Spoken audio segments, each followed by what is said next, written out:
What's going on? How y'all doing? How y'all doing? Let me go ahead and introduce the crew. We got Miss Danielle, One Country Cookie, Biz Hint, True Table, and myself, Lapeef JR. What's going on? What's going on? How y'all doing?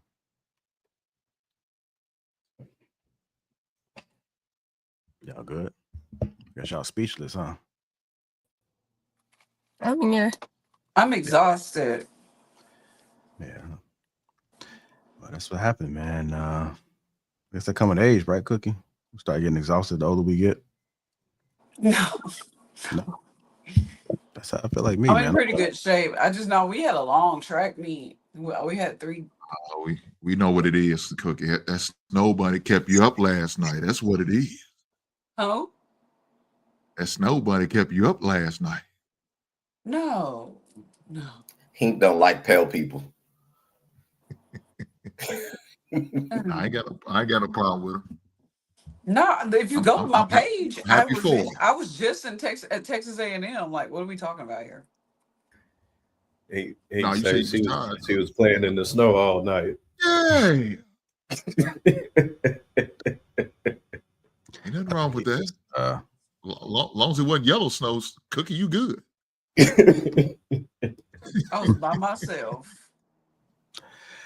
Well, I see we starting off Bullying me for no reason. in a great way. Let me see if I can get My HR. dog right there. Y'all, only I can bully you, Cookie. Nobody else better not bully you. I'll be damned. I know. I be keeping my eye out. You be keeping you be getting them together. It's good to see you guys, man. You come in, hit that like button. Also, make sure you subscribe to the channel. Happy Sunday to all the folks that's out there. Danielle, you with us? I'll make sure. Yeah, I'm here. Okay, cool. You coming on cam soon? Or? Oh, you in the car? Okay. I'm in the car. Are you gonna be stationed there? You gonna be sitting there the whole time? Yeah, I'm sitting. Okay. All right. Well, with that being said, hit the like button again. Also, make sure you subscribe to the channel. And if you are catching this on the replay, do me a favor, hit that like button, and also make sure you subscribe as well. Let's go ahead and get this show started, man. We're gonna be talking about they're laughing when men are victims to double standard. As you guys know, we got that Kendra G situation that's going on, so we're gonna break that down, and then we also had a conversation that took place this past Thursday, I believe. That was the past Thursday show, where we had a similar conversation at some point in time about violence when it comes to, assault when it comes to men and women and how different it is. Got a little bit of Dr. Umar in there as well, which, his daughter went off about him doing some things to her mother. So it's all tied in together. But we're going to go ahead and get this show started. I'm going to go ahead and run this clip from this past Thursday, and then we'll go ahead and get it cracking. I agree that should be an outrage, and the reason why it isn't is because it's considered demasculating for men to be victims. And I think that in order to dismantle that, we should dismantle unhealthy views about masculinity, which is exactly what feminists are trying to do. I think if you guys did a good job at that, it's been 100 years since feminism started. You maybe have some progress. I don't think feminists care about men at all. They just want to give women special privileges and treatment. You're basically saying that men should be taken serious and their violence should be taken serious, but you're not understanding that when you talk about women being violent, you're talking about it from a patriarchal standpoint. Who says so? It's because patriarchy weaponizes men to be more violent. Women are seen as not culpable for their violence. It strips them of their agency and infantilizes them for when they do commit violence. And you guys are upholding that system by not joining that. Hang on, feminists support gendered laws on domestic violence. In the UK in 2020, feminists actually protested against the domestic abuse bill because they didn't like the fact that it was gender neutral. The Duluth model in the US, feminists protest the fact that it's gender neutral. So it's feminists who want to perpetuate these gender roles by saying laws should be gendered and recognize gender into the factor. So it's not MRAs who perpetuate it. We want gender neutral laws. Yes, there may be differences in gender. Let that be a case-by-case decision. Feminists are the ones who support laws that are by and large gendered and inherently, by default, treat men and women differently. I'm just very confused how you're... I'm saying double standards exist. Can we agree? Double standards don't exist? Yeah. Would you like for them all to be removed? If and only if and only if the standards that we would replace double standards with will be biblical standards. There are double standards in the Bible. No, it's not. I would expect double standards to exist when there's an unfair playing field. So, for instance, if you're talking about the way things used to be, right?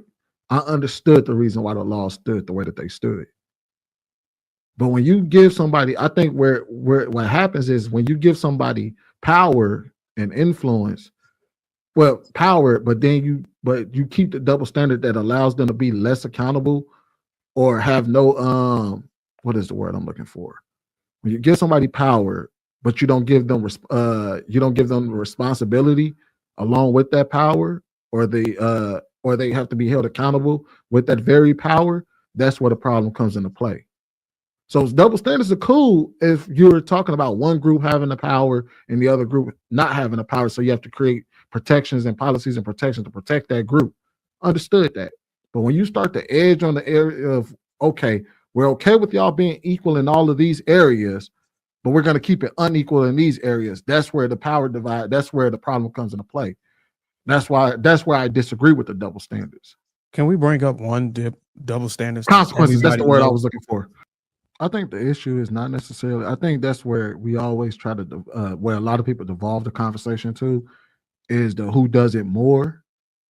And then that's how you, even in the video that we reacted to, it kind of starts to devolve into, well, they do it more than we do, and rather than saying this is how we should address violence, or this is how we should address DV, no matter the perpetrator, this is how it will get addressed. And I think that's what a lot of men in those spaces are tending to ask for, is like, hey, look, I'm not here to argue whether we do it more or not. I'm here to argue that if you do it, you should get the same punishment that I get. Or if it does happen, I shouldn't get laughed out the police station when it does happen. Or you know what I mean? Or she shouldn't be treated favorably in this scenario where, you know what I mean, I expect the police to show up. When they do show up, they treat us both fairly. They hear my story, they hear her story, they look at the evidence, they say, okay, well, it looked like you were the aggressor, so you're the one that's going to jail. And we're actually starting to see a lot more of that nowadays, because even if you start to look at a lot of these videos that show up, the police are literally showing up and saying, okay, so they ask both of them the question, and the woman to say, well, all I did was just hit him real quick. And he'd be like, oh, so you actually started this fight. And he'll haul her off to jail. That's what men are asking for. They're just saying, oh, well, make the law where it recognizes that women do it more than we do. All they're saying is that, hey, in the event that they do it, and I call the people on her, or y'all happen to see this in public, that y'all treat her like the same way you would treat a man had he just hauled off and started putting paws on a woman. Treat her the same way. We should all be treated equally across the board when it comes to violence. I don't care how very little it may seem to you. I don't care if it seems small. That no, just like, you know what I mean, a dude, we don't, no matter how little or how small it is, we hyper emphasize things that men do all the time. Even in the workplace, a woman can feel uncomfortable just because a guy said hi to her every day, and there go HR jumping in. Not to say that this happens a whole lot, I'm not saying that, but these are instances where a small issue becomes a very large issue because a woman feels unsafe. You know what I mean? So the same thing should be treated, where it doesn't matter if it came off as small. If you do some shit that violates, then you should get treated the same way and get treated the same and get the same consequences. Violence is experienced by men. Since I have been a kid, it has been common in the media to refer to men as trash, to say that men are the problem, men are terrible, et cetera, to the point that on national TV, a guy got his chopped off and they were laughing about it. Yikes. And nobody said anything and nobody cared. And if the reverse happened, I don't think it would be the same outrage. Does anyone on this side want to, do you see that? I agree that should be an outrage, and the reason why it isn't is because it's considered demasculating for men to be victims. And I think that in order to dismantle that, we should dismantle unhealthy views about masculinity, which is exactly what feminists are trying to do. I think if you guys did a good job at that, it's been 100 years since feminism started. You maybe have some progress. I don't think feminists care about men. Yeah, that was the situation that happened on The View, where the ladies on The View was laughing about this dude who the lady chopped off his member and then put it in a blender. Oh. And they were all on the panel laughing about it. Oh. Yeah, she wasn't gonna let him be John Wayne Bobbitt, huh? He wasn't gonna tell me that this story. How did this story start off? Was it the man just walking around with his cock out? I think she got mad that he hit on her or something like that, and she cut his member off while he was asleep. Hold on, he tried to who? she had caught him cheating on her or something like that. So when he was asleep, she cut it off and then threw it in a blender. All right. So that was dialogue that happened 2 Thursdays ago. So does patriarchy weaponize men to be more violent? What are you guys' thoughts?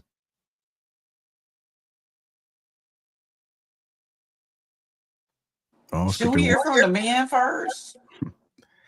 We get for the man first. Go ahead, True. Does the patriarchy, let's say, incentivize men to be more violent? What was your question? Does patriarchy weaponize men to be more violent? That was one of the statements that was said. Yeah, no, that couldn't be further from the truth. I don't think men honestly are inherently violent. I think that it's on a case-by-case basis. I don't think that we have a governing system that states that because you're a man, you're necessarily inherently violent. Are we more physical? Do we tend to use our physicality in more ways? Sure. But I would argue most men are not violent. Most men have never even been in a physical fight. So I don't know where we would get that being a governing system. I digress. Okay. Go ahead, Viz. I think that is terrifying that the panel on The View was laughing at something like that. This now makes that comment. It begins to desensitize women to getting back on men in a physical harming way. So I think that we kind of glossed over that part, which is scary, because if a panel of men, got up and they were listening to that story and everybody started kiki and ha-ha and on national TV, it'll be a huge issue. So I think that that on its own is crazy. And I hear a lot of bad shit about The View, but I didn't hear that. That's insane. But yeah, I mean, I agree with True. Most men haven't been in a fight. Most men avoid conflict.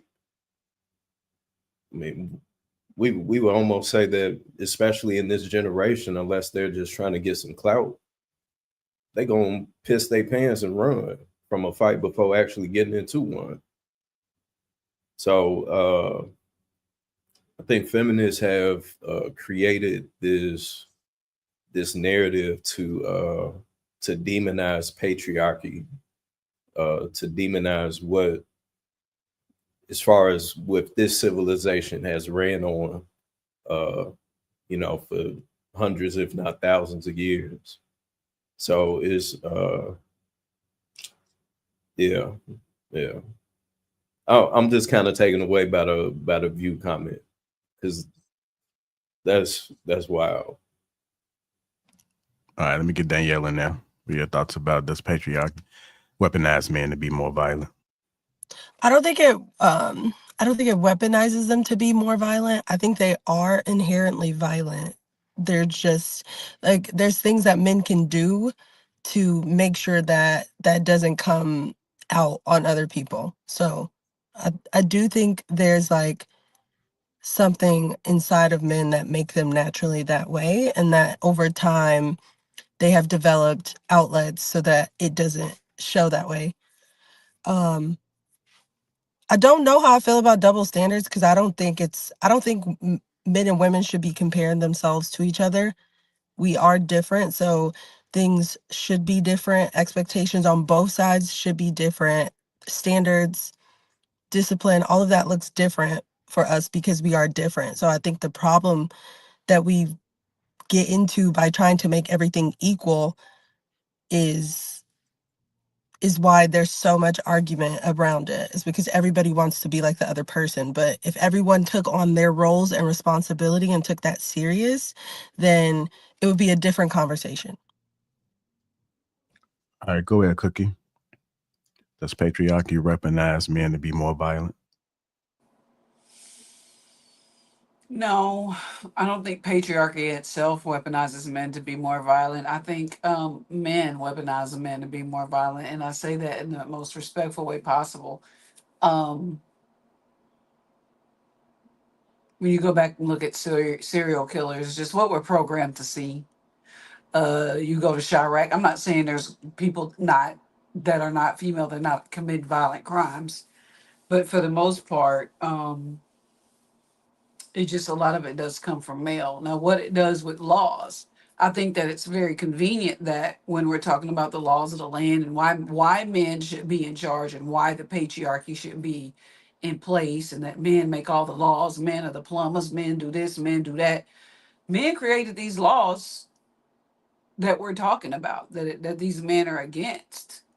So I think that you should look at your fellow brethren and figure out what feminists had nothing to do with the laws that are created for DV.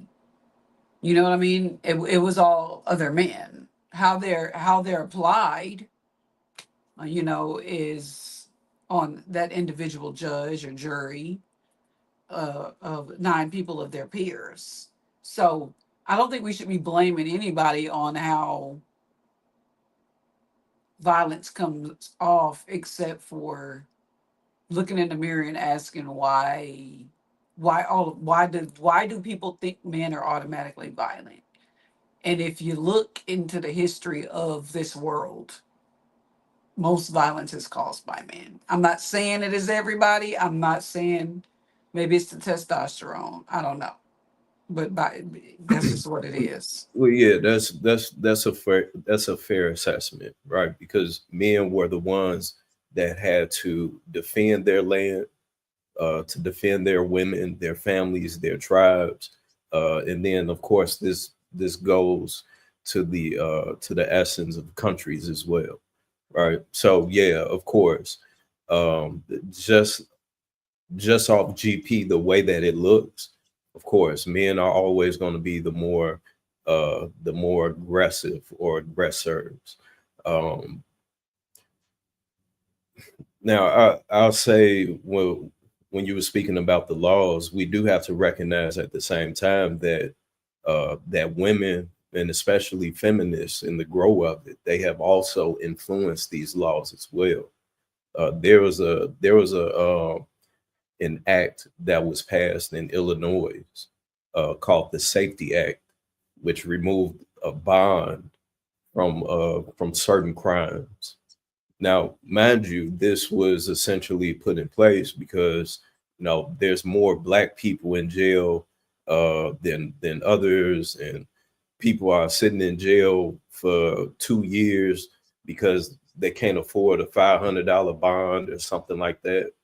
And to me, as a man, a defender of my community, that makes no sense to send people that are in jail for theft, for DV, for doing all of these things that we deem to not be, something that we welcome in our community, just to allow for them to go right back out. And I'll never forget, I was at a conference and they announced it, and it's a room full of women that began to clap because we're now allowing for these criminals to go right back on the streets after they committed a crime and got caught. And it's like, man, y'all don't even realize y'all are the ones that they're victimizing. So it's I guess it's a double-edged sword, because yes, men are the ones that, in most cases, that are the aggressors, but there's also men that have been here since day one to protect them from them. So we have to be able to match that aggression, right? Because women are just going to be la-di-da in their own heads while we're aware of what's really going on. So I think that we can't demonize it, because it's a part of our culture since day one. That's all I was saying. I agree. All right, go ahead, Hank. It's on you. That's patriarchy. weaponize men to be more violent? No, I don't believe patriarchy does that. Let me say this. Ladies, y'all okay we violent when it's protecting y'all? Or when we defending the country? Or when you need some type of assistance going to your car late at night and it's dark and y'all are parked on the other side of the parking lot. Y'all want us to be volatile if need be. The guy's pushing up on you, you already tell him no, you know what I'm saying? You're not interested in him. You want that man to step in. And it could turn to something other than a conversation. It could turn into him pushing the guy off. It could turn into a fight. It could. When that officer you called because you thought you heard something outside. He's coming with guns drawn. You okay with that violence?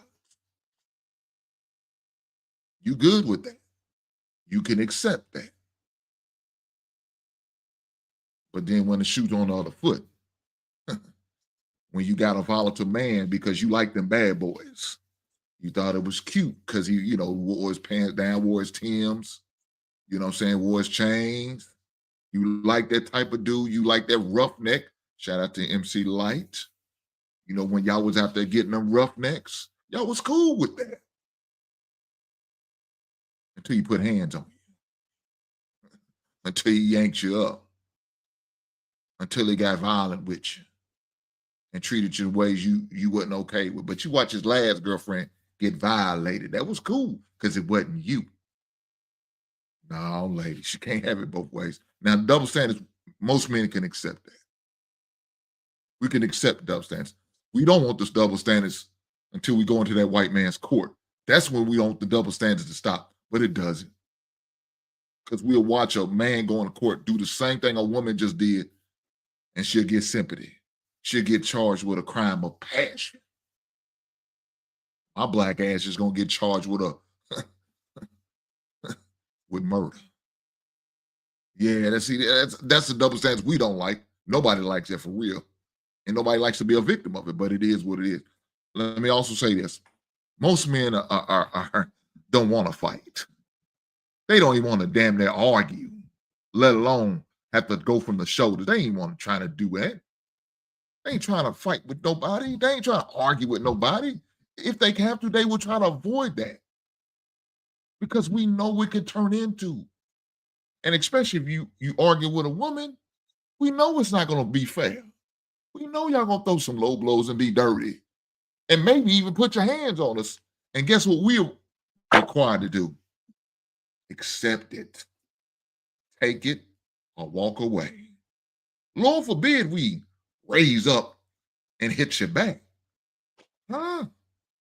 We know what happens then. That's when the law get called on us. So no, most men are not like that. They don't want to fight if they don't have to. They rather have a conversation, conveniently settle it, and go from there and go home and be safe. But nah, that's crazy. But I'll leave it there. All right. Is it demasculating for men to be considered victims? I don't think it is. I just think it's so funny that or just so interesting, you are defending yourself against other men. Like, men always talk about protection and violence. It's other men who are trying to attack us. And then you have to help us against men. Like, these aren't animals or cherries or trees. These are men. So it's like violence from men to stop men from being violent. I think That's the part that gets glossed over, where I'm like, okay, well, yeah, sure, but these are your people causing the problem that you have to come and solve.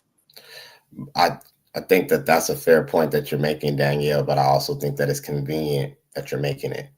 Mainly because if we were to flip the same argument, most of the oppressors that occur on the female side, it's things that are occurring from a female, whether they're being a woman taking advantage of a man financially, whether it's a woman taking advantage of a man paternity-wise. So the offense is always going to be in proximity. It's not a fair argument to try to carry it and say, well, men inherently as a species are all violent. It's a subset. And so I think that they were mature enough to be able to say, okay, because most people that interact with men, male and female, are not being pushed up on, attacked, or in danger. This is just a numbers thing. So I think it's convenient. And to Cookie's point, why do we maybe think this way? Well, media plays a heavy part in putting us in this frame of mind that we are to fear men as a whole. And ultimately, I don't believe that to be true. Well, I don't know if that's because he said, sorry, Cookie. He said, like, if somebody's pushing up on you, that person that's pushing up on me is a man. He also said, another man said, as far as I have to protect and defend my home and women and children from men. So that's what I'm saying. The protection and the pride when we converse as people and men talk about how they have to protect their women and defend their women, they're talking about against men or things that men or systems that men have created. Like when we talk about patriarchy, that women didn't create that. Men created that. So like, again, the issue would be with a man in the way that that affects you, the choices that that man made and how it affects you. It's not women making those decisions. Now, to your point, I don't think that's the same. Like as far as I keep saying, like I'm not Christian, but like comparison is a thief of joy. Like every time there's a spotlight on men and their behaviors and systems that men created that affect men, we talk about what women do.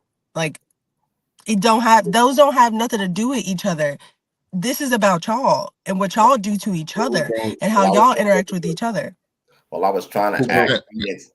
Go ahead. Ma'am, I never said what sex that individual was pushing up on you in a bar. I never said it was another man. Well, I hope I you're never not said going. You said that we would call y'all. Right. Why would I call you if it's a woman pushing up on me and have you slap her? Because let me say this. Ma'am, in 2025, do you realize how aggressive these young girls are? And Cookie, I'm surprised you're not saying something about this. You go in these schools, these girls are a lot more aggressive. They in there fighting like dudes. But that's a whole nother conversation. We're talking about patriarchy. We're talking about patriarchy. Y'all keep talking about girls. I got you, ma'am. Let me finish, ma'am. I got you. I understand what you're saying. Right on. So in 2025, these chicks are more aggressive and more volatile. We need to stop acting like they're not. And sometimes, let me tell you, that thing in your mouth called a tongue, that snake in your mouth, that's a dangerous tool as well. It could be a violent thing, right? Y'all talk slick. And then don't expect a man to operate or react to what some of the things you say, right? You don't expect that. You expect the man to take all that volatile tone you get into, them name calling. You expect them to accept all that, right? But if he decides, wrong, I expect you to focus and have discipline. That's what I expect. I think not every man was built like that, ma'am. I understand. But if what you're they saying, wasn't, but that's what we were saying. They was built by. But that's by the what I'm single-minded. saying. I'm agreeing was- with you. That's what I'm saying. Yeah. So if men was raised by a single woman and the lack of men in their life, I talk about this all the time, especially in our community when it's like, we want to talk, and I hate that we call it Pookie and Ray Ray. It's other people, other names, but we want to talk about like Pookie and Ray Ray and Marcus and all of them because they were raised by single moms. But then we have a whole nother conversation about how I'm not dating no single mom. That's not my responsibility. I don't have nothing to do with that. If we know that women cannot raise boys, especially in our community, and then men have decided to opt out of playing a role in that just because they didn't parent that boy, and then we also complain about how, oh, girls like rough men, and girls, okay, they're being raised by the media of the expectation of how men are supposed to be by men. I think all roads lead to men. And if men focused on that and then developed an objective and a plan, but anytime we talk about a man or patriarchy, y'all gonna talk about women. Y'all always gonna bring us up. Nobody brought up women though. I did. He just did. He talked about a sharp tongue that women have, but we talking about patriarchy. I brought up women. I thought we were talking about the violence in men. I think if anything, he brought up the way that women may manipulate men to get what they want because they know that they're aggressive. Now, I mean, you could throw your hands up, but realistically, we know that that's a real thing. We've saw Yeah, that but all again, you're throughout doing the history. same thing. You're But hold talking on, about let me women, and the finish. conversation is about patriarchy. Well, let me finish. All that he was saying is the role that women can play in understanding the aggression that men have. World War I was started over a woman. So there's been multiple wars that have been started over a woman because a woman was playing both sides of the fence. So we can't ignore that. Now, the other part that I wanted to say too, there has been many times where myself and other security guards, police officers, that they've broken up fights between women fighting each other. So the same way that men will protect women from men, they'll protect them from other women as well. So this is, again, But it's that's that. like, I agree with you on that, but that's not the conversation, and that's what I'm trying to say. Anytime there's a conversation about men, y'all bring up the role that a woman plays in it. It's patriarchy is about a man-led society, rules that men create and how that affects men. And then we talk about a woman's tongue, a woman's manipulation, or a woman's fight. That don't have nothing to do. And I keep saying, y'all will never ever focus on you. You will always bring up a woman. It's not about, we're not talking about matriarchy. We're talking about patriarchy. Well, I think to explain what I was referring to, I was stating it from the original question. You're going to experience certain things on a small scale. Most men aren't violent. If there is a man that just so happens to be, I would argue that he's a small percentage of a man in totality. And that was why I was flipping it. And I'm saying the same way that we see women that will manipulate men, trap men with babies and do these certain things, that is not most women. This is what women say. So my argument is that, to expand upon that, patriarchy does not just benefit men, ma'am. Patriarchy actually, this is a question, the way JR posed it is almost genius. I would argue that it incentivizes women to be violent because violence has ensued since the system has restricted mainly, how we handle any type of domestic exchange verbally or, whatsoever.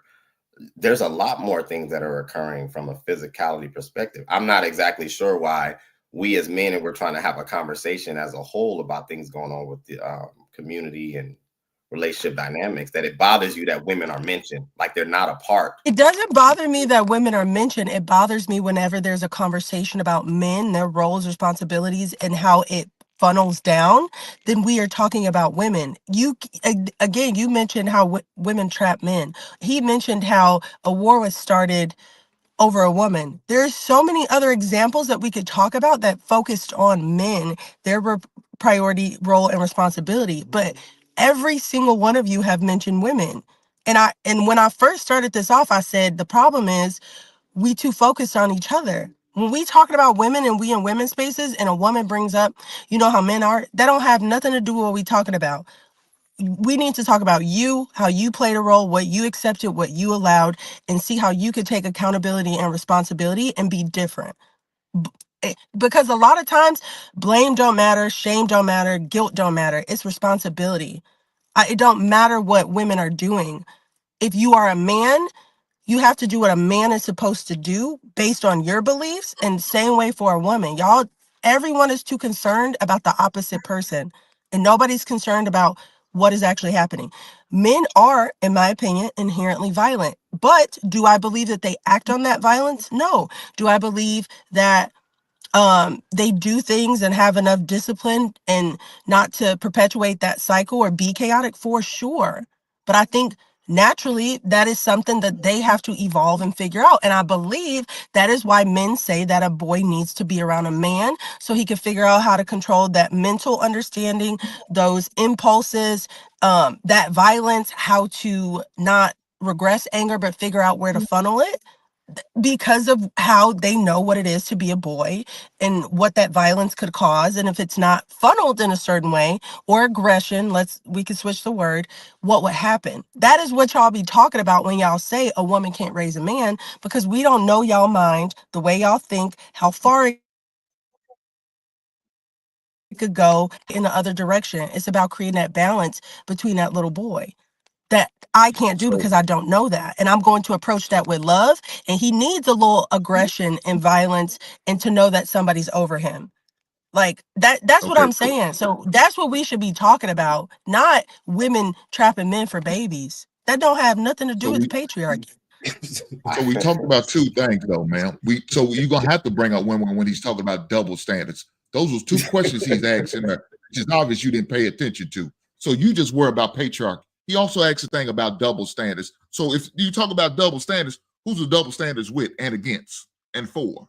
You have to talk about women. Ma'am, I understand you don't want to talk about women. So I'm gonna remember what you say. So when the conversation for some reason change, don't come back over on that man's side with your comments, right? I want to talk about women. I was saying in relation to patriarchy. I got you. And also, I do believe in double standards. I'm gonna hold you to what you said, because you call yourself calling us out, saying we was wrong that we brought up women. Shame on us. Here's my smack on my hand. You right. I did. My bad. But please believe you me. If I see you and I hear you cross over, make sure you smack yourself on the hand, man. Right on. I'm not crossing over. You just taking offense to me saying focus on men. He did bring up I have no problem with he did, but I don't agree with double standards. I started off that way and said that they are not okay and that we should focus on each other and hold each other accountable in different ways because we are different. I don't believe in double standards. But I have found that he asked a question about patriarchy and there were 3 men who talked about how women played a role. But he asked, how does patriarchy make men violent? So that's what I pointed out. Now, if y'all don't agree with that, that's fine. I would do the same thing if he asked, does matriarchy make women lazy? And they talked about men. I would say the same thing to women. What do a man have to do with any of this? I think if that was your argument, you would have to give credence to the fact that patriarchy does benefit laziness, if that was the conversation for women, to avoid the fact that, and maybe, you know, as we're running it through, maybe the fact that we did utilize women as an example, for whatever reason, it derailed it in your mind. But I think that we were talking about the violence, patriarchy, I guess, weaponizing the violence of men. You feel that men are inherently violent. I inherently disagree with you. I think in any society, current day, 10 years ago, 50 years ago, you could walk through life on a common day and not experience violence from males. So that would inherently dismantle your argument to say that we're inherently violent. I don't believe that. Being a man. But could you be violent? Could you be violent if need be? See, anybody can. Anybody can. I'm talking about men. Can men be violent when it's necessary? Not that that's a flaw. Can they be violent if it's necessary? But it's something that's I appreciate. I'm not okay. The way that you're wording it is like, what's the? You act like we come out the womb. That's not how I'm acting. I'm asking a direct question. If there is violence that you can pull up, man. Violence is taught, man. Kids are taught. And where do they learn that violence from? Everywhere. It's okay. Everywhere. They learn it from television. They learn it from society. But even if we dissect it, the television industry is owned by all men. So are you saying that one mic so they can hear us, y'all? These are all men. I got you. I'm just saying. It's not that I'm again. I just want to say, to be clear, I have no dog in the fight. I have a different perspective about men and my respect towards men. I appreciate men. I love men. I've been married. I've had a dad in my life. I have sons. But what I'm saying is, as a man, I think there's an accountability measure that's missing. And when we negate responsibility, we can't focus on it. So if we talk about boys learn violence from TV, who owns all the TV stations? Who employs the studios? Who who are the executives on the board that agree to that decision is what I'm saying. That's what I'm trying to say. There was a point in time in patriarchy where if a man did something, they'll be stoned, they'll be beheaded, they'll be hung. So all of these things that men have been doing since the beginning of time has all changed due to the influence of women. Men didn't say, hey, maybe we should stop doing this.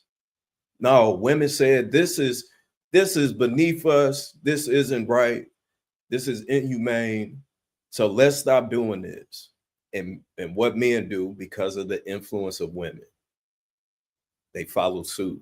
So the way how you're trying to word it, we've already acknowledged that yes, men are violent due to the facts of them having to protect and all the other shit that comes along with it.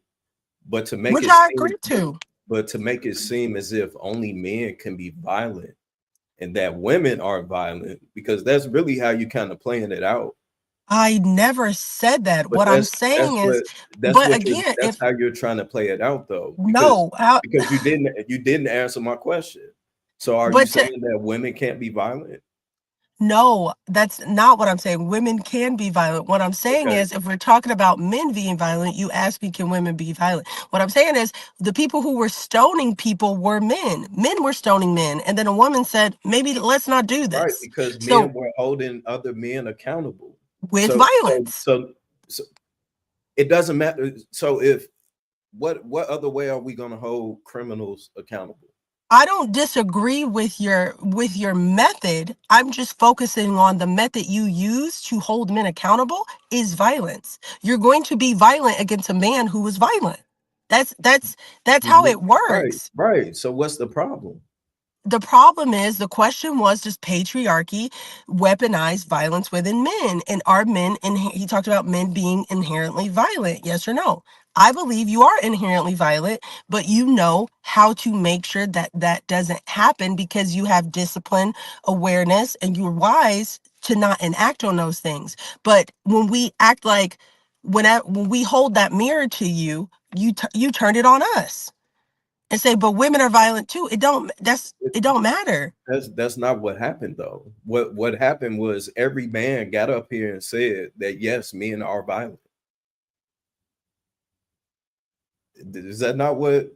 No, that's not what you said. I'll mute. I don't know. I didn't hear that, but I'll mute. Hold on, y'all. Let Cookie go ahead and respond. Go ahead, Cookie. No, that's not what that was what I heard. Everybody made a point, and then somebody brought up a situation about women, except for maybe Viz. So I think y'all are missing a point. We agree with what you're saying. Maybe we don't agree that men are inherently violent. Me and Danielle do. Okay. But what happened is in the conversation, because I get mad about this every week. In the conversation that we were having, we hadn't even got to the double standard part. There was a question posed, and there was a question asked. And in reaction to what women said, men brought up women doing violent shit. And that is not what we're talking about. And it happens every week. We weren't there yet. That's all she's saying. We weren't even there yet. Yes, we know women are violent. Yes, we know that we can move the goalposts and say if a woman's hitting up on you, or you get in fighting a woman that the bouncer gotta save a woman, but for the most part, a woman not gonna flag down a man for another woman. And no, these girls think they're violent in their heads. Physically, their paw game is garbage. For the record, they can't fight. These young women cannot fight. They can't. And that's typically when they'll pick up an object and then it'll escalate to something else. Maybe if they got it in them. They all think they're all living in a fantasy like it's a reality TV show. That's how these little girls act. So when you say that we didn't get there yet, what do you mean by that exactly? Can you put the question on the bottom again, please? You saying we didn't get to the double standard question yet? Oh, is it demasculating for men? Yeah, we did, because I talked about it. And then the I first talked one. about I'm the looking double at the standard. questions. I'm And then looking at the questions are at the bottom. He didn't ask nothing about the double No. standards yet. Yes, he did. He did say something about this double standards. Okay. I'm not gonna argue with that when it's scrolling across the bottom of the screen. What they mentioned the double standards in the clip that we was listening to. Hey, we understand that, but y'all aren't using the y'all are reacting to us instead of talking about. The guys went first. I know, and then y'all All right, doubled let's back go and ahead. reacted to us. Let's go ahead and move the conversation. Go ahead, Sweeney. Welcome. I'm not sure if you've been listening, but what do you have to add to the convo so far? Yeah. So I think when we sit here and say, did the patriarchy create, or what was the question? Does the patriarchy weaponize men to be more violent? No. I think it's a necessity. I think when, like, not only did men deem it a necessity, but also women. Because if let me ask you a question. If I can ask you a question, Cookie. If somebody comes up and puts paws on you, what would you want somebody to do to deal with them? Would you want them to give them a strong talking to? Would you want them to? Are we talking about a man? Yeah, Because you said somebody. I'm sorry. If a man, somebody, anybody, if a man comes up, anybody, if somebody comes up and puts paws on you, what would you? How would you want them? Well, how would you want that person to be handled? If it's a female, I'm gonna beat her ass. If it's a man, I'm gonna grab some, just like Via said. How would you want society to handle them? Oh, anybody need to be. I press charges. That's just how I was brought up, though.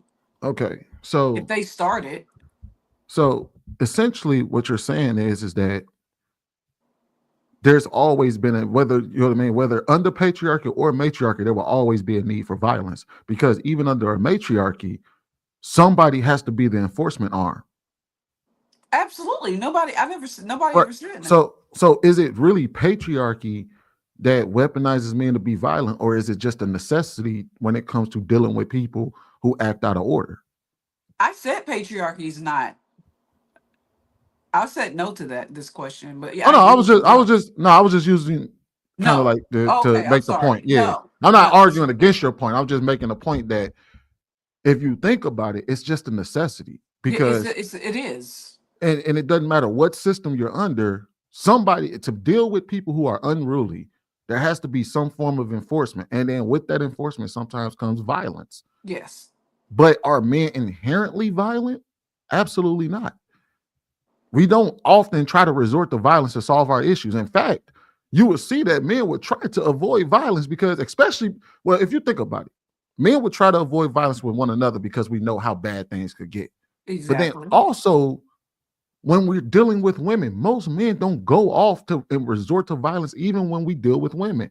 Violent people resort to violence when they're dealing with someone, when they're dealing with people that they want to deal with. But when you look at men, most men deal with women with a soft arm. I don't think anybody's disagreeing with you. No. I'm just making a point. I ain't saying it. I'm not arguing against anybody up here. I was just answering the question. Okay. Yeah. No, absolutely. So, I mean, no. Inherent men are not inherently more violent, nor does patriarchy weaponize men to be more violent. Patriarchy just uses violence to be an enforcement arm, just like matriarchy would use it. And under matriarchy, they would basically grab the strongest people to handle people who act out of line. It would just be a woman in power or women in power, but they would tell the men, hey, look, this person acts out of order. This is what we need you to do to handle it.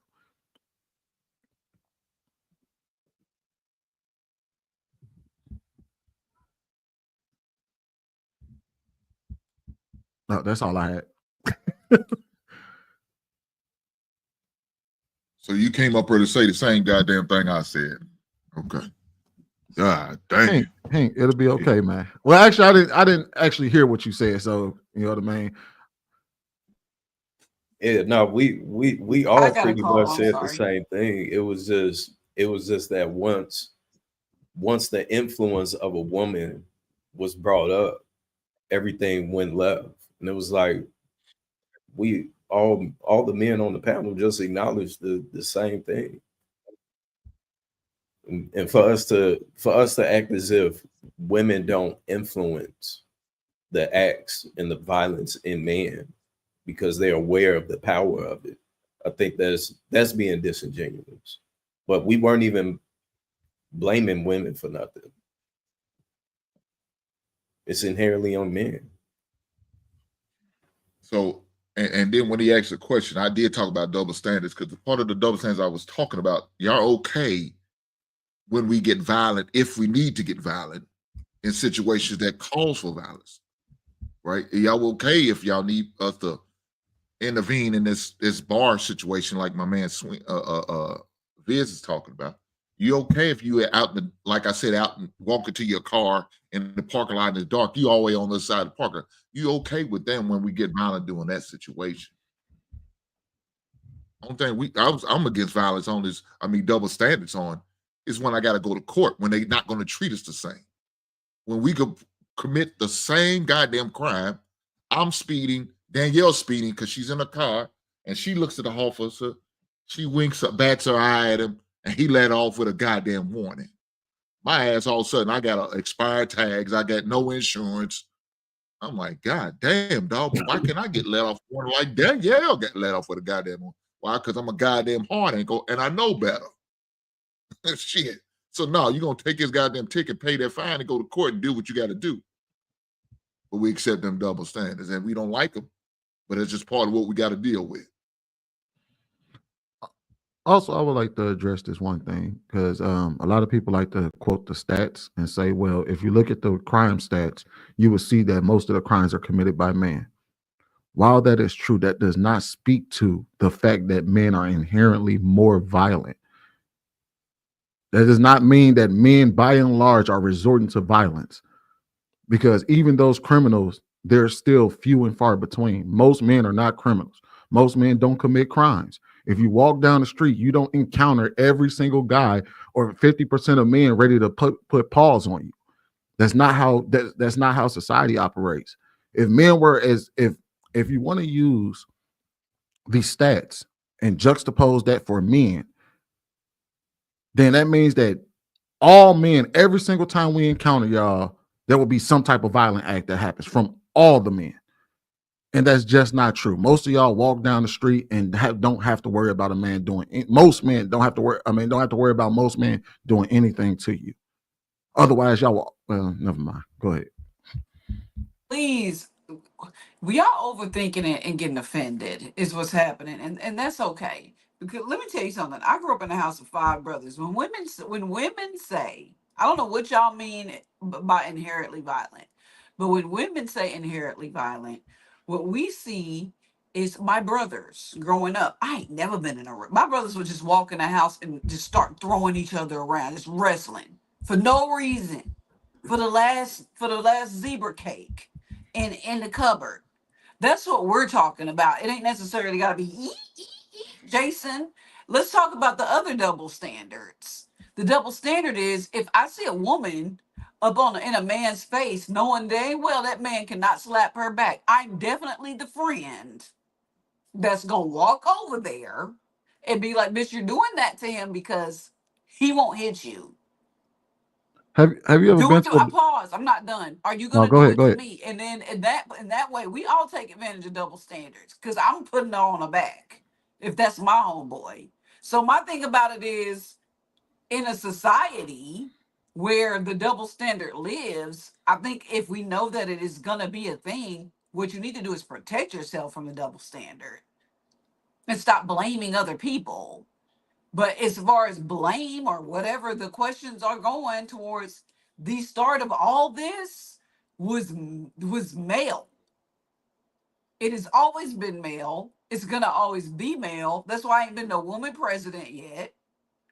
We barely got women in the Congress. They barely taken seriously when they get there. They get called all kinds of. So my whole thing about it is, if we're talking about double standards, we are either going to accept them everywhere. And then somebody said something about media. When I talked about media, when we were talking about politics, stop blaming the man. Stop blaming them. No, y'all are just boring, wrestling and arguing. Stop blaming people. It's in your DNA. Y'all do it. We've seen y'all since childhood. It might not be in a malicious way, but y'all definitely got to get that testosterone off in some kind of a way, or that's when you become Jeffrey Dahmer. That's all I was trying to say. Have you ever I been? wanted to say, like, I think the problem that we're having is that when I say that about men, it's being individualized and offense is being taken. But if, to her point, if boys are fighting, they gonna say, let them fight. Like, this is understood by all of us, but we're all dissecting it as if we don't know. And then we talk about stats that, oh, well, we don't know the stats. Every single act of violence that's like that we're talking about when men say protect, you know who you talking about protecting who from who. And to make a blanketed statement that women don't walk around in fear or worried, that you don't know that.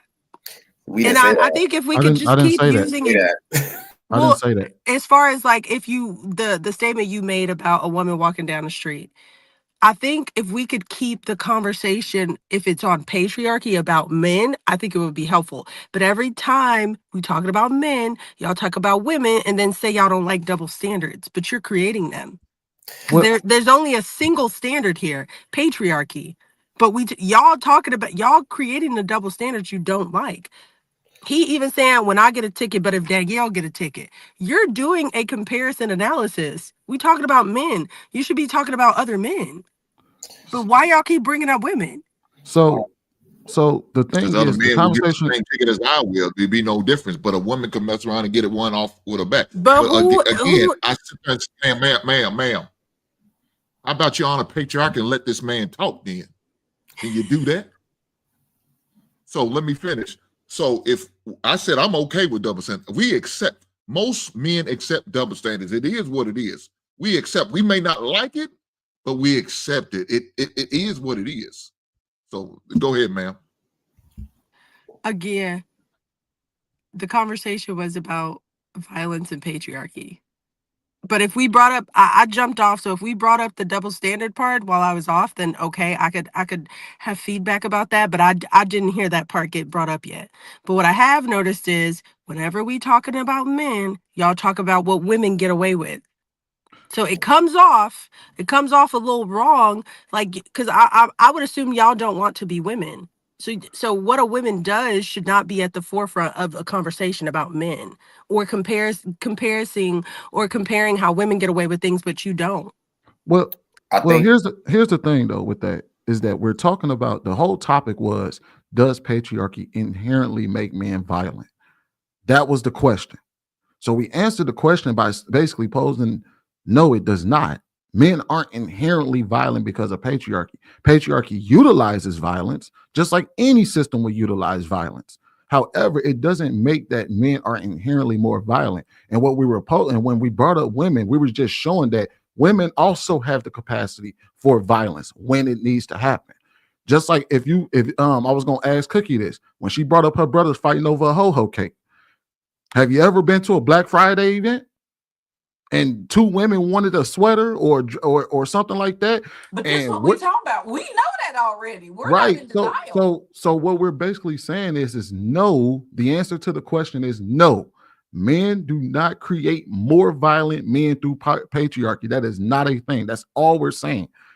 And I think y'all keep using women as examples, because if you used a man as an example, it would lead to the fact that it would be more violence mentioned. It's not using women as an example. It's not using women to discredit that men are violent. It's using women to say everybody has the capacity for violence.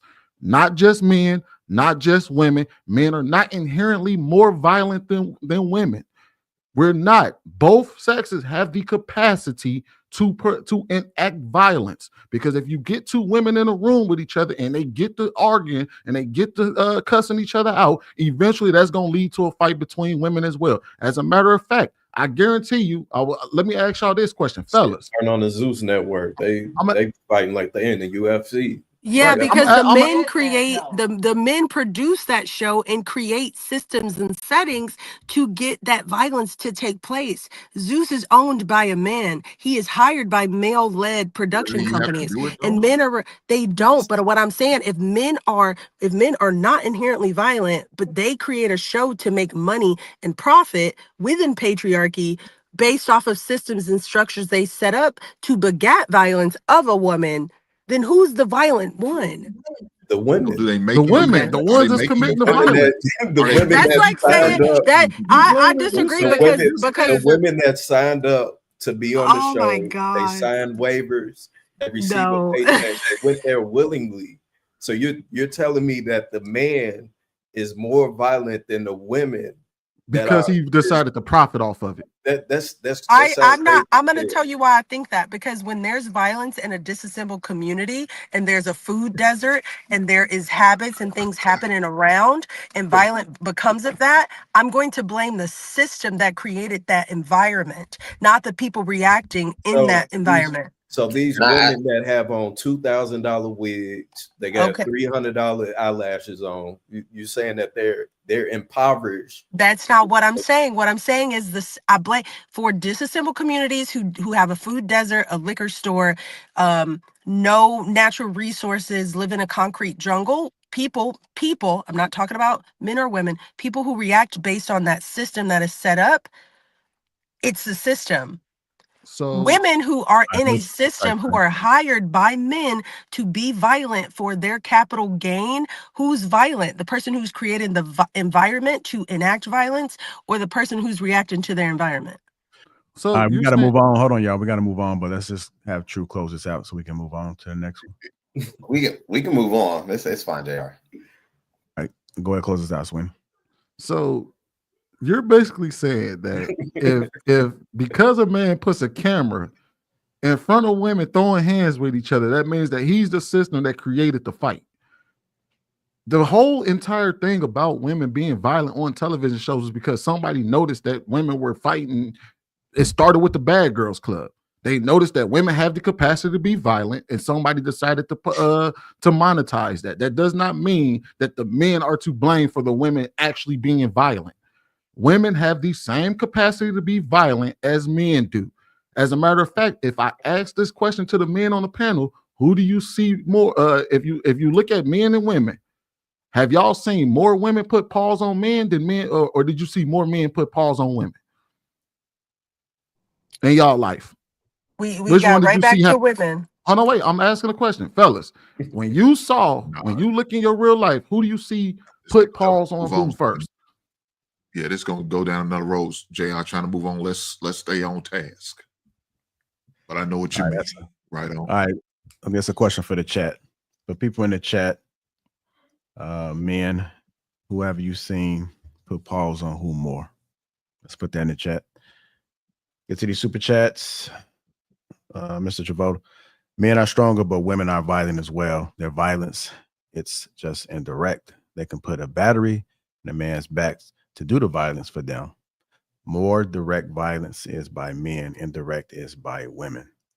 Travolta again says most men are not violent because we know consequences of violence. Women don't understand hierarchy, so they can pop off at a grown man without consequences. Cookie disrespect on panel is a perfect example.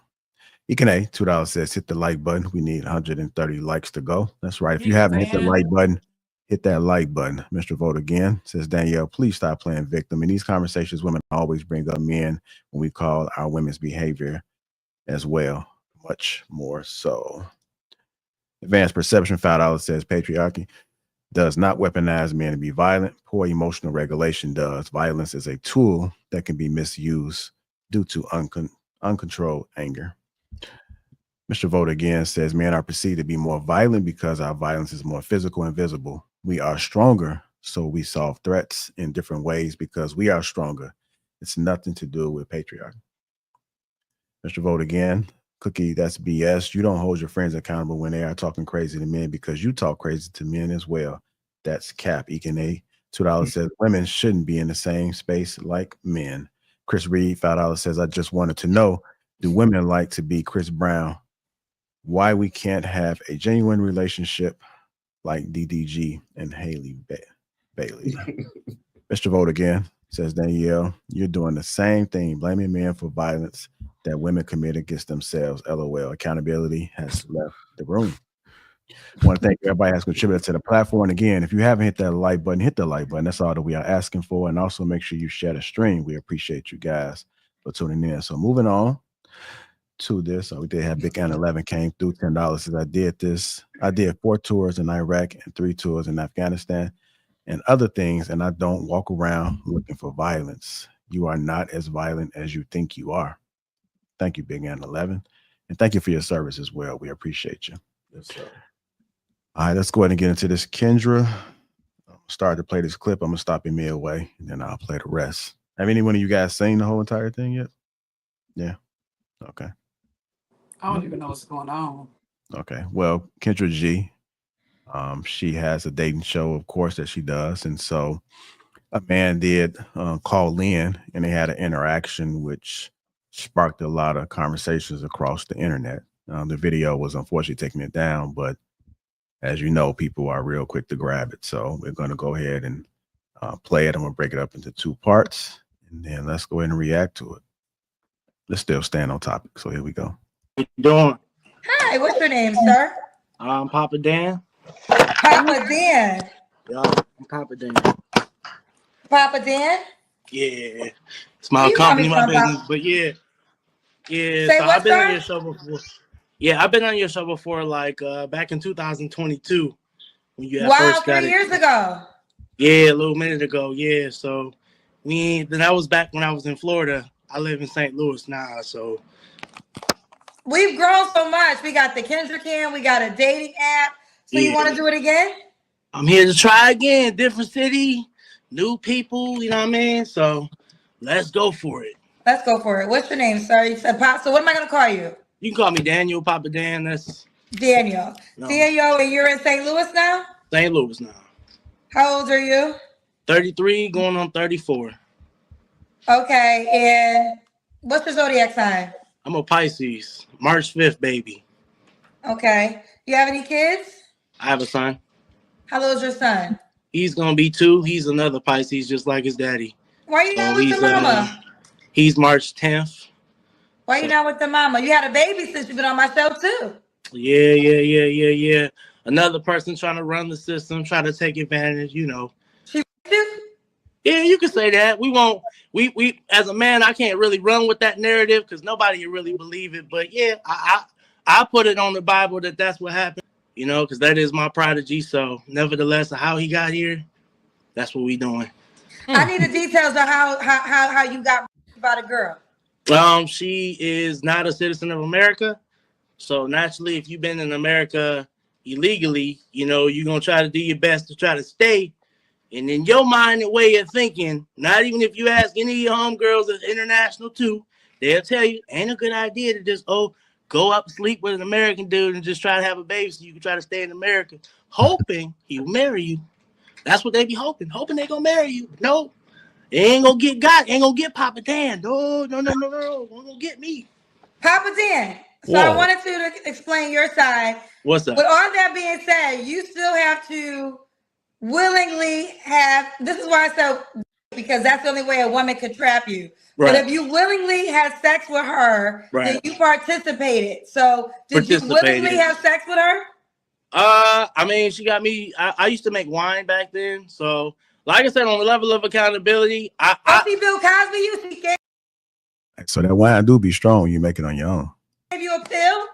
For me, I can say on a level of accountability, you know, when a woman wraps their legs around you in the process of you being on top and you trying to relinquish yourself from the situation, and she's saying, no, dude, you ain't going nowhere. You gonna have my baby. And in that moment as a dude, you're like, all right, well, shit, we gonna do plan B like we normally do. And then she looked at me like, no, we ain't doing that neither. So, you know, I was so, like, okay, so again, so she's letting you. Well, Road dog.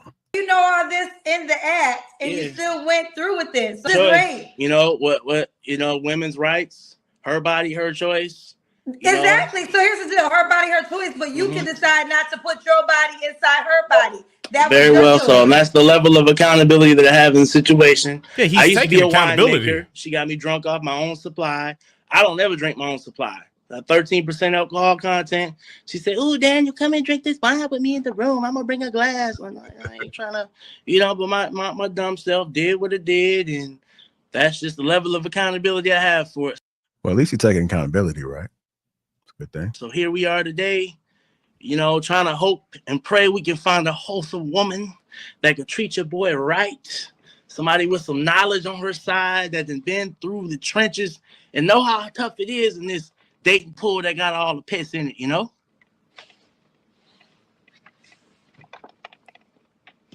all a work in progress out here, I'm gonna stop it there before I play the rest. But what do you guys take thus far about what you just heard? Yeah. That shit sound pitiful. Why does it sound pitiful?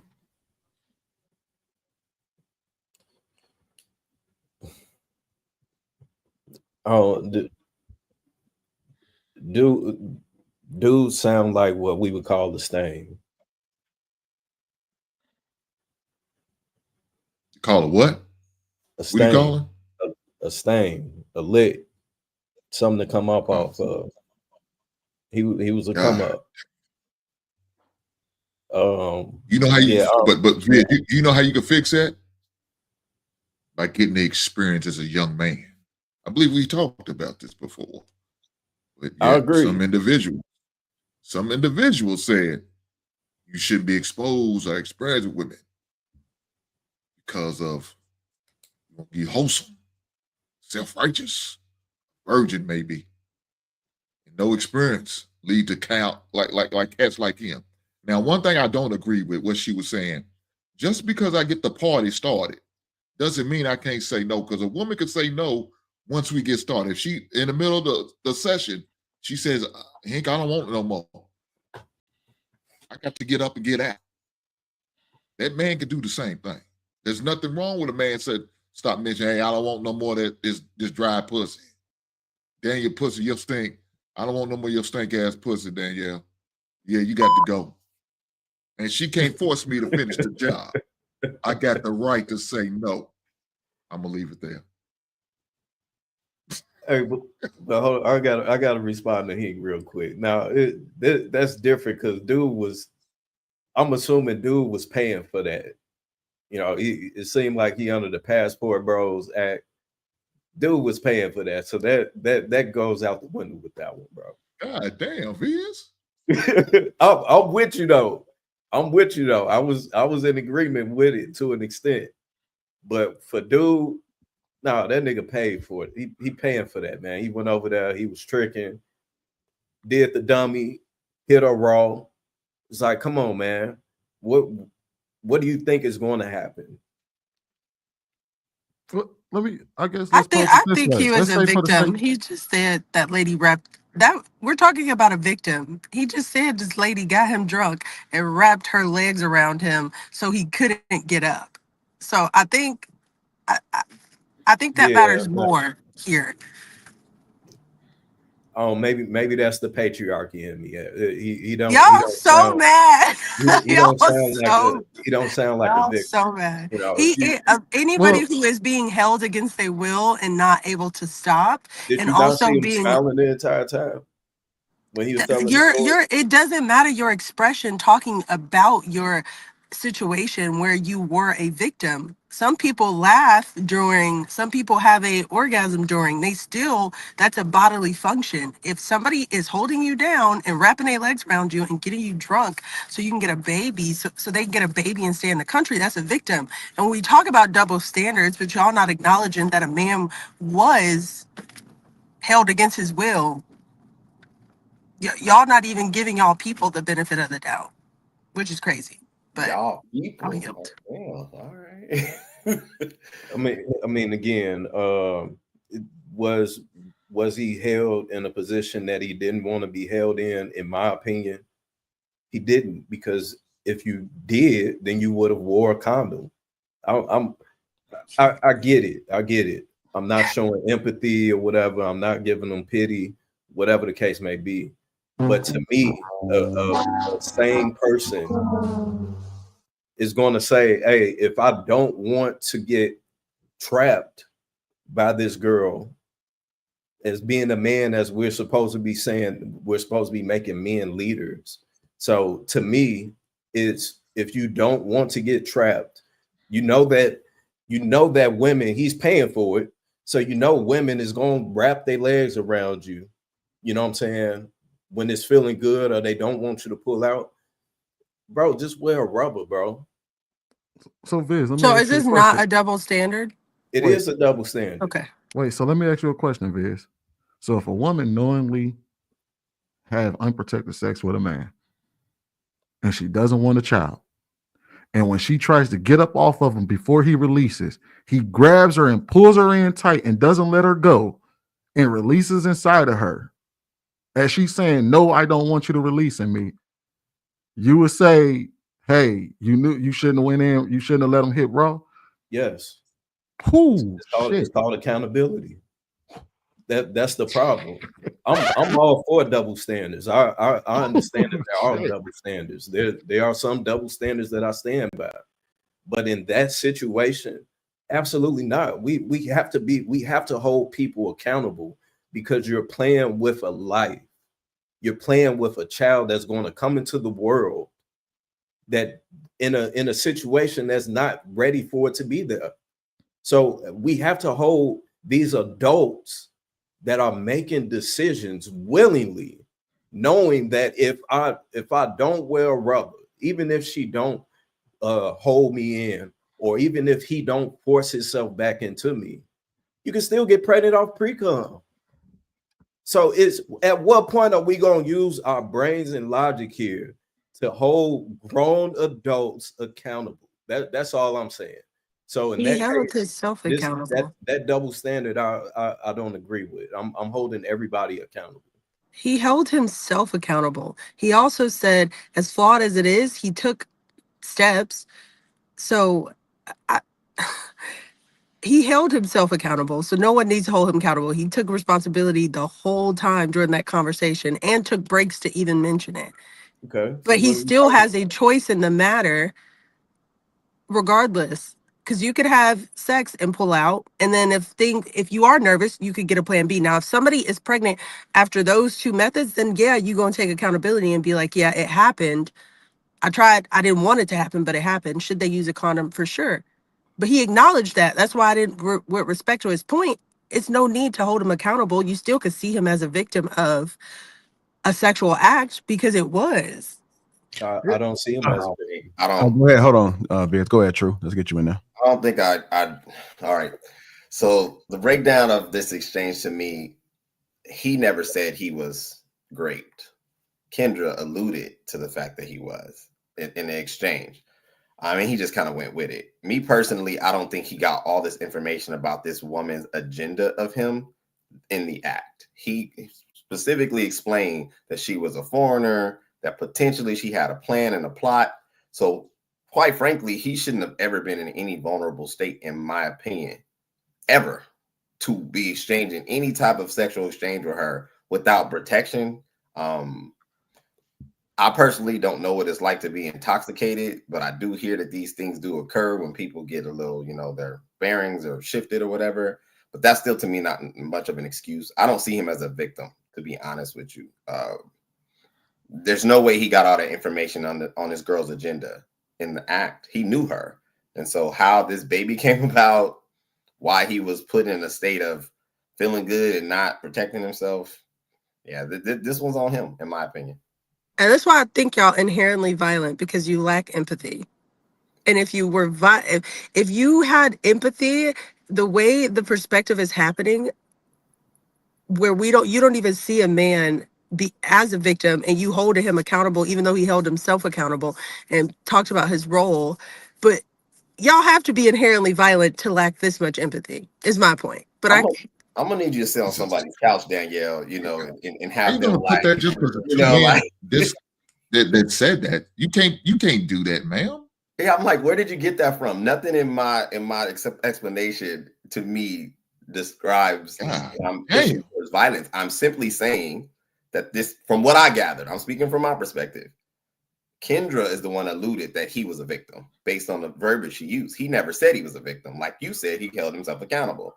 But he's saying that you know how it is when these women are trying to get a baby based on citizenship. So he knew her. So in my mind, if I had that type of, information about any young lady I'm engaging with, I'm going to move a certain way, or I'm not going to engage at all. So for him to know this and then still act sexually and then put himself in a vulnerable state, he ain't no victim. Not in this equation. I think the question I is, say you push violence, you're inherently violent because you lack empathy on a situation.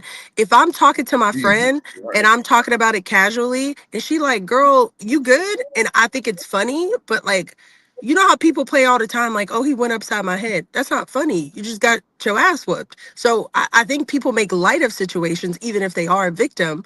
But I'm talking about how men are not expressing empathy while saying that there isn't some sort of inherent violence. Like you said, in your mind, the way you viewed that, in your perspective, the way you took it in your perspective, shows an inherent towards violence. Because if it wasn't, you would it would do the opposite, and you would empathize and say, yeah, this man was held down. He made a stupid decision, which I agree. He did not make the correct decision. He should have protected himself.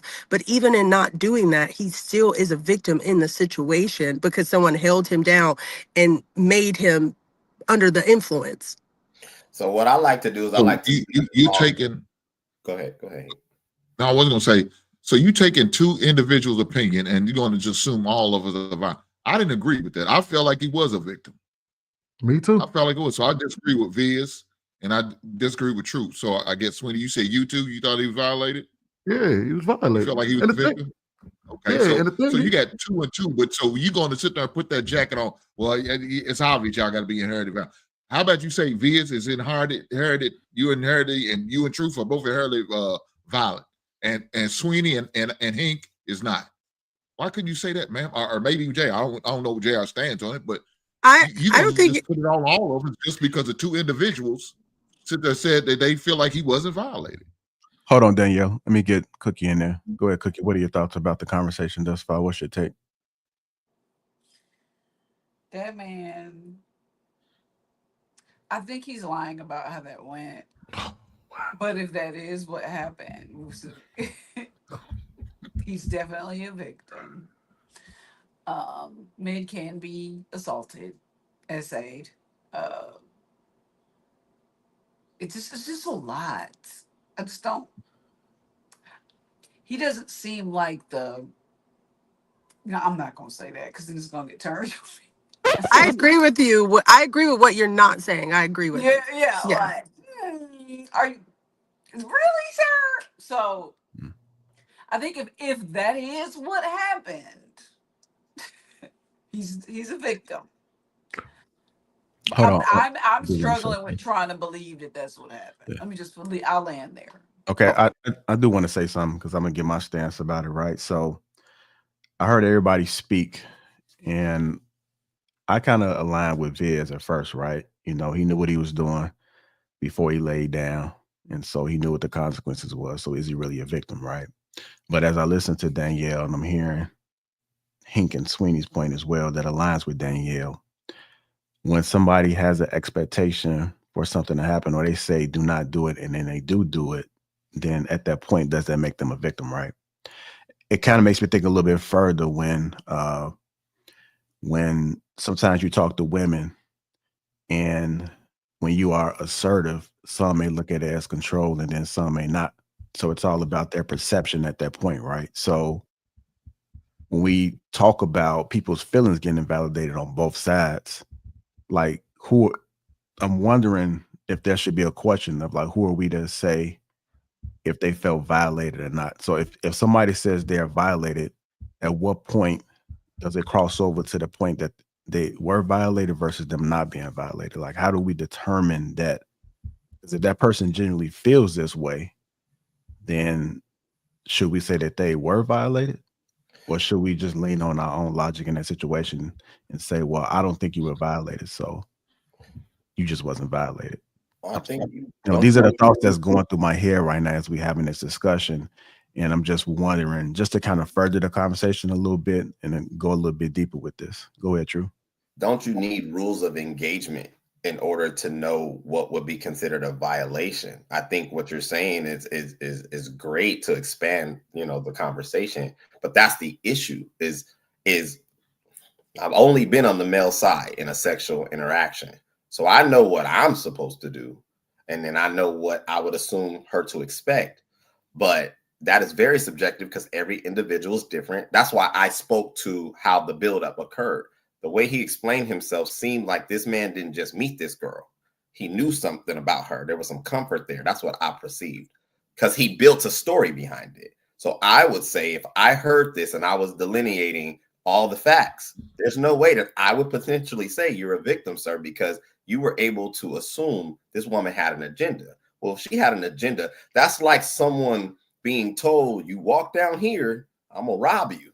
And you're like, well, I heard you, but I'm still gonna pursue. Like, sex is one of those things, especially on a casual basis, that's hard to know what is the rules of engagement. Because I think someone said on the panel, in the act, I think Hink said it, in the act, in the moment's notice, either the male or the female can be like, I'm no longer interested, mid-stroke. But there's no referee to state, hell, we cross boundary. Like, it's between those two people. It's a social thing. It's an integral thing, character thing. So what are the rules of engagement? And I digress. Hold on quick. Let me get these super chats. Hold on. Okay. Chris Reed, $10 says, women bring out violence in a man, but a woman get married to a man, get to the top, everything's paid for, and then ask for a divorce and marry younger. Gojo, $10 says, it's always some system to blame, as if two women throwing hands having no willpower at all, LOL.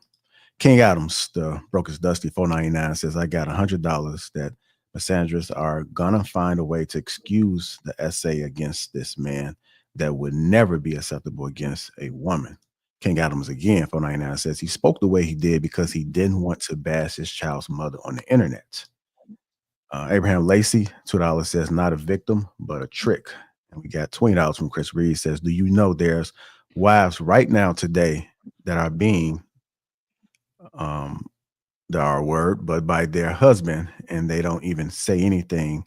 Oh, by the way, do we all remember the fire chief that killed his wife and killed himself because the wife wanted a divorce? I want to thank everybody that's contributed to the platform. Let's go ahead, Cookie, and then I'll go ahead and play the rest of the clip after Cookie.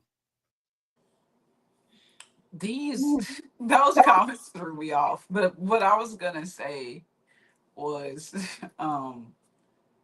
there is a definite rules of engagement. When somebody says stop, woman or man, you need to stop. Anything after that is unlawful. That's all I have to say. All right, here's the rest of the clip. Give me 1 second. There we go. That's the story you really want to tell? So that's the story you really going to No, hold on real quick. I said that because you said a woman trapped you. So sarcastically, I said, oh, she raped you? Right. And then you said yes.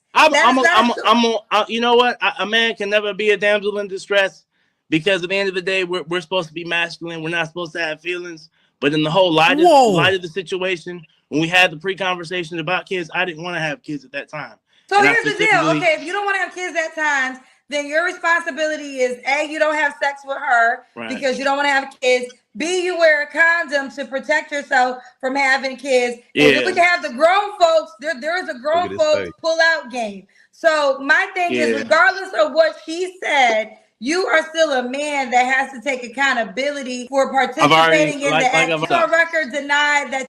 We can rewind the video, love. I've already taken accountability for the whole issue of it. So let's on record deny that you were because you was not. Oh my God! In any, I'll just say in any woman's eyes, no. But if I was to talk to a group of men and tell them what happened, it didn't happen to several dudes. We just don't talk about it. These are like stories we don't tell. crypt story. We just don't tell. But at the end of the day, my perception is my perception of what really happened.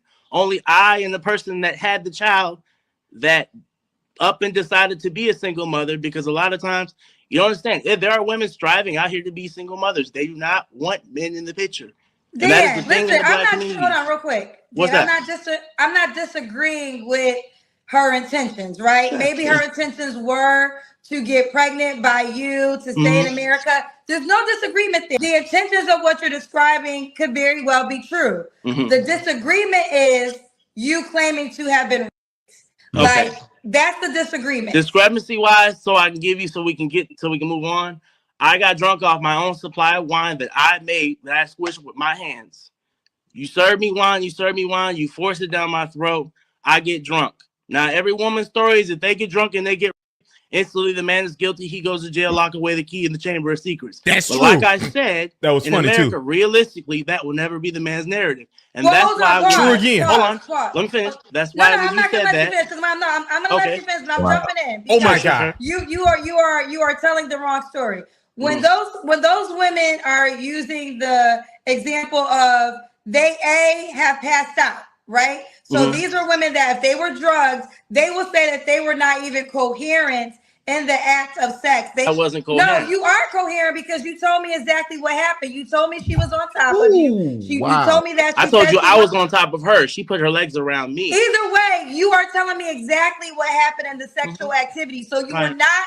You were trying to win an argument so you about can't this. use that as an example. And conscious, only thing you can say is if you don't remember nothing, and then that will still be hard because then it'll be like, how did you have an erection? But long story short, you cannot compare yourself to women who have been drugged because these women don't remember anything. You can recite quote unquote, Kendra don't remember anything. Anybody can wake up from consciousness during the act of something and completely fall back asleep. And when you go to court, like I said, it's her word against mine. Hey, I'm not here to stir no pot. I'm not on here to stir the Yah Sisterhood, Traveling Pants Club. We ain't here to do none of that. We just here to see if there's any honest women out here that can understand their brother's situation, because there's a lot of other brothers have been through the same thing I have.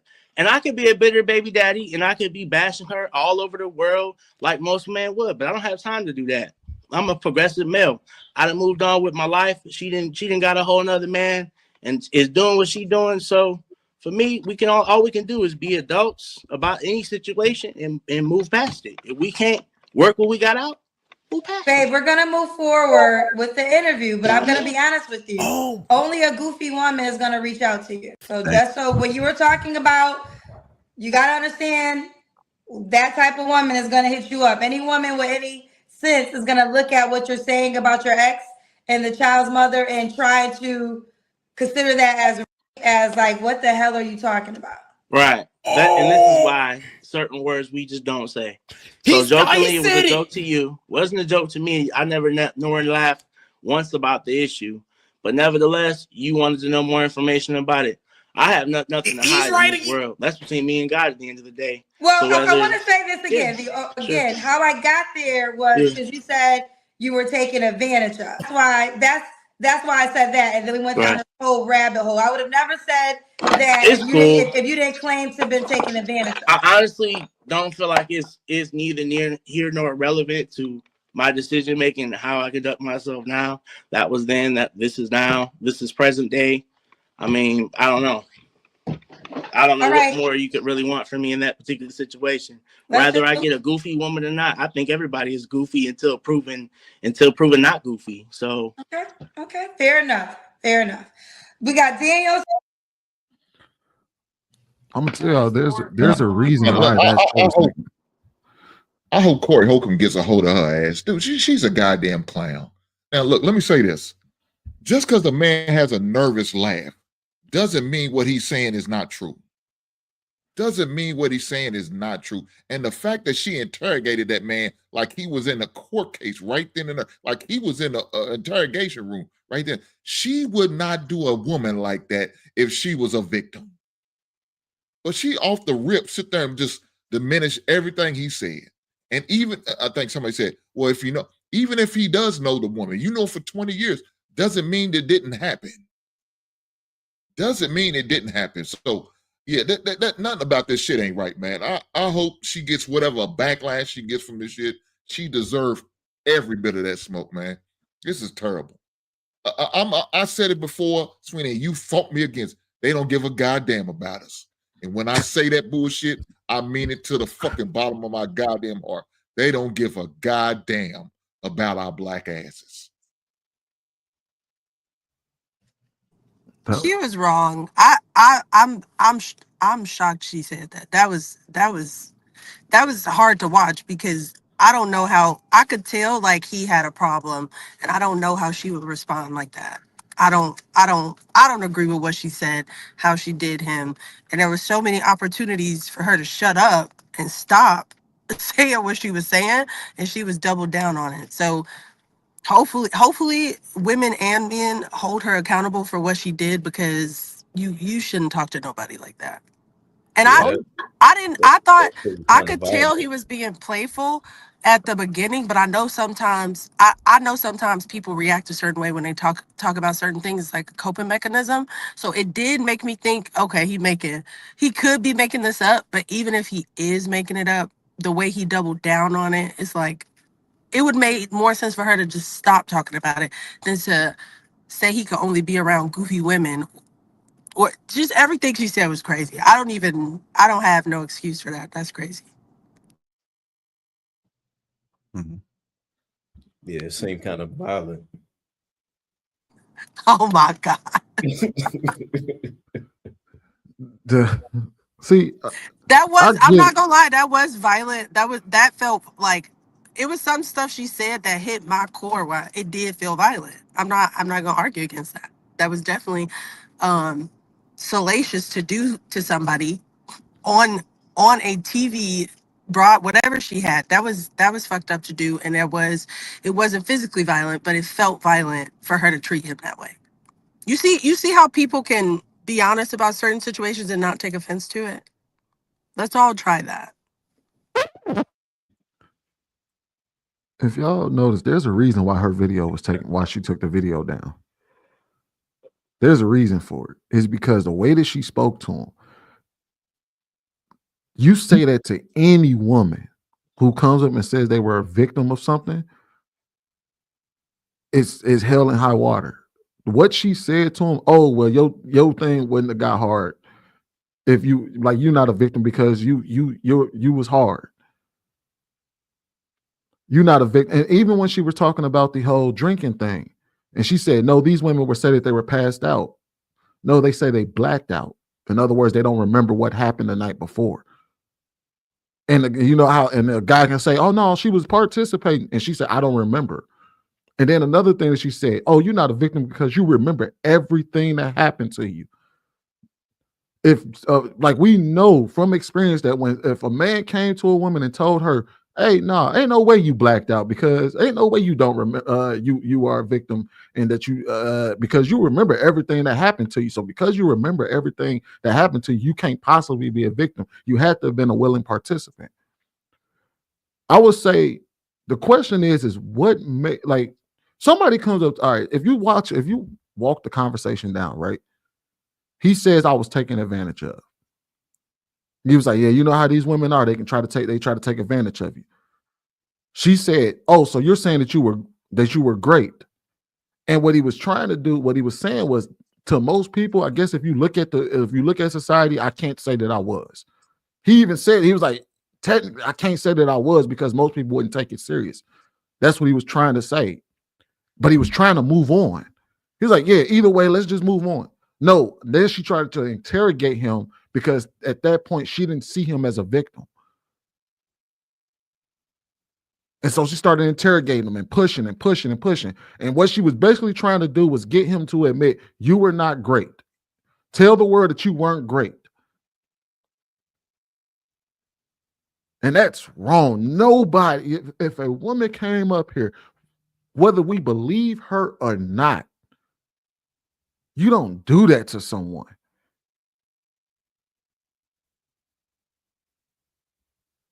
In that regard. Would you say that it was the tone of her questioning? Was it the line of questioning, or was it just everything in total? I mean, for sure, we can agree that with it being done on this live show, that of course is right on top. So is the line of questioning her dismissiveness, or even because she's a woman making these statements or questions, do any of those play a factor? Yeah, I think like you said, it was everything encompassed in that conversation. That's what triggered everybody. You know what I mean? Because it was the way she questioned them, the way she dismissed them. Then, she started making excuses. Here's the reality. I think True is absolutely right. Somebody can tell you they're going to rob you, and you walk down that alley and they say, I'm going to rob you when you walk down the alley, and that person robs you. You can say that person was a goofy. Absolutely true. However, that doesn't make the person who did the robbery not a robber. You would still punish the person that was there. So if let's assume that him and that woman were in the room with her, right? And he said everything that he said, and the woman said, "Yep, I wrapped my legs around him and made sure he couldn't get up before he nutted." Is she gonna then look at that woman and say, "You're not a criminal. You're not a rapist. I understand that he was trying to get away from you. Ain't no rapist. That fool is just a goofy." No, you would sit there and say, "Hey, yeah, you raped him." Wait, so where I'm torn with it, and where I agreed, I kind of questioned it the same with Kendra in the beginning. So if he was only raped up until the point that she didn't release her legs from around him. Right. Once he tried to pull away and say he didn't want to, and then she wrapped her legs around him and held him into position until he released. And then that's when he said, "All right, well, I'm about to just," after that part happened, he said, "We're going to get a plan B." And she said, "No." Now, but that part right there specifically, let's assume that he's telling the truth, that she wrapped her legs around him and refused to let him go until he released. That's great. Straight up, no chaser. So, all right, I got a quick question to the fellas on the panel, and not to get too personal, but fellas, how many of us have experienced that with a woman? Experience what? A woman wrapping her legs around you when you're about to, finish a climax. Of course. Yeah, but I didn't want to get up, so it didn't matter though. Right. There's a difference where you don't want to get up. If you let her wrap her legs around you all up in there and you enjoying it, that's different. But if you say, right, so in the moment it was okay, but then once he realized that this chick was only there to trap him for a baby, now I'm great. No, what he said was that he wasn't at the moment. It's still, even him trying to get up, just like him saying no. That's the same thing without saying it. He's saying, if I'm trying to get away from you, I'm pretty much telling you stop. I don't think we need to go no further. Same thing a woman is saying to me if she pushes me off of him, and I refuse to get off of her. That's same where thing. that's why I think He's just not saying the words. But you got to respect it. Allow it to. Allow the man to get up and go. If that's what he's gonna do, that's what he's gonna do. But she didn't do that. So yeah, did it get to the point? Yeah, maybe it was into the act. That's why we sit there and say, well, once you get started, a person can't tell you no. Yes, they can. Yes, they can. They can't stop in the middle of the situation. Doesn't matter. I taught my son. I said, if a woman tells you no, even if you're in the mid-act, get the hell out of there. I don't care if she said, well, I changed my mind. Leave. Get the hell on up out of there. Don't go back. And I would have nothing else to do with the woman. I don't care how nice looking she is or nice she is. Don't have nothing, because first of all, to me, you're playing mental games with me. And I don't have time for that. I don't know your true agenda, because first it was cool when we were doing it. Now you're telling me no. And now you're telling me come back. No, I'm good. Because I don't know if you trying to do something different.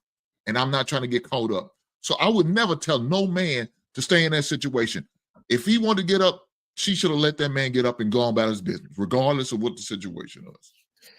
And I that's why I say it gets a little slippery for me, because, no pun intended, what's the rules of engagement? I get it. In a most logical, the most respectful, the most ideal situation, like Viz said, we've all been in that situation. You know, the exchange is happening. The lady wraps her legs around you. But I think we're missing the fact that he immediately, upon him recalling the event, so we gonna do a plan B.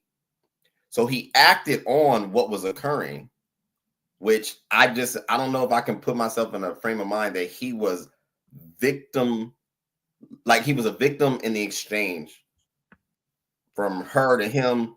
So he followed through with the act, you know, biologically, then tried to catch it on the back end by saying, we're gonna do the plan B, right? It doesn't make sense to me. He put himself in the situation from the jump, from the start, from everything from the alcohol to the act to like, if a man don't want something to happen to him, in my opinion, especially if it's a woman, you know, exchange, in that exchange, I think there's some things that could be done. But I do also understand you're vulnerable. You know, things is flowing. That's why I don't see him as a victim, in my opinion.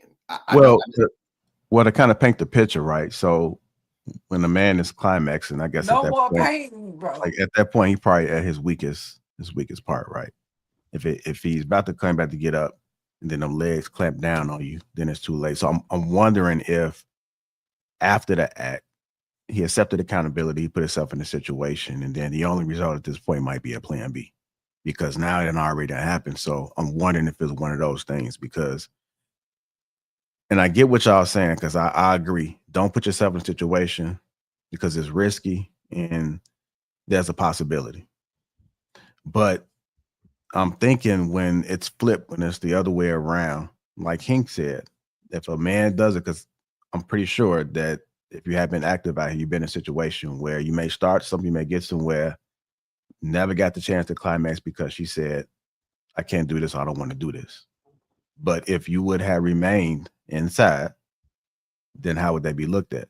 So I think this is an interesting conversation, because this may be able to help somebody, especially in the town we in right now, because it's going to be your word against Would this be considered her trapping him compared to her raping him, though? It's both. I think y'all. My bad. I think I'm gonna use an example that women do, since we talking about a woman's actions. If a woman wears a skirt or she wears something revealing, that don't mean that she's looking for it. Just because he wants to have sex doesn't mean he wants to be held against his will. So just because Wait, say that again. if a man, like the way y'all talking is like, just because he wanted to have a drink and have sex don't mean that he want it to keep going if he say stop. And also, I think we need to focus on the fact that biology and sexuality are two different things. Women have been raped before and they still had an orgasm, because that's a bodily function. So him having an orgasm doesn't mean that he wanted it. It's just a byproduct of the act that he was taken a part in. He said no. He then followed up and doubled down and said, okay, I take accountability, but I don't want no baby. Let's do a plan B. She said no. So I think his actions, his words, his responses all led to, this is not something he wanted, and he actively said no.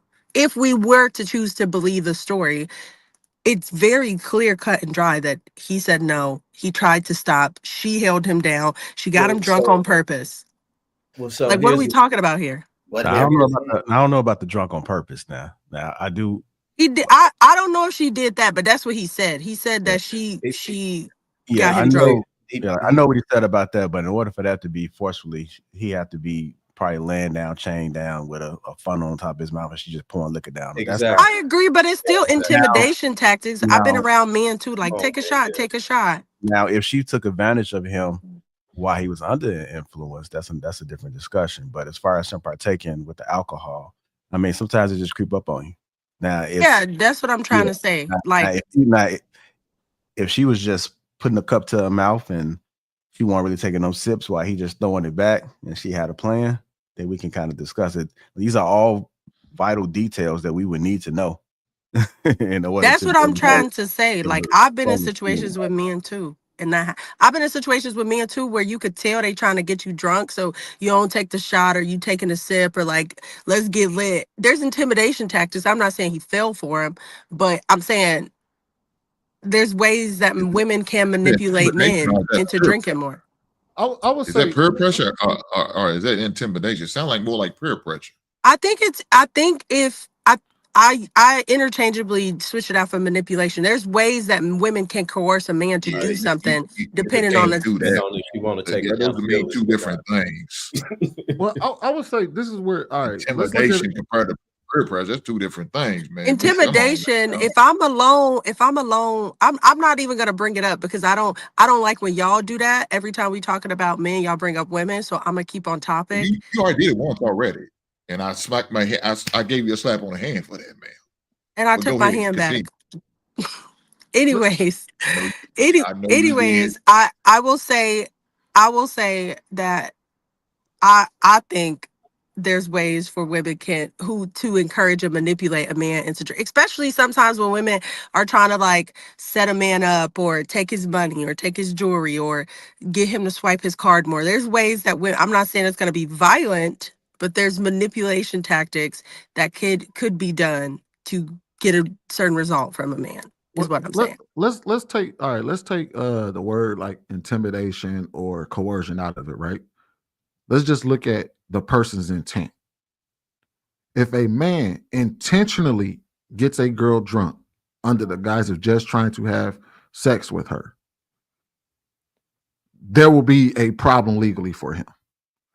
It's not necessarily about his action. Yes, he may have willingly drank, but if the person who's drinking with you is intentionally trying to get you drunk, just so they can, and in her instance, she was doing it to get a baby out of it. But if a dude was purposely like kept feeding the girl drinks, they was drinking, and she was drinking them along with him, but his intent was to get her drunk to have sex, he will have a legal issue on his hands. Just like in this particular situation, yes, he willingly drank, but her intentions were to get him drunk, to trap him into having a child. And then she took it a step further. There might have even been some room. Let's say, for the sake of argument, everything he said is true. She took it a step further by not just letting it happen naturally. If he busts a nut in her while he's drunk, it is what it is. She forcibly held him against his will by wrapping her legs around him, not allowing him to get away from her to have the child. And at that point, it's definitely great if we're gonna assume that everything he said is true. Because if a woman was on top of a man and he wanted to release her, and she tried to push him off or pull away from it, and he grabbed her and pulled her in closer and said, "No, you're gonna have my baby," there is no court that would tell him that what he did was not great. And Bears, I think it's important because I don't think Swinya and the rest of the panel was saying that he doesn't have some responsibility involved with it as well. He does have some responsibility, but I think they're saying that something else kind of took place at that moment that needs to be further looked into. No, that's fair, and I'm with that. That's just why I'm asking questions as to where was this actually great, or was this just simply entrapment? Was she just simply trapping him? The same way that multiple men and women that's outside of the country, guys go overseas, the passport bros, I'm pretty sure they have been in the same situation to where they're raw dogging chicks over there. And the chicks know that if I get a baby, I can go back to America with them. Or men coming over to America and doing the same thing. They're finessing women in order to get married to them, to have a kid, to trap them, you know what I'm saying, to stay in America. So for me, that's why I'm questioning, like, okay, is this truly a thing of him being great or her trapping him? And then at the only cost of it is that we're saying that he was great was because she didn't take a Plan B pill. All right, so I will say that I do understand True's and Viz's reservations on this, and how I understand is because this is how they are seeing the situation. They're seeing the situation as if, from the perspective of, okay, you was dealing with this woman. She said, "No, you gonna have my baby," and he said, "Well, then we just gonna have to do a plan B afterwards," and released, and then she wound up having the baby anyway. Whereas where they're going under with the guise of they had this conversation during sex. She wrapped her legs around him. He said, "No, I'm not trying to do this." She said, "No, you're gonna do it." And he said, "All right, then we'll just take a plan B afterwards." Released in her, and then tried to say he was taking advantage of. I'm looking at it from the perspective of, and I get if in your mind that's how that went, I would get any man who would say, "Nah, that wasn't great, bro. You was being goofy." But I'm looking at it from the perspective of, she did it, wrapped her legs around him, forced him to release, and then after the fact, he said, "Well, then you're going to take a plan B then." And then she said, "No, I'm not taking a plan B. I'm having this baby." The first one, if it was described the first way I just described it, absolutely, that's not great. He participated, then he tried to come up with a plan after the fact. The second one is great because she forced him to do it, and then he tried to come up with a plan of, okay, well, you're going to take a plan B, and she said no because he can't technically force her. But she did actually force him to release inside of her if he was trying to pull away, and she clamped her legs around him and forced him to release inside of her. Go ahead, True. I'm sorry. Go ahead, JR. I said, go ahead, True. That's why I say I asked JR what is the rules of engagement? I think this is probably one of the only exchanges between two humans that is very hard to grade as far as where it falls, because it can change. I'm assuming in this exchange, he was having sex with this woman because it was permissible. And like to Hink's point and a couple of others, in the event that it no longer is permissible, it seems like we're not giving credence. No one's having a conversation about babies mid-stroke. That doesn't tend to happen. Conversation that he was having with Kendra is that he stated he didn't want to have a child. So I'm going to put the onus on him that it is somewhat his responsibility to know who the heck he's freaking dealing with. And the fact that he got intoxicated is an element that aids to the, his faculties being challenged. However, he still knew who he was dealing with. To say now you're a victim, I can't give that to him. And that's why it's so dangerous. That's why I say, what is the rules? Because, I'm no virgin. I'm sure none of you guys on this panel are. Anytime you're having an exchange with a young lady, as a man, we're the one having sex. We're responsible for a lot of how it's even going to go in flow. I'll own that. So the moment it shifts, whether it's me, whether it's her, there's still a huge responsibility there. And I don't get why we're putting it in the sense of she now gets to victimize you. I don't know. I just don't see it that way. And I digress. And I think that True is making, I think True is making a real good point. And as men, we really got to think about this when we put ourselves in these situations, because it can get a little bit muddy. It becomes, he say, she say type of thing. You wind up finding yourself in a situation. So you have to have the understanding of the possibility, the risk. When I was at this job, we used to do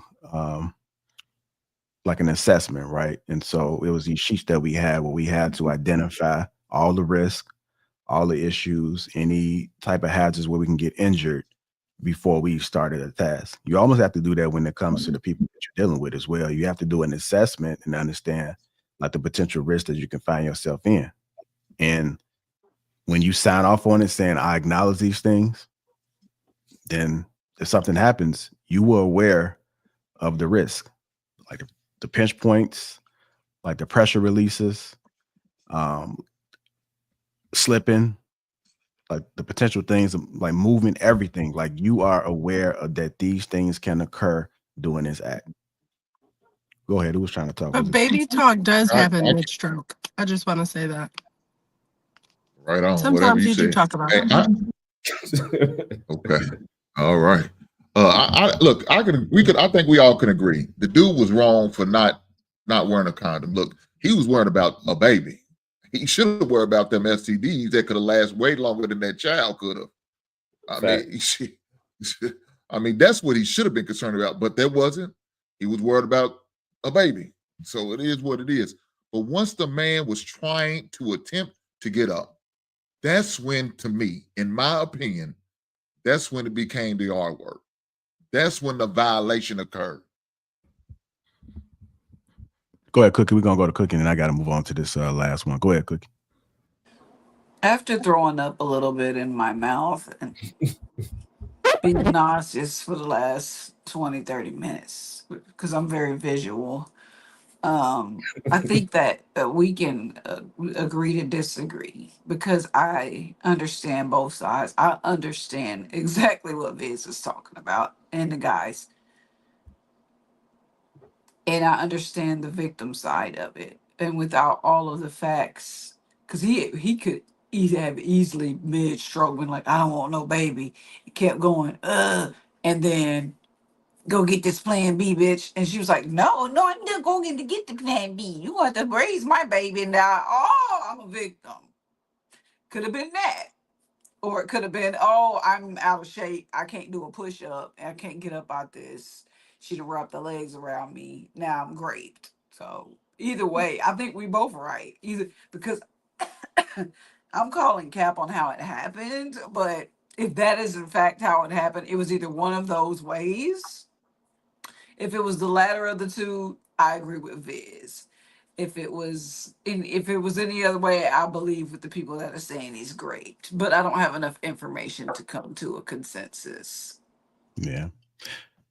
But he did take accountability, so let's go ahead and end it on that. He did.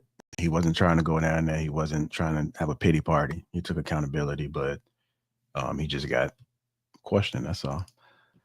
Mr. Travolta says, I think it's 100% men need to be experienced with women to avoid these situations. We are taught that women are sugar and spice, but they are just people. They can be good or lie, cheat, steal, and manipulate.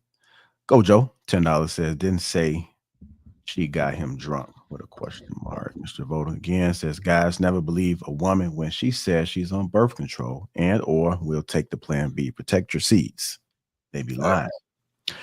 King Adams, the broker's Dusty 999 says, a woman does not have to be passed out. She only has to regret it the next day or me to him 20 years later. And he's cooked. Kendra being dismissive is lame as hell.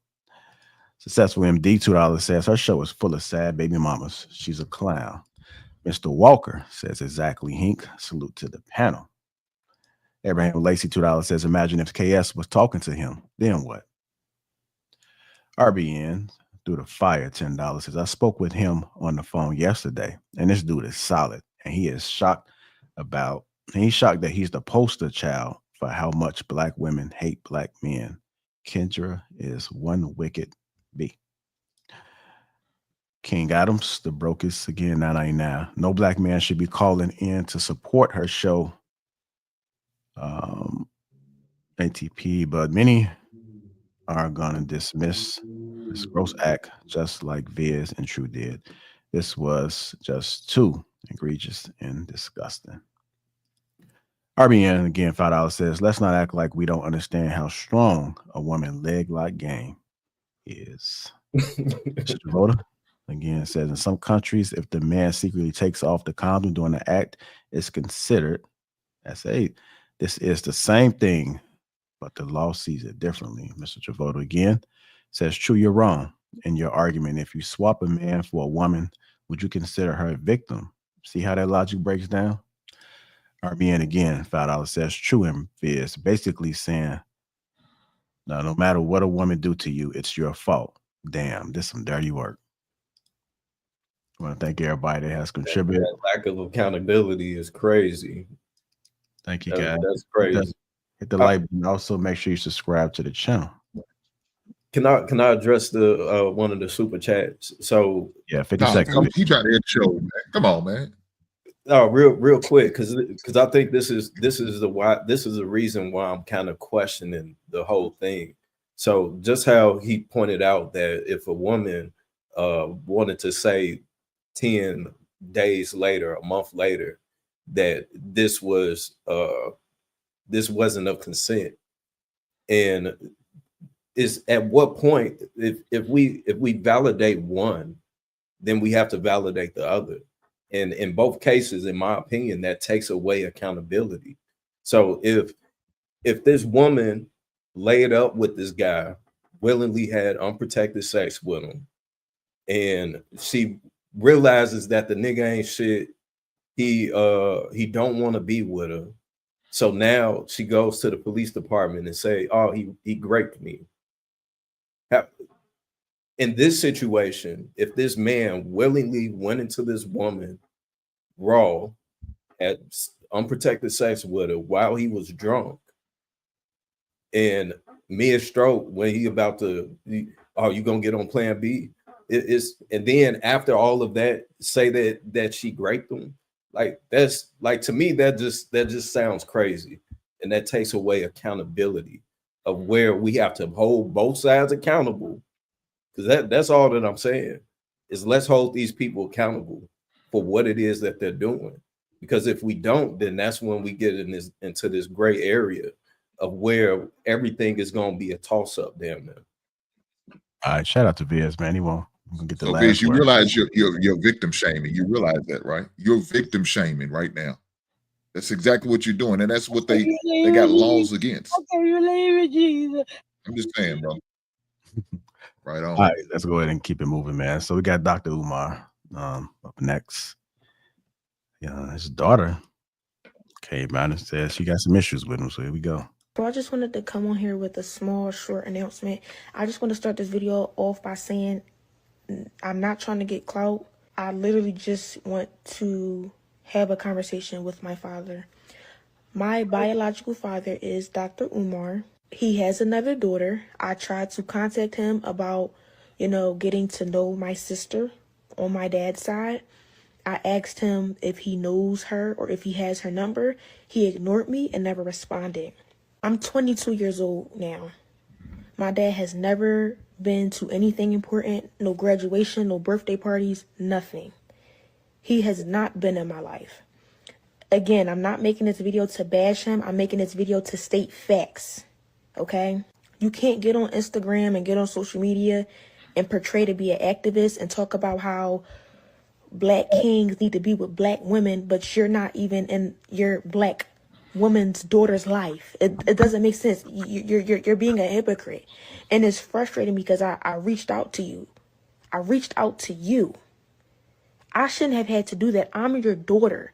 But I'm smart enough and logical enough to know that you would never reach out to me because you don't have my phone number. And I'm pretty sure you wouldn't try to reach out to me because for what? I don't want anything out of you. I want nothing but a conversation. Forget the relationship. I really don't care too much about that at this point. I just wanted a conversation out of you and you shut me down. You ignored me. You should never be too busy for your daughter ever in life. So I just wanted to make this video to just try to, I guess, somehow find my sister on my dad's side. So if you see this, please reach out to me. Please DM me because I want to know who.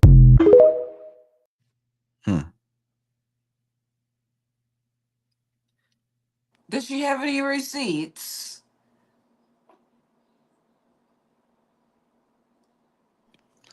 Has he responded? Does she have receipts, sis? We need to ask that for. Is she even his daughter? Yeah, he did. Huh? No, I think Danielle asked. Danielle, I'm sorry. She asked this. He responded. Yeah, he responded. Yeah, I'm gonna go ahead and play that response. Unless Thank anybody, you. So I'm like, is that his daughter? yeah, does anybody want to add anything before I do? Is that her first and only video, or that's her? That was just like that's how she came to the internet. That's the first one. Okay, that was the first video. Yeah, she needs 10,000 lasers for that hair. Asking you, really? I just don't understand why you're ignoring me. I'm 22 years old and you have yet to be in my life. Y'all know me too well. Y'all know my love for children is too strong. For anybody to be coming out the woodworks telling you they've been trying to reach me when my number has been public for 20 years. Listen, brothers and sisters, I want y'all to listen. My phone number has been the same for 20 years. So anybody telling you they've been trying to reach me and my phone number hasn't changed in 20 years, mind you, I speak at graduations in Philadelphia all the time. I'm on the street in Philadelphia all the time. I have events in Philadelphia all the time. I got family in Philadelphia everywhere, and you've been trying to find me? Stop the cap now. Can we please stop the cap, brothers and sisters? Trying to build your struggle streamer career off of my back, coming up out of nowhere, acting like you've been looking for me. Get Mama Smurf. When can the three of us have a sit down? I'm ready for this. When can Mama Smurf, Papa Smurf, and Baby Smurf have a sit down? Oh, I'm ready for this. And I will have my white man paperwork. When can we do the sit down? When can we do the sit down? Been paying child support since you damn near came out the womb. Deadbeat who? When can we have a sit down? Child support started, you wasn't even out your mama yet, and she took me to child support. Deadbeat who?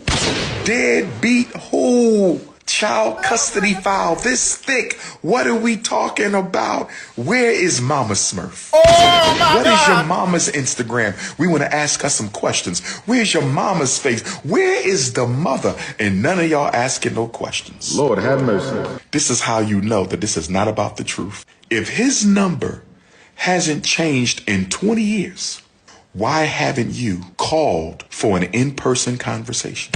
You wait until now. Why is that? Why did you wait until now? I want you to get off of social media for a minute. Stop looking ridiculous. Get off social media for a minute, Baby Smurf. Stop looking ridiculous. And I want you to get Mama Smurf. And on Thursday, 1 week from today, I'm calling you out, you and Mama Smurf. I want a respectable private FDMG tour and luncheon. Baby Smurf, Mama Smurf, and Big Papa, Wilmington, Delaware. Let's put it into this right now. That was Shout out to the white man's paperwork. I think I don't know. It's so many layers to that, and I think it could go either way. I think a conversation would be helpful, but I do find it interesting that she came to the internet. Now, if she did reach out to him and she showed receipts, like I'm calling him, he not answering, or he not responding, then okay. But it kind of look a little fuel to the fire, like she just trying to put cables on something. Well, the to funny me, thing is, the funny thing is he asked why now, right? And she clearly stated why she reached out to him. She said, I was reaching out to him to get in touch with my sister, and he ignored me. That was her whole point of reaching out to him. And when he ignored her, she went to the internet and called him out for it. Was like, hey, look, all right, let's say for the sake of argument, they are estranged. They don't really talk like that. And your daughter reaches out to you and she just wants to get in contact with her sister. And you ignore her. Is what she said wrong? You ignored her. And then she went to the internet to tell everybody, look, I'm trying to reach out to my sister. I tried to call my dad. He ignored me. Hey, sis, if you out there, know that I'm looking for you. Yeah, but you heard what you said, though. She went out to the internet. She could have just private said that. situation. A private situation. It should have never got to the internet. Why would you need to go to the internet to have that conversation? And how old is your sister? Is she a newborn? How long she's been around? And like you said, just now doing this? So she's 5-year-old. Why didn't you do it 5 years ago? If she's 10-year-old, why didn't you do it 10 years ago? If she's 15 or 20, why didn't you do it then? No.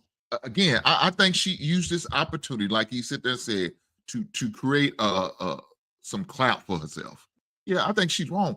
I don't believe in taking my stuff to social media and putting it out there like that to get if I want to get in touch with family, I need to do that. I need to send a video. I need to shoot a video to do that. Well, like you said, if you got a phone number, hey, call him. You know where he lives? Go see him. Knock on his damn door. You know where he does his public speaking. Confront him there. Do all of that. But to take it to the internet like that, yeah, you had some bad intentions. And it's obvious. Now, what if for whatever reason, I don't know. Maybe she wants some money. Maybe she mad because he don't want to deal with nobody. Maybe it's because of like, maybe she got her snow bunny. Maybe she's engaged with a white man and he doesn't agree with it. And now he's done with a black ass. I don't know. Well, but well, don't take let's that shit to the internet. I don't think well, that's the smart thing to do. well, let's All say right. So this supposed to be the alleged text message shared between the young woman and Dr. Umar. This was floating around. I can't see that. The hell.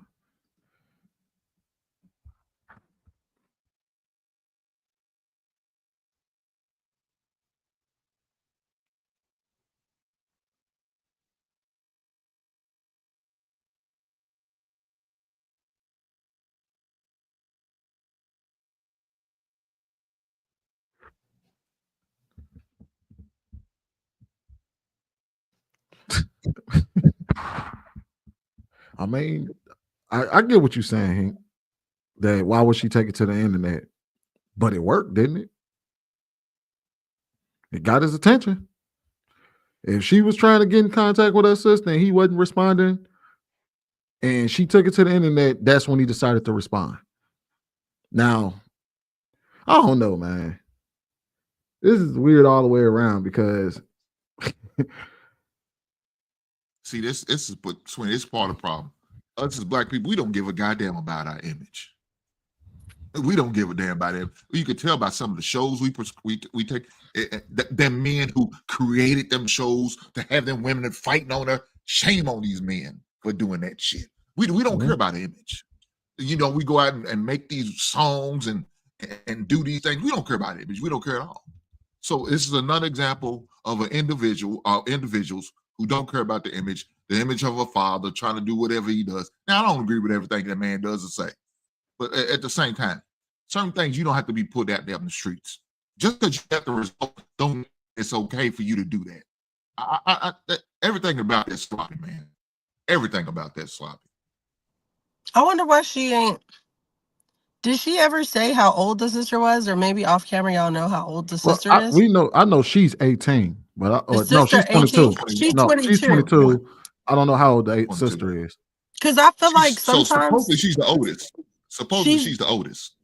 Yeah, I don't know. Sometimes when it be like if a man has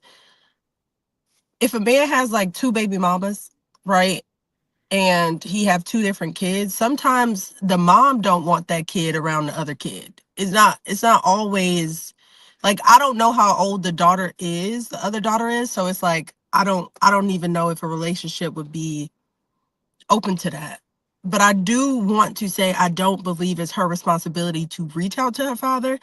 It is his responsibility. But I mean, I feel like a lot of times too, like if a man has been supporting and paying child support a child's whole life, and then the child support stops at 21 or sometimes 24, there's a change in circumstances for that child, so they have a reaction, and sometimes the mom fuels that reaction, like your daddy not helping you, or something like that. So it could be a possibility that she's just upset that her life is changing and she's 22 and she wants to get closer to her sister, maybe. But it's so many ways this could go.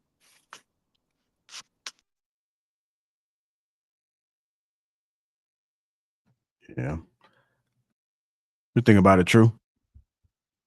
I think Cookie was talking, but we can't hear her. Go ahead, Cookie. I guess while she gets that situated, I think I'm gonna weigh Hink on this one. I don't think that it was really positive for this young lady, whoever she may claim to be, to rope in Dr. Umar, as much as I really don't care for Dr. Umar personally. If she is an adult, I think she could have went about making contact with this sister and didn't have to necessarily involve Dr. Umar. He may be the point of contact from him creating life with this young lady, but she's the one interested in the relationship with the young lady. She can reroute and go around him. He has no involvement really with her self-interest for the relationship. And if it's a case of trying to track somebody down, we live in 2025. I mean, you can hire a PI, you do a couple of searches of some things, you can pretty much find almost anyone if you want to bad enough. I think this was a cry for help. I really think this was just to bring some type of smear campaign to Dr. Umar and get some attention. I digress. My bad. Only because of how she said it. It's like you could have been like, hey, I'm Dr. Umar's daughter. If you his daughter too, reach out to me or something like that. Like if that was your intention. I didn't know you was back on Cookie. I'll mute. No, you're fine. I got a call a second ago, so I guess it mutes me. After what I was thinking is I had a lot of questions because there's a lot of stipulations sometimes about why and how things go in the court. He said he had child custody papers that were super thick. So there's probably a good chance he's about to explain to her why he either can't or did not reach out to her himself, and that she needed to reach him because he reiterated that a lot. I think she says anybody. This isn't a smear campaign, but then goes on to bash the man for the next minute and a half. It just seems like attention-seeking soul, an ass. So that's all I would say. And it's hard to watch her dad. I will hold like a flame to women too. Like sometimes the way we communicate about a child's father based on what happened and them not being in a relationship, because she mentioned that like you left your black woman, and it's like you don't know, to Cookie's point, you don't know the relationship dynamic that your mom was involved in and why that didn't work out. And I'm divorced too, and I have children, and my kids have that question too, like why you not in a relationship with my dad? And I don't ever bash their dad. So, but I know a lot of women whom I'm friends with, I could speak personally, who talk about, like, if I'm talking shit with my sister about my ex-husband, but who talk shit about their husband or ex-husband to their children, but you have to understand that's their father. So a lot of times the way she's speaking to me, it's like she's upset about something outside of trying to reach her sister, and mentioning that he is getting his attention and he is a huge deal in the black community and everyone knows who he is, and you left somebody behind. Like it don't make sense to me why she would mention that any of this if you're looking for your sister, because you talked about that for 1 second and then bashed him, talk about him leaving your mama. They don't have nothing to do with it. Especially if this man's saying he'd been on child support, and there's a lot of stuff on my end too. Like in my parents got divorced, and I didn't find out some things until I was 21. Like, but my dad kind of let me have the understanding of a certain narrative that was painting him in a better light, and my mom allowed me to see my dad in a good light because she thought it would benefit me better than to hold him responsible or accountable for them not being in a relationship. So I think as women, I can't say I would be as strong as my mom to know that I thought that she was responsible or had responsibility in it, but she let me do that so that I didn't have an issue with my dad. So it's like sometimes women don't do that, and that's why you have little girls, because I call her a little girl because of how she was talking and how she was looking on camera, 22, having an issue with their father over the internet. And maybe her mama act like that, and maybe that's why they're not together. I don't know. But I don't wanna paint a broad brush. I'll do it myself. All right, so we walked this down as the events took place. I think the language matters a whole lot. He said that he has paperwork, right? I think the paperwork he was referencing was that he has paperwork that proves that he's been taking care of her, like i.e. paying child support. She never said he doesn't pay child support. She said he's never been in her life. She said that he's never been to a graduation, a basketball game, came to talk to her. And her whole issue with him was that when she tried to reach out to him about her sister, he ignored her. And I mean, let's assume that those text messages are true, right? Between her and Umar. He was questioning her about who she actually was. And then when she brought up asked for the sister's information, he ignored her. With that being said, I understand what Hank is saying when he said you shouldn't go to the internet with this. Fair enough. But she did approach him privately first. And he ignored her. So she addressed him publicly, which in turn did get her desired result. From what I heard, I think shout out to Erica in the chat. She said that she did get in contact with her sister after the fact. I will say this. Sometimes you don't know the person. You don't know siblings from your other side of your family. You don't know them. And the only person that you can actually go through, if she doesn't know who her sister is, then the only person she can go through to find that out is through him. So she reached out to him and he ignored her. And she went out and addressed him publicly. If he wanted it to stay private, he could have just responded to her and said, hey, your sister's information is this. And I don't think any of this would have came out. But he didn't do that. All right, let me play this clip right quick. Mothers felt they should have become my wife purely due to pregnancy. I said we can continue to explore, to date. I would like to move in with you. We have to learn more about each other before we decide to spend the rest of our lives together. And they arrogantly said it ain't going to work that way. Put somebody go tell Suki I'm trying to get in contact with my father. The reason why parents lie is to protect their own interests. It's never about protecting the person or the child. It is about they fear if you knew the truth that you would not love them anymore. It was a very sudden realization for me. I did reach out to my dad. We spoke. In my case, it has been reconnection. I never want to lose this relationship again.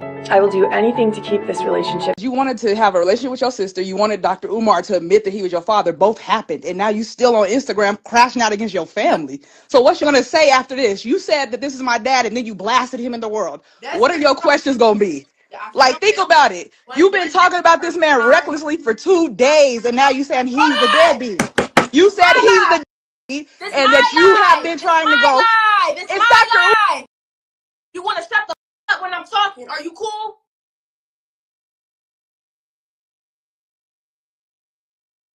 So she did have a motive. God damn, Sweeney, you was wrong again. The hair makes Well, it. let's say that she is angry with him. She probably is angry with him.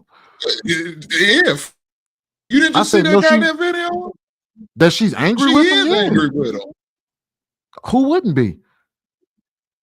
Who would if you try Does to she reach know out to why your? she angry though? I think I'm sure she's pretty clear on why she's angry with him. She doesn't have a relationship with him, and she tried to reach out to him to get in contact with her sister. He ignored her. She went to the internet to talk about him. He responded in the way that he did, and she's upset. Do we know for sure? Did I miss something? We know for Yeah, sure.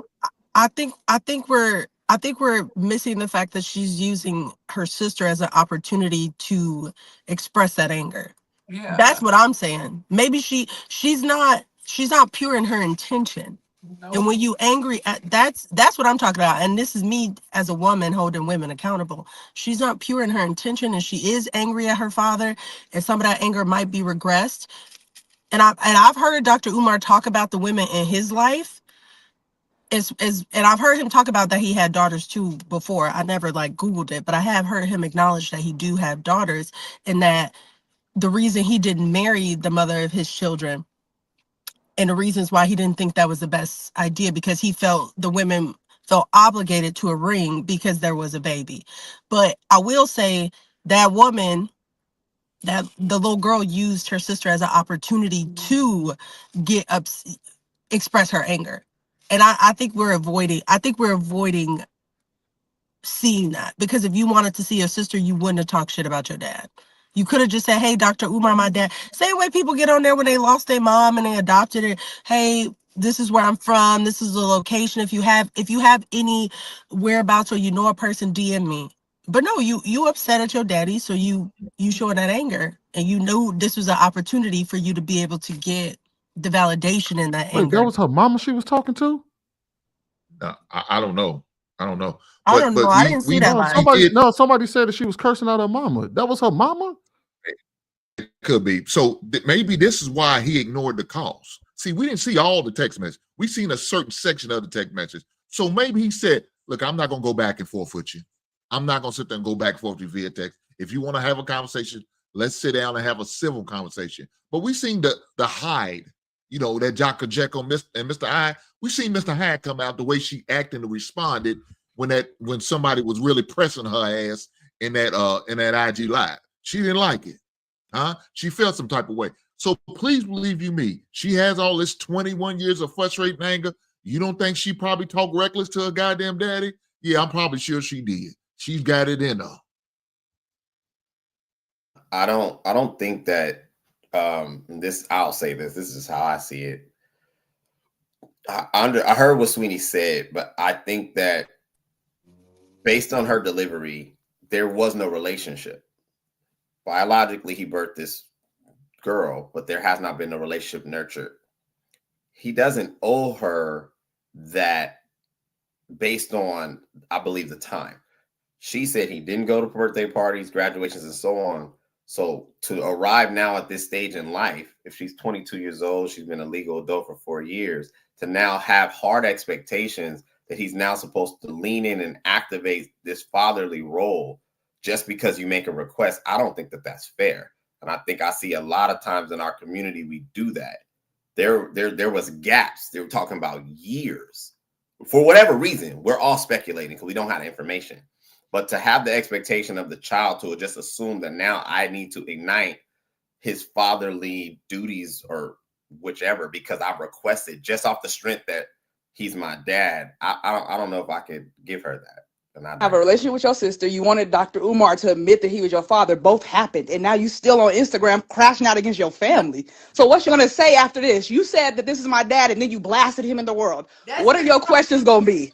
Like, think about it. You've been talking about this man recklessly for 2 days and now you saying he's the deadbeat. You said he's the deadbeat and that you have been trying to go. It's Dr. You want to shut the up when I'm talking? Are you cool? Hold on. All right. So wait a minute. Damn. Wait a, So wait a Sweetie, minute. again, I'm gonna say that thing. She talked reckless to her goddamn mammy. You don't think I don't know. I don't think that was her mama. Can y'all hear me? I don't think that was her mama. Yeah, we can hear you, Cookie. You don't think she got none of that? You don't think she Dr. Umar got none of that goddamn reckless ass mouth smoke? Oh yes, she did. And maybe that's why he stopped responding to her. Just maybe. Wait. See, the thing That is, was you gotta her look mom? at. I don't think that was her mama. I think that was some random person that was just going at her own. Yeah, I But- don't think that was her but mom. let's- I think she thought just said the expressed word it mom how. in there. But Huh? she, It sounded like I heard the think word she's, mom in there. I think she just expressing, I think she's showing that she is angry, and I think that was like the collective understanding is that she communicated in looking for her sister. She communicated her anger towards her father. And then I didn't see the other 2 lines that lady is talking about, like you've been talking to bashing your daddy for 2 days. But to True's point, there is 4 years between, assuming she didn't go to college, 18 to 22, there is 4 years. The reason I pointed out child support is because I feel like maybe the child support stopped and that's in her life, because you do get child support past 18. Maybe her life is changing based on him maybe not being present. He got white man's paperwork this thick. Maybe he has a reason why he can't be present, or we could speculate there. But when he talked about why you coming out now, and it was 22, I know child support cuts off between 22 and 24 if there's like a back child support situation. So that's putting me in the mind of her life changing. And then her comparing that he's well known and being able to walk around, and maybe she's struggling and she mad. And maybe her sister still Hate getting him child too. Of support. course she do. Just get a Cause he put his job. fucking hands on me. What is wrong with him? He should be in fucking jail. Like really, he should be in jail. Like I'm not even joking with y'all right now. It's a lot about him that y'all don't know. He's a crazy sick man. How long was they together? I don't know. They met in college. I don't know how long they was together, but he was with his other child. He was with her mom for 5 years. That's what she told me over the phone. But I don't know how long him and my mom was together. So he's a woman abuser? Yes, he is. And a liar and a hypocrite. Yeah, all those things. Yeah, she left him. And then this man got on the internet and said, my mom wanted to marry him. That's a lie. That's a lie. Why would my mom want to marry somebody that put his fucking hands on her? This man is a fucking liar, and I can't stand him. She didn't want to get married, but she had a baby with him.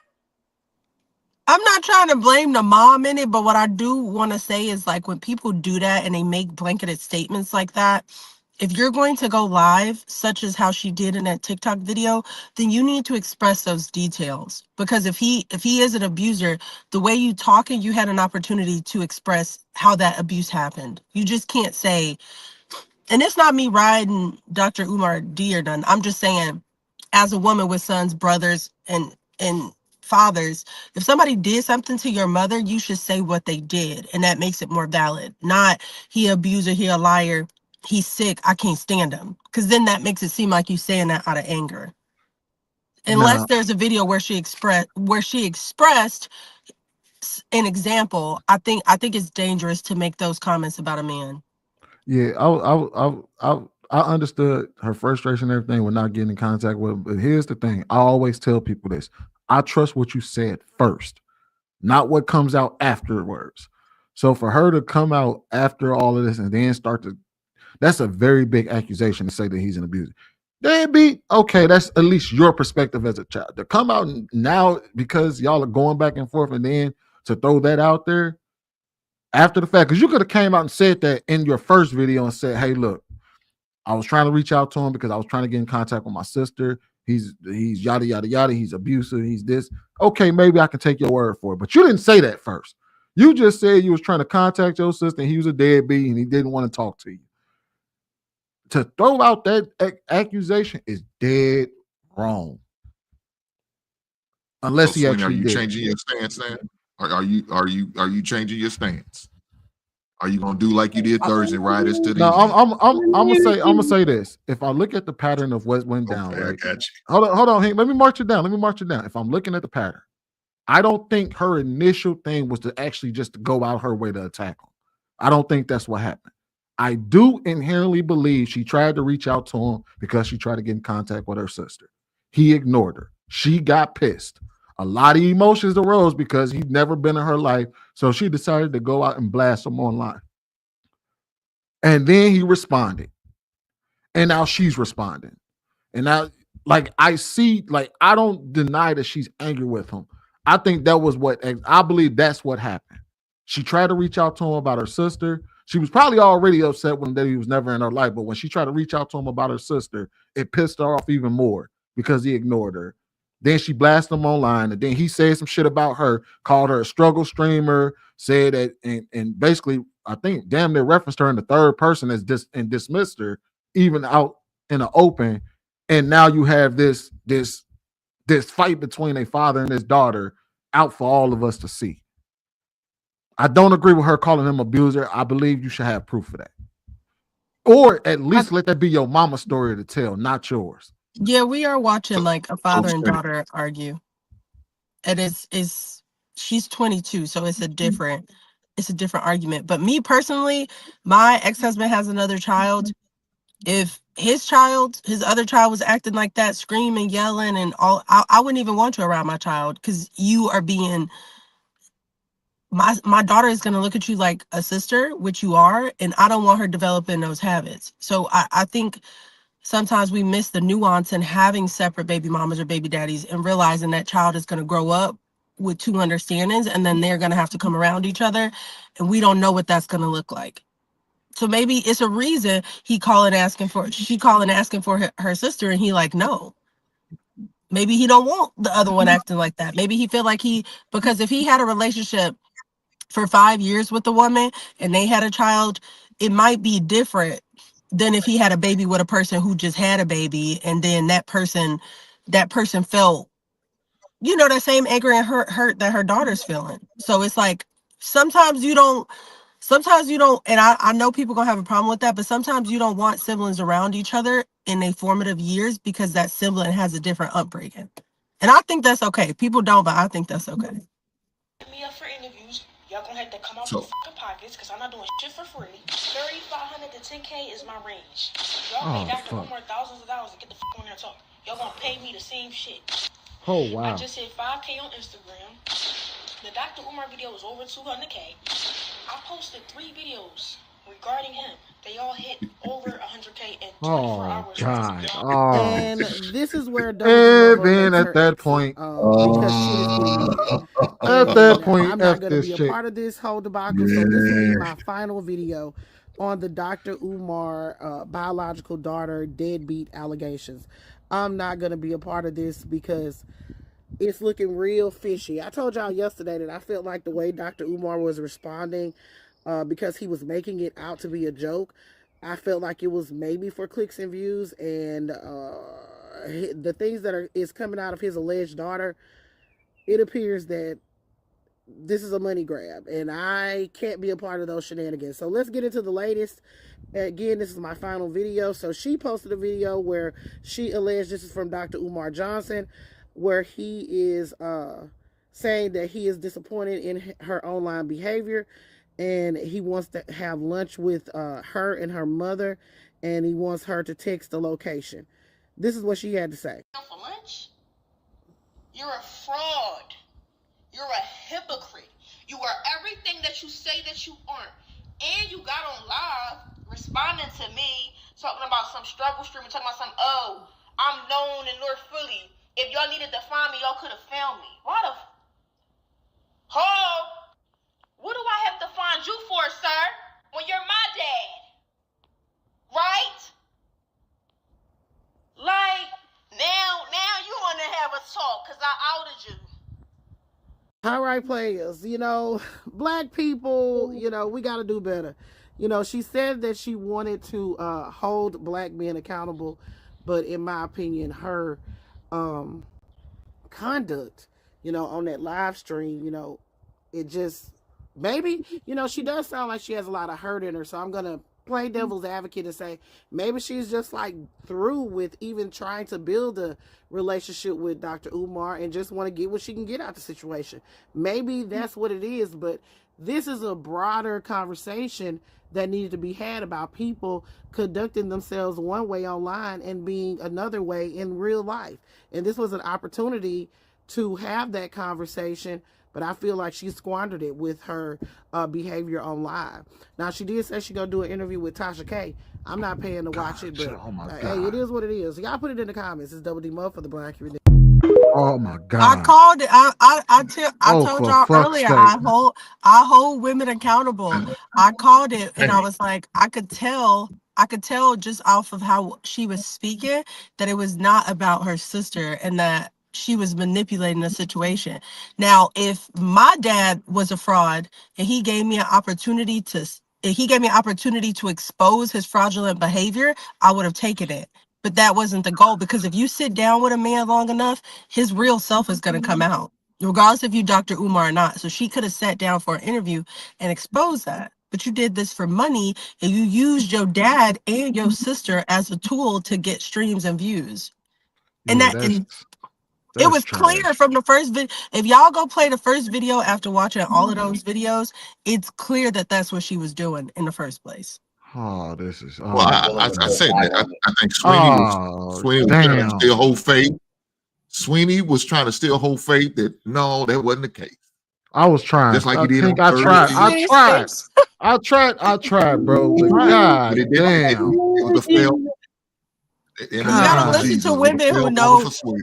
Listen to women who know women. I could tell she was upset at her dad, and I could tell she was gonna use her sister as a tool, and it was clear as day what she was doing. And I appreciate you giving women the benefit of the doubt, but sometimes you have to look at the character and like the contents of the character and not their gender on both sides. I would say I was giving her the benefit of the doubt up until she started bringing up how much her streams were doing. That's when I knew, okay, your intentions was to go viral. When she said, "Oh, that first video I did 1 million. This video I did, yeah, my man." That was her intention the first time. Who would mention Dr. Umar? I'm just saying it was clear she was not holding herself accountable, and I knew. If you watch Dr. Umar like I do, I know we all like laughing jokes and some stuff we agree with, some stuff he's wild as fuck. But When he start repeating the same thing 3 times, he be telling the truth. So it's like for him to suggest a meeting to sit down and talk and maybe give his daughter an opportunity to understand as an adult, this is what happened between me and your mom, and maybe you old enough to accept that and we can move on from it, then take that opportunity. But if you want some money, then don't. Nah, he was in it for the money too, man. That dude, like the apple don't fall too far from the tree in this situation, because he tried to monetize that shit too. Tried to say, yeah, we could do this on I forgot what platform he mentioned. He tried, like, if y'all watch his response, he was like, yeah, definitely monetize it. I'm not mad at him for monetizing. Get your money, but I'm saying get your money. I think he might have done it for the exposure, because we know how we are in the Black community. Once somebody say Dr. Umar a deadbeat and he a fraud and like it's gonna go across all our platforms. So maybe he wanted to do it on a public setting so it could get the exposure. But if he wanted to get money out of it, I think that's okay too. I think I just don't like her thing. Go ahead, man. You keep going. I was just gonna say, I just think she should have, if she was more truth coming, I would have respected it. But it was like, you gonna use your sister. You could have been like, let me tell y'all about my daddy and how he ain't shit. My daddy named Dr. Umar. And we would have watched it, but you trying to see your sister as an excuse. And that's why people are going to look at you differently. Because people would have listened to her talking shit about her daddy, especially Dr. Umar. We would have ate that up. But it was her being manipulative. Hold on, he got no True trying to get in there. Go ahead, True. Y'all willing to take up a collection for her hair fund?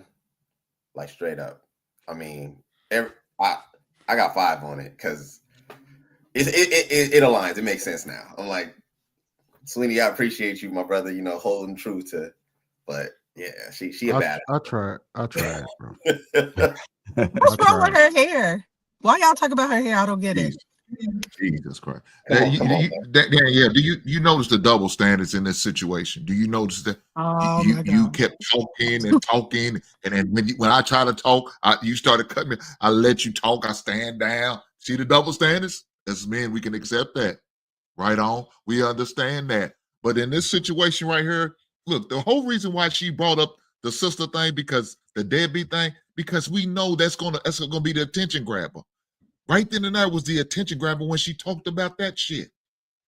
Then she tried to emphasize it more and say, well, yeah, the reason why he married because he was abusive. Man, come on, man. Everything about that whole conversation was bad. She did all that shit on purpose. She was wrong for that. Like, if you really cared about your sister, this would have never been a conversation like that.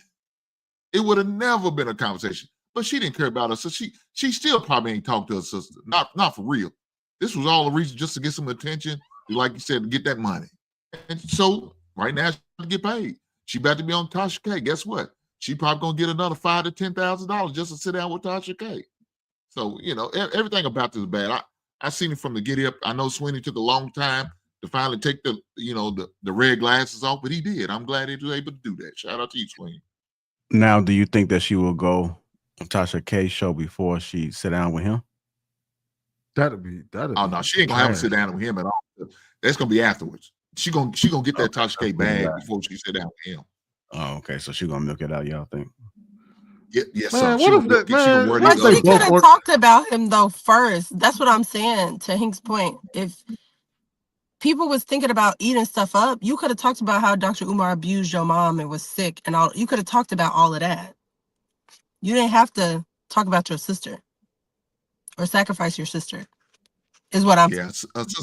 Her sister was secondary. Her sister was irrelevant. She don't give a goddamn about her sister. Yeah, she was a casualty in the war. She just wanna fight her daddy. She mad at her daddy. You mad at your daddy. She called her somebody somebody said that Tasha K is about to get paid. I mean, it could be true. I mean, the fact that Tasha K has visibility, she may just be okay with that. And Tasha K may be the one to actually leverage off of this. We'll see. I think they both gonna eat. I think the daughter gonna eat as well as Tasha K gonna eat. They both gonna eat. You know, but of course Tasha K gonna get that bigger check, of course. And little girl gonna get a little walk around money. You know, her new George, probably get her hair done for True. You know what I'm saying? Hook up. Stop talking about her hair. There's nothing wrong with that girl hair. She was doing her hair. Let me ask y'all a question though. Look, man, yeah, she gonna have a brand new pink wig by the time she get on Tasha K. Promise you that.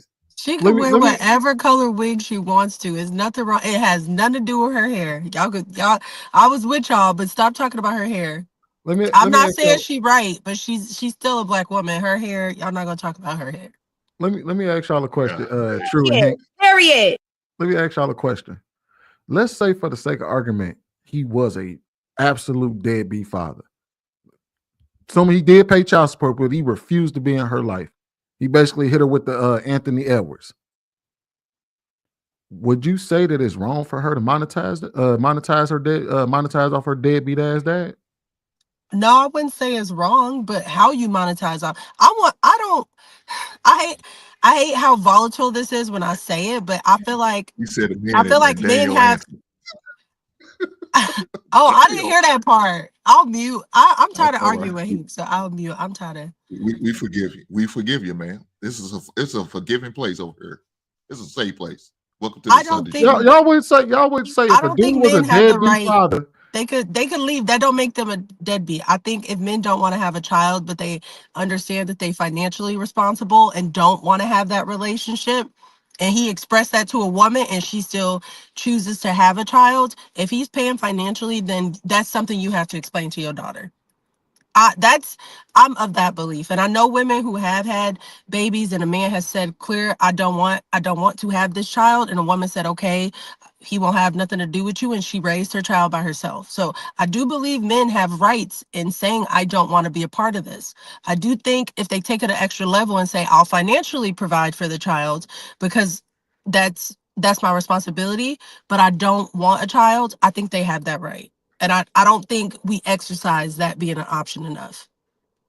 And that needs to be communicated to your child. Your dad didn't want you, and he has that right. I still chose to have you, so I loved you, I cared for you. He has paid for you all of these years, but if you want to see if he want to have a relationship with you now, you can. But if he doesn't, you have to respect that. That's what I think. But a lot of people don't want to hear that. So you saying no, she shouldn't be able to monetize him being a deadbeat? She could monetize off of. I don't think he would be considered a deadbeat if he didn't have a relationship with her. He met your mom. You said they was never in a relationship. He was with a relationship with somebody for 5 years, and then he had you, and he didn't want to get in a relationship with your mom. That don't make him a deadbeat because he don't want to be a part of your life if he financially providing for you. I think. I'm sorry, go ahead. Yeah, no, I was just disagree saying with the that top. part, A lot of people don't, but I don't think that makes him a deadbeat. Now, if he did abuse her mom and do all that stuff, and she has proof, then that's a whole nother conversation. But that don't make you a deadbeat if you don't want to try. Is it okay, Daniel, for me to talk? I just want to make sure, man. So, thank you. I disagree with that because we talked about this with Nick Cannon and Cam Newton. Just because you could financially support a child, but you're not there emotionally, yeah, to me, you still a deadbeat. That don't mean shit. My dad financially supported me, but emotionally he wasn't there. Physically he wasn't there. So I don't consider you. I would consider you a deadbeat under them rules and regulations because that money don't mean shit. You can have no money, but you're there spending time with me, pouring into me, encouraging me, uplifting me, teaching me. That matters more to any child than you saying, hey man, you getting them Jordans every time they come out, or you getting that new video game, or you getting your clothes you asking for school and stuff. That don't mean shit. A child needs time and emotion, and you see you be emotionally, physically there. That means more to a child than anything. Please believe me, Danielle. I know because I was a victim of that. My father wasn't in my life. And do I wish he would be? Man, take some of them goddamn checks back. And long as you could be there, that's all I care about. So yes, no, I would consider you a deadbeat. So if that's what Umar wasn't doing, spending no quality time with his child, yeah, he was a deadbeat. Just because he financial support don't mean shit to me. If you're not there pouring into me. But did your mom? But this is what I'm saying. Like, if Cam Newton and Nick Cannon is different because they creating babies and playing part-time dad in 14, 17,000 different houses. versus a man saying from the beginning, because Cam Newton and Nick try to make it seem like they super dad and they got, you know, a photographer in one place and they running each baby mama through with their kids to make sure everybody has Christmas photos. So they stretching themselves thin in a way that's not emotionally conducive to any environment, and a child is going to be left half empty. I'm saying that's different than me saying, oh, I want to keep this baby, and he say, I don't want to have no baby. Okay, as an adult, what does that mean? What does that look like in practice? You don't want to have a baby, I don't want to get an abortion. What's the solution? Okay, I'll financially pay for the child, but I don't want to have a child. I think that's an adult conversation. Now, if your situation is different, I'm not saying that's how it worked with your dad and your mom, but if your dad was in and out of your life, or your mom was like, that's your daddy and he was paying, I don't know. But as adults, men have the right to say, no, I don't want to do this, and then decide what life is going to look like after, with the child's frame of mind and at the forefront. And I tell women that all the time. Stop trying to have a baby with somebody who don't want to have a baby and think that because you are going to have a motherly instinct, they're supposed to be a father to that child. You got to take heed to what is happening in front of you and make a decision, not for your ego or your emotion, but for that future child. This child is going to be hurt because their dad not in their life. This is the dad you chose for them. Is this what you want, or you want to do something different? That's all I'm saying. I'm not saying your dad was right or wrong. So as a man, what you financially accept them, but you not emotionally accept them? That makes no sense to me at all. That makes none. I'll tell you why I think it's definitely convoluted. What you said makes sense, Hank, but a lot of the times it's not that the man can just usurp authority. He has to have a relationship with that mother because she is the parent in the equation. So to say that a man is a deadbeat, I think can be very, very dangerous, because we all know these situations arise. No, I don't believe any man halfway decent or decent is going to just completely absolve himself of parental responsibility, especially if he's involved financially. I think that a lot of times the reason why that connection is not happening is because that woman is making sure that it's not being nurtured. That's what I've seen, and that's what I say for this one.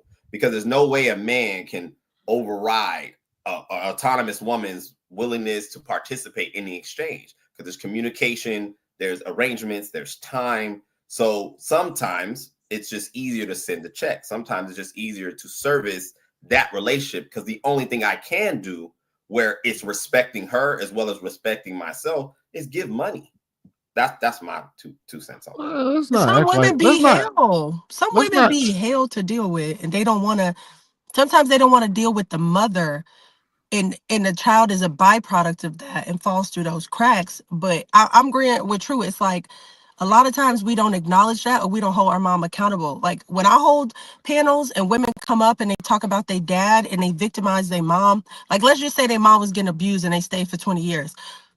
I will tell them what you saw is your mom choose to be abused, and they don't want to hear that. But if your mom is grown and you tell me at 14 you told your mom to leave and she wouldn't, and you had the wherewithal at 14, yeah, your dad's wrong, but your mom is just as complicit because she stayed and she let you grow up in that environment, see that environment, have that be a part of your upbringing. A lot of us don't want to hold our moms and women accountable to how they are a part of the problem. So I'm not saying she had to get us misfortune, but it's like, if you know this man don't want no child and you have a child, it's on you. Hold on, wait. And I get what you're saying, but this is under the. I don't think he's paying child support willingly. There's like we live in a country that you ain't got no choice. It ain't like he woke up was like, you know what?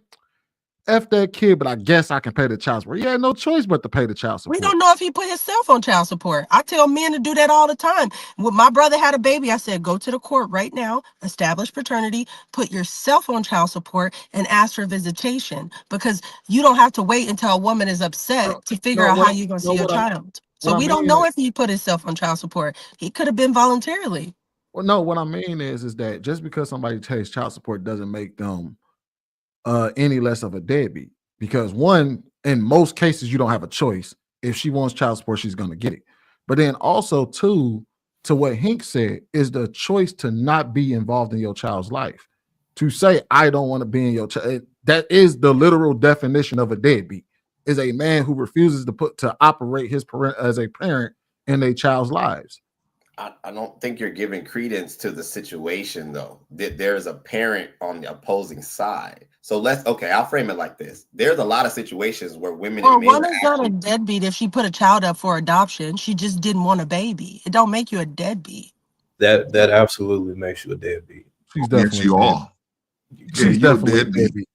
You're a super deadbeat. Like, come on now. This again goes back to accountability. And I think I understand what you're saying. I'm assuming that, and I walked in on it in the middle or the end, but I'm assuming what Sweeney's point is, if both parents are willingly open to co-parenting. Now, if the woman is just hell to deal with, she's causing all type of issues, she's intentionally being malicious, then yeah, okay, I could understand that. But if you're just making the sole decision that you created a seed and I'm gonna just dish off money to the kid, then yeah, you're a deadbeat. I think we use that word and we throw that jacket on some people. And again, this is case by case. But my stance on it is that I believe that in order to deal with your child outside of that home, you're gonna have to deal with the woman. I'm not saying that the woman is hell. I'm saying that in order to nurture this relationship, to avoid this jacket of being called a deadbeat, you have to have a relationship with that woman. And so in some cases that I've seen, whether it's peaceful, hellish, it's the simple fact that you're trying to co-parent. There's a lot of complexities to it. So a lot of times the man is already at a deficit because he's not the immediate parent. He is a weekend dad, or he's a summer dad, or whatever it may be. And that child is walking through this experience. So on one hand, there's finances being applied on his end, but his immediacy or lack thereof automatically puts him in a state of where he can be perceived as deadbeat. Oh I'm not talking. I'm operating now. If he was getting his visitation, he was doing and he was doing that part, I wouldn't label him a deadbeat. You can only get the time that they allow you to have. You're absolutely right about that. I'm saying, when I posed the question earlier, I'm saying under the guise of she was born, he told her F that baby. She went on child support. He went and put himself on child support, but he purposely said, I'm not going to be in that child's life. Would that make him a deadbeat? I'm not talking about an instance where he's operating, he's exercising his visitations, he's doing all of this, but of course that still makes him a weekend and a summer dad. Would I consider him a deadbeat? Absolutely not. You can only take the time that you're allowed. The courts say you get a weekend and half the summer and all the breaks, and she says that that's the only thing I'm going to allow you. I wouldn't call any man that exercises those rights a deadbeat. But I'm saying, yeah, I'm saying if he said, I'm not going to be in your life, F your graduations, F your first steps, F all of this, I'm not going to be around you. You are over there with your mama. I'm going to go over here and do my own thing and work on my school. And essentially he's saying, I don't have a kid except for only on paper. I would consider that a deadbeat. So with that basketball athlete, that I don't know if y'all seen it, I've seen it floating around, but he got the one chick pregnant and he said, you know, I don't want anything to do with the kid. I think he said he was just going to pay her out, you know, whatever monthly. Would that be deadbeat? Would he be considered a deadbeat? Absolutely. I don't think so. Hey, first thing, shame on him. But go ahead, Danielle. I don't feel like, I'm saying this from a woman, right? Like, a lot of times when we have a baby with somebody, we have a man and we create a child with them and we don't know them enough yet, and we don't even know their perspective on children, and we pregnant, that's on us. But if we then go to say like, well, it's against my religion if I get an abortion, so is having a baby out of wedlock. You get to pick your poison with that one. But I think if you decide to look in the eyes of the child that's coming to you, which is what a true parent would do, how is your child going to feel knowing that they dad don't want them? Is that a bullet you willing to bite? Is that a therapy bill you willing to pay? Is that going to help or hurt the community, the culture, your household? Knowing you either gonna have to lie to them or tell them like, okay, I'm gonna tell you when you get older, but they still not gonna have a father. So I'm not saying that every woman needs to have an abortion because the child isn't wanted by the father, but women have to understand that they need to know those things about a man's mindset before they bring a child into this world. And they won't do that. They think, oh, because I'm pregnant, I'm about to have a baby, you about to take care of this baby. No, it don't work like that, as we've seen. So now that we know that, start having children selectively and understand that just like you could say no to having a baby and with an abortion, and just like you could put this baby up for adoption, that man can say the same thing. Ethically, morally, or not, they have the same right as you. Don't make them any All right, less of hold a tight, y'all. deadbeat. Hold tight. I got somebody that called in. What's going on? Can you hear me okay? Yeah, I can hear you again. Okay. You got a question?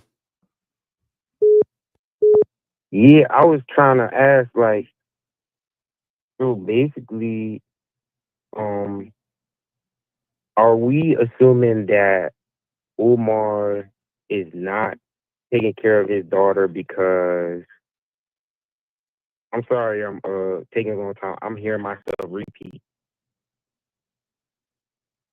But are we saying that Umar is not taking care of his daughter because he doesn't want to be there, or are we saying that the mom is not like keeping him away from the daughter? Because that's two different situations. Because he talks about getting on men and what men are doing.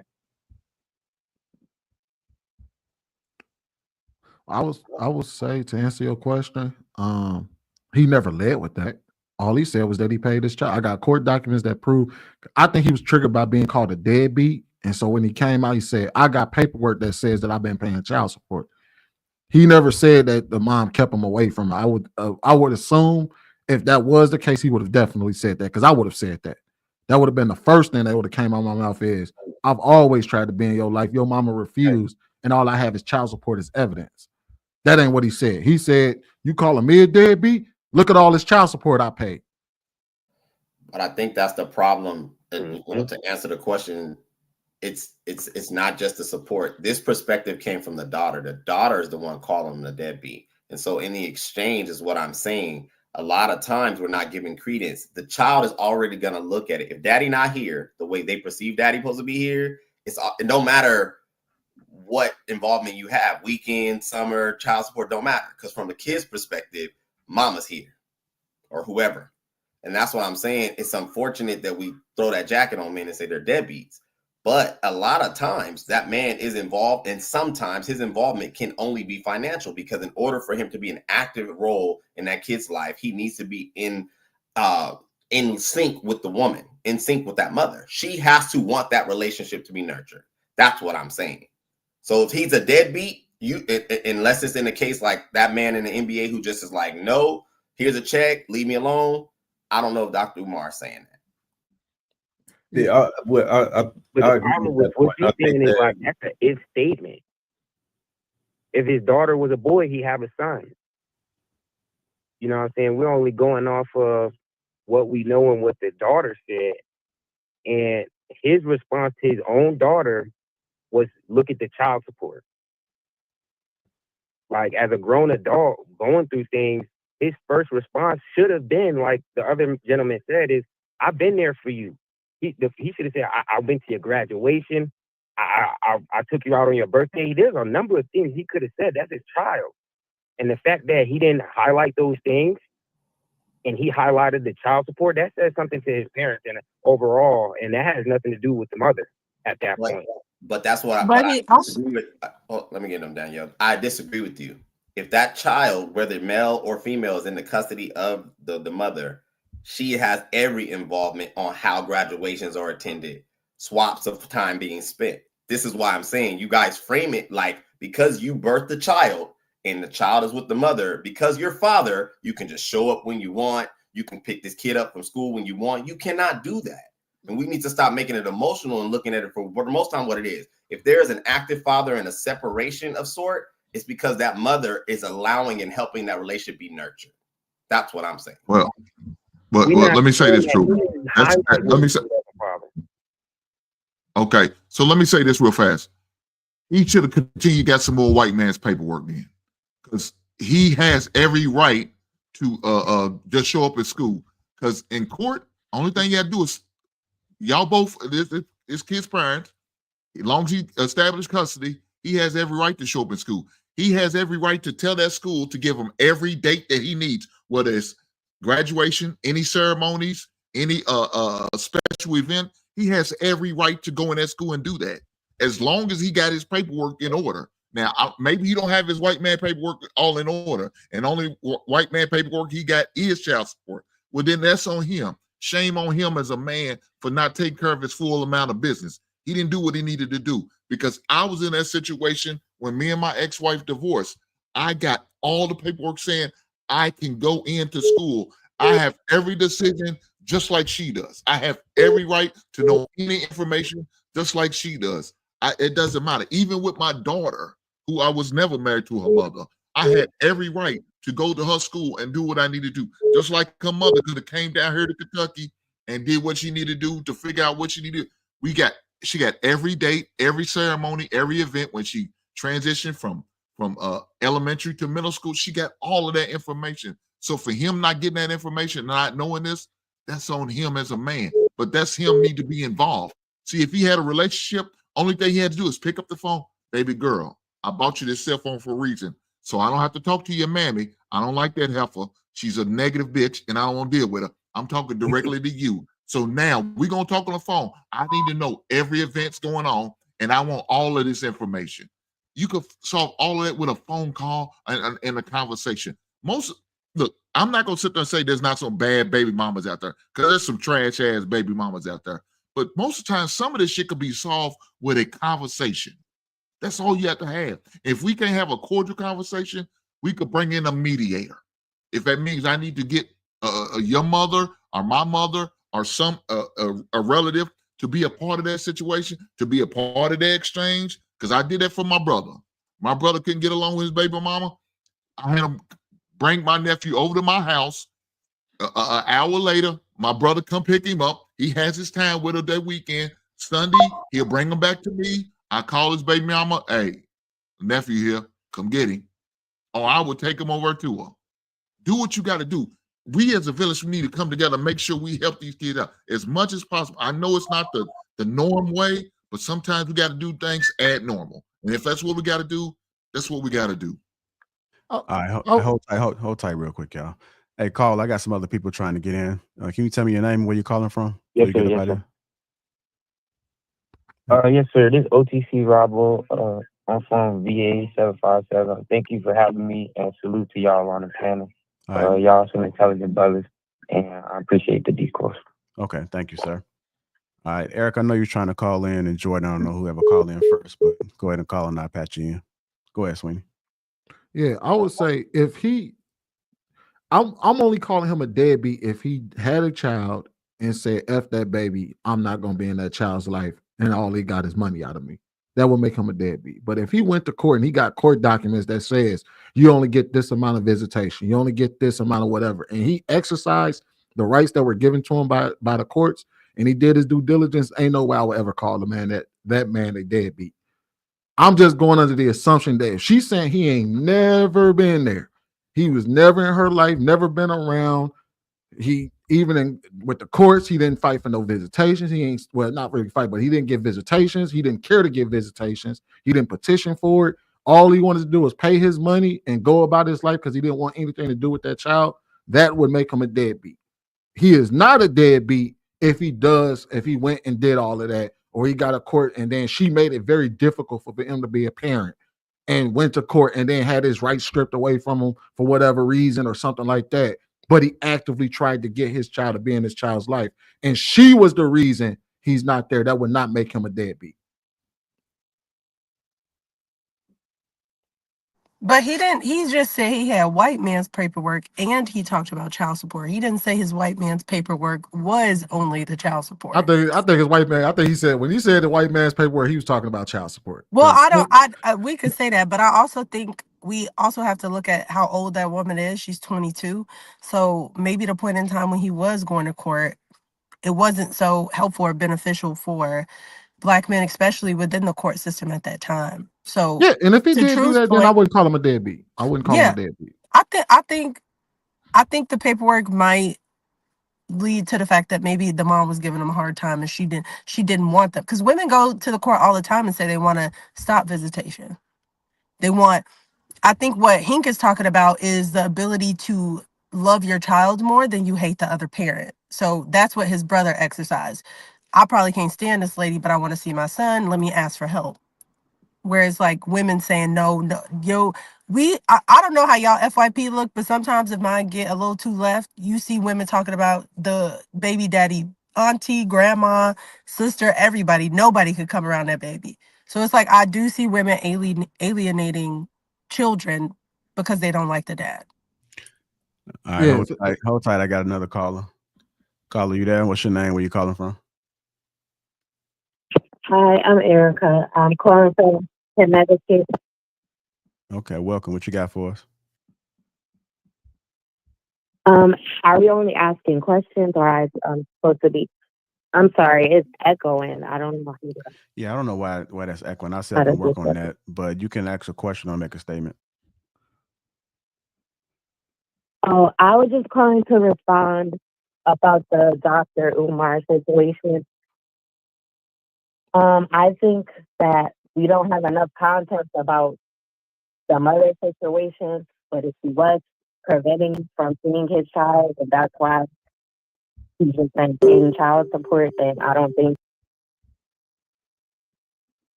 Oh, did we lose her? Then we might have lost her.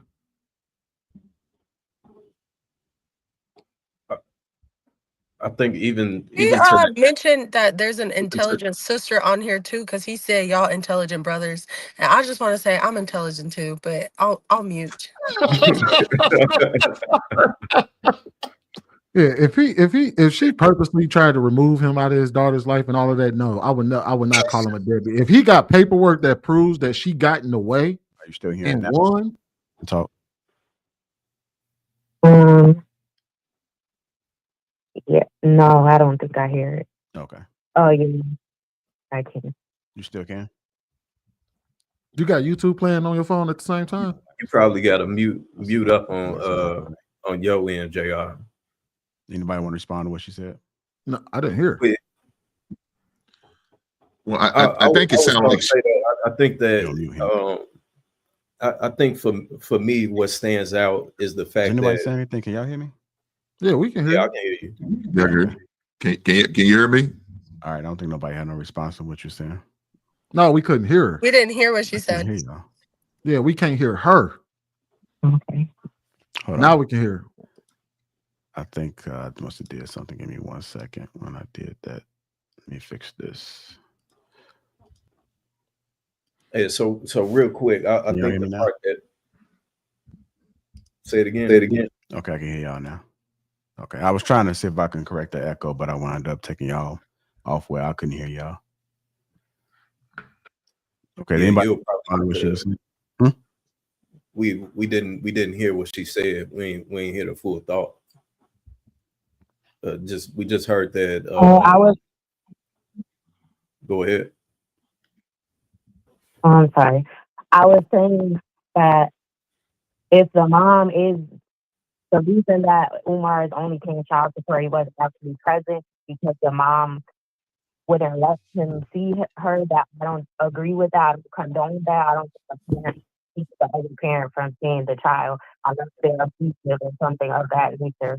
But I also don't think that the other parent should just give up and think that child support isn't present. Being present in your child's life for both parents is important, and we see the statistics of how people end up in those cases when they're raised in a single parent household. And look at her disposition, how the girl is acting. That's an effect of not having the father's presence in her life. Oh, so I think all of the context that was needed was in the response that he gave. Like if he would have kicked off, in my opinion, if he would have kicked off the video saying, "Hey, look, I tried everything that I could. Your mother was difficult. I tried this, I tried that. She fought me on every single thing that I tried to do. Then I think that will be all the context. But if the only rebuttal that he had was to acknowledge the white man's paperwork, then I mean that kind of tells its own story. So I think that was all the context needed, because a father that wants to be in this child's life, he's going to acknowledge the pushback, or at least I would acknowledge the pushback that I received while trying to be in my child's life. But then it would look like you shitting on I the understand mother, and you didn't want to do that. to hear both sides of the story. I would like to hear the mother's perspective so I could get a full picture, but I hear what you're saying. That's my pushback to it, is that we frame this situation and we throw a jacket on men, and we can just put them in a state of, you didn't do enough, you didn't try enough. And I'm operating under the assumption that there was effort. I'm also operating under the assumption that when we have a house that's divided and the custody goes with the mother, it is a responsibility of the mother to provide effort in supporting that man in being as active as necessary for the child. That's her responsibility. We somehow, some way allude and say, no, you're a man, be Superman. So override her attitude, go to the courts. That's BS. And it's sickening that we have a lot of men that make it seem like, with all the pressures we already got to deal with, now you couple this with that as well. And if you don't, then you're not man enough. Our community really needs to, in my opinion, expand our maturity and stop trying to make it seem like masculinity, fatherhood looks one way. Because the reality is, if we as adults had sex and had a child, we are responsible as adults. And that means that mother needs to do everything in her power to provide the flow necessary for me as the father to be present in that kid's life. If she does not, don't throw the jacket on that man and say he's a deadbeat. Don't make it seem like he should have did more. It's nonsense. I digress. Yeah, I'm saying though, true. Like, and I don't get think what you're that's saying. nonsense. I think that's holding both people accountable. But it's Because taking you it a made moment. that child together. So it's no longer about either of the individual parents. It's about the child. That's what matters more than anything else. But I think we've given a woman. To let him see him, and then he just gave up and said, I'm just going to pay child support, which again is an assumption because we don't know the whole story. We didn't hear the mom's perspective. They're both wrong in that case. So the accountability is on both of them, not one or the other. Well, yeah, without a doubt, it's definitely on both parties. All that I'm saying is, from his response, again, if I would assume any of us men, if we were being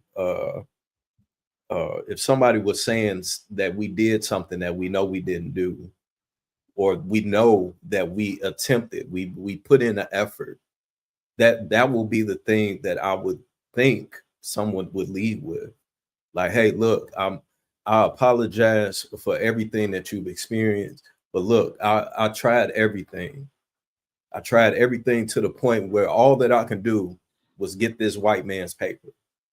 Then that would have came off completely different. Yes. Paperwork that would have came off completely different than him saying, "Oh, I've paid child support since day one," and woo, like that. That's a completely different conversation and perspective. So I agree to an extent. Yes, we should be more empathetic towards men, absolutely, in certain scenarios. But your response and how you respond to something, to an allegation of this sort, especially to go on social media and do it, I'm gonna at least say, hey, look, I just watched this young lady drag my name through the mud in the assumption that is not true. Ma'am, I tried everything that I could with your mother. I tried this, that, and the third, and all of that didn't work. So all that I could do to support you and to be a part of your life was to pay this child support. But that wasn't the rebuttal. So we can only go off of what it is and how it is that it responded. Right. If he would have said that, I would have But called the he mother a said dead. sit down. He said he was gonna sit down. He asked. Like y'all, I think we only listened to like one sentence of it, but that was a longer than a 1 second clip. He said, I want to talk to you. I want to talk to your mom. Let's all sit down and have a conversation. I have paperwork. He said the white man's paperwork. I think y'all are connecting and making the synapses between child support and paperwork. But he said, I got a paperwork this thick, and let's all sit down and talk. Mama, daddy, and child, and let's have a conversation. And I think if you watch Umar enough, you know that he's always, because it was like he was using the internet, but he was talking to his daughter. He's not going to put the onus or shit talk the woman, because that would be a whole nother conversation, and say your mom did this, your mom did that on a No, public forum. What he said was, let's have a conversation, let's talk about it, let's all sit down, and I have paperwork maybe to be evidence to what he's going to talk about. But I don't think it would have been helpful if he made salacious claims that that woman might not even accept, because she is angry about her mother and how she played a role in it. Because I've seen that several times too with children of who were raised predominantly by a woman or their mother, and then the father has something to say. What that woman says is truth to that child if that child's too angry to understand it. So maybe if we are, like, to True's point, if we are going to look at it as like men are not supposed to be superheroes and fighting a system and a baby mama just to love their parent, love their child. You got to fight the system, pay child support, go to work, and fight your baby mama to be a parent. That's not the expectation we should have for them, or to call them a deadbeat. And as a human, that's a lot to know that you have a daughter that you're not going to be able to see, and you got to go to court and get a paperwork file this big, and the mom's not letting you, and you got to still work to pay child support for their child. So if we looked at it through empathetic eyes and been like, that's a lot for somebody to have to go through, and maybe he made a wise decision to say, this might kill me, like, this is too much for me, I'm gonna wait till she get older and explain it to her. But the child is not that girl's not trying to hear that. I think we can all at least agree to that. No, that's fair. The problem is, this is what me and Viz are saying. He didn't lead with I was trying. He don't even have to denigrate her to say he's talking to us, the internet. She called him a deadbeat publicly. And his response, he talked to the public and said, I got paperwork that says I've been paying child support the entire time. He could have led with what Viz said. And that don't denigrate the mom to say, hey, look, I tried everything possible to be in my child's life, up until the only thing I had was to pay child support. That doesn't denigrate the mother. That just says he did everything he was supposed to do to be a father. He did not lead with that. And it doesn't take that much energy to come out and say, hey, I ain't no deadbeat. I did everything I was supposed to do to try to be in my child's life. That doesn't say that I wasn't. He didn't say I did everything to be in my child's life. He said I pay child support. And if you really want to talk about it, I got paperwork a mile long talking about it. You know what I mean? That's not what I heard, but maybe that's what you heard. That's not what I heard. I heard, if we go infer about a lot of things, we can infer and assume that that's what he was saying. Just like when we watched that other video, you can assume based on what he's saying, even because sometimes men I don't want to police his words and say what he should have said or shouldn't have. He pressed record and the words came out. So I want to assume and give the benefit of the doubt the same way you did to his daughter, to him, and say it's a possibility that's what he meant, and he want to sit down and talk and have them all figure it out. Asking you, really? I just don't understand why you're ignoring me. I'm 22 years old and you have yet to be in my life. Y'all know me too well. Y'all know my love for children is too strong for anybody to be coming out the woodworks telling you they've been trying to reach me when my number has been public for 20 years. Listen, brothers and sisters, I want y'all to listen. My phone number has been the same for 20 years. So anybody telling you they've been trying to reach me and my phone number hasn't changed in 20 years, mind you, I speak at graduations in Philadelphia all the time. I'm on the street in Philadelphia all the time. I have events in Philadelphia all the time. I got family in Philadelphia everywhere. And you've been trying to find me? Stop the cap now. Can we please stop the cap, brothers and sisters? trying to build your struggle streamer career off of my back, coming up out of nowhere, acting like you've been looking for me. Get Mama Smurf. When can the three of us have a sit down? I'm ready for this. When can Mama Smurf, Papa Smurf, and Baby Smurf have a sit down? Oh, I'm ready for this. And I will have my white man paperwork. When can we do the sit down? When can we do the sit down?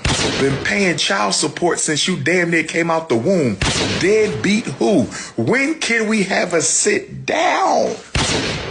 Child support started, you wasn't even out your mama yet, and she took me to child support. Deadbeat who? Child custody file this thick. What are we talking about? Where is Mama Smurf? What is your mama's Instagram? We want to ask her some questions. Where's your mama's face? Where is the mother? And none of y'all asking no questions. Lord have mercy. This is how you know that this is not about the truth. If his number hasn't changed in 20 years, why haven't you called for an in-person conversation? You wait until now. Why is that? Why did you wait until now? I want you to get off of social media for a minute. Stop looking ridiculous.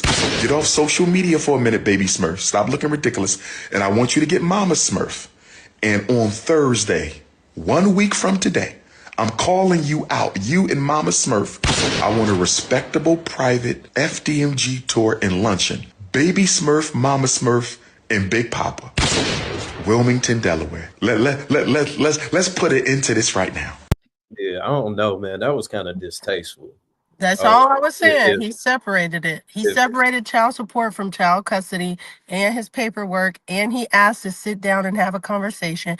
And he said he'd been paying child support, and he said the woman put him on child support before the baby was even born. So when I said that's not what I heard, I think we made connections based on men being superheroes and fighting a system to prove they want to be around their baby. So I think that's all I was saying, is that man literally said he had child custody, paid child support, and he didn't say it, but he was basically saying, like, you lying, you've been trying to reach me, but I'm in these places. Let's get your mom on the phone. Let's ask her some questions. Why nobody asking no questions? So that's all I'm saying.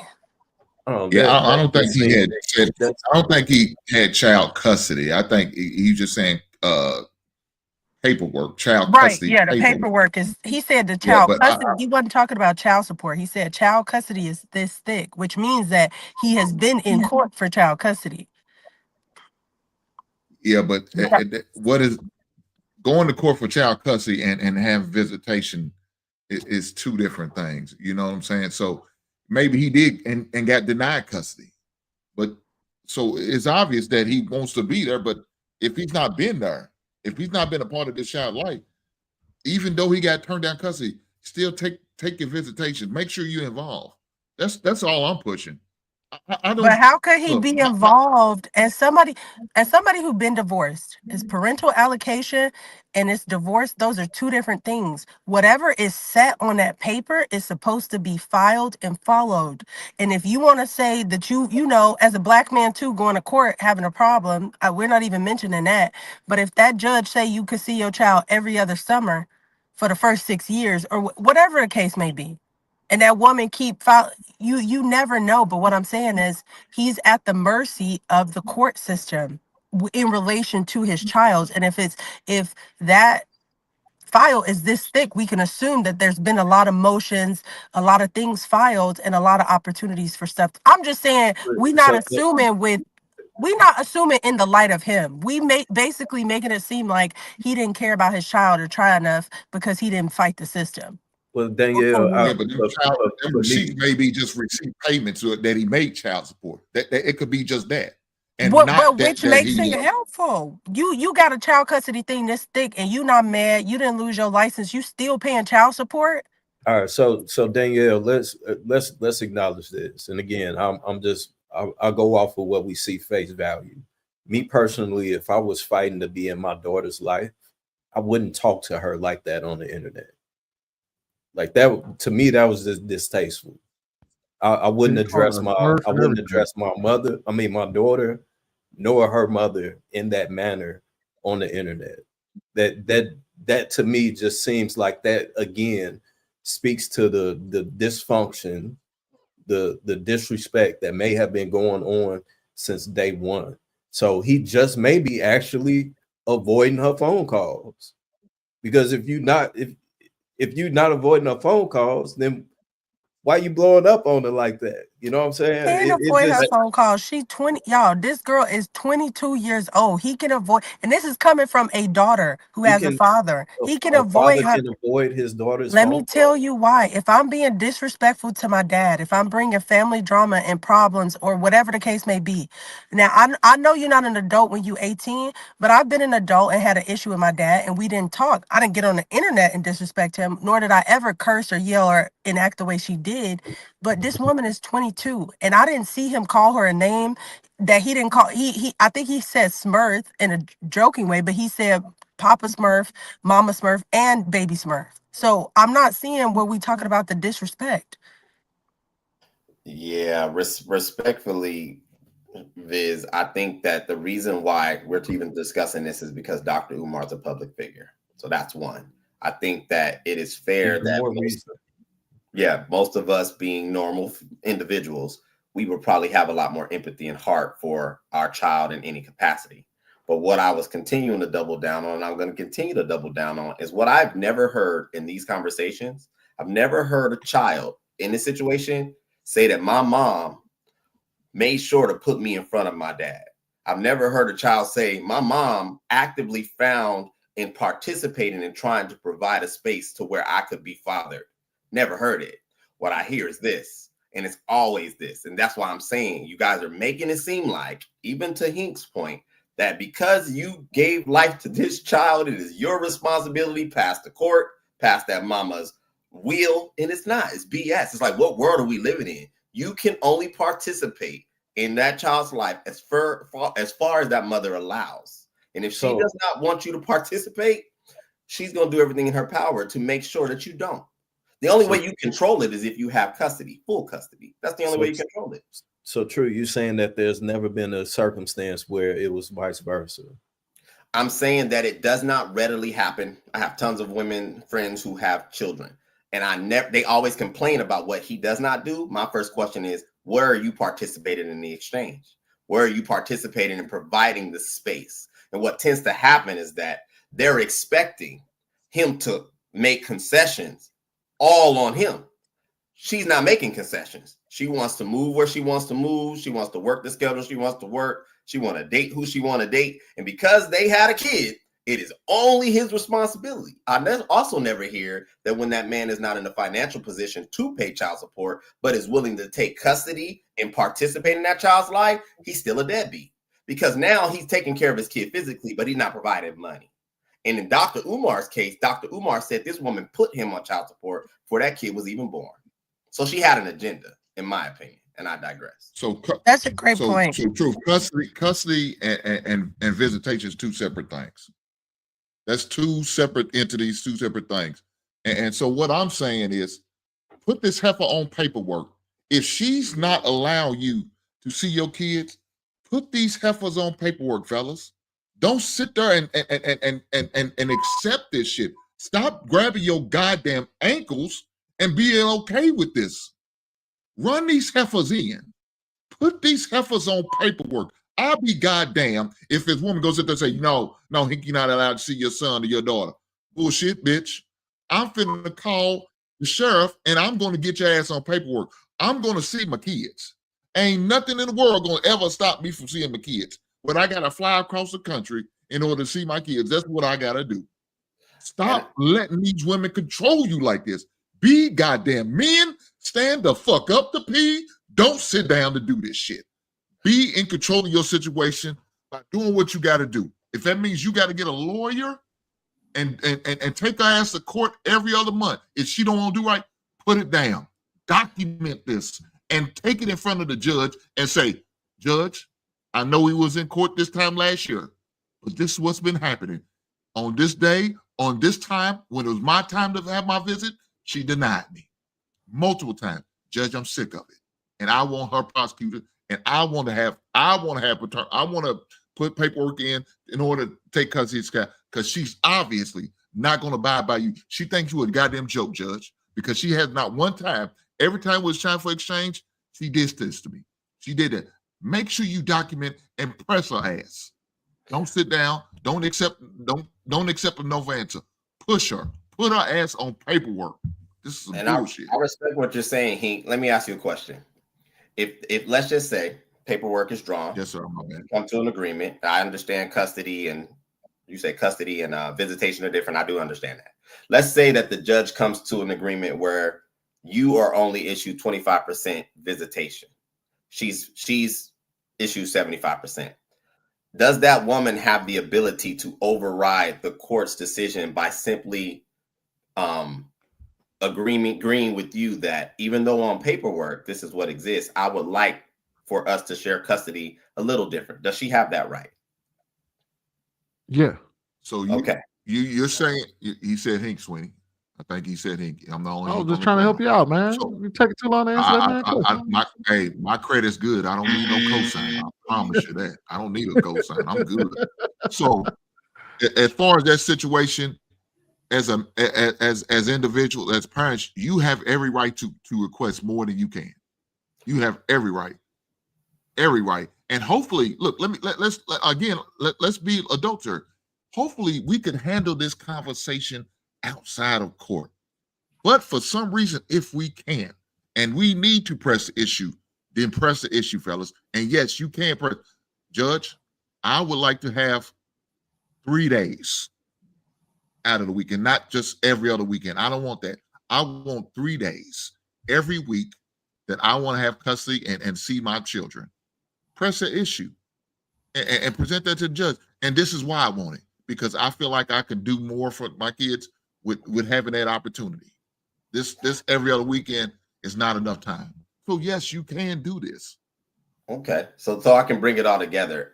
That's where I'm saying I'm not necessarily saying your method works. I'm not saying it doesn't, and I'm not saying mine's just works. What I am saying, this is just my logic, is that with paperwork, without paperwork, whatever structure exists, it is still a responsibility of the custodial parent, and in this equation, the woman, that she assists in whatever is going to participate in her child, their child being fathered. That's what I'm saying.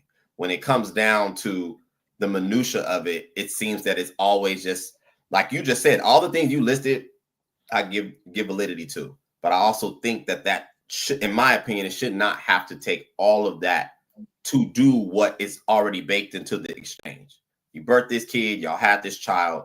And if you're going through all of that, that woman is making it extremely difficult for you to be all that you can be for y'all child. And by every mean and measure, you should be taking her to court and making, hell to provide for that child that you guys birthed.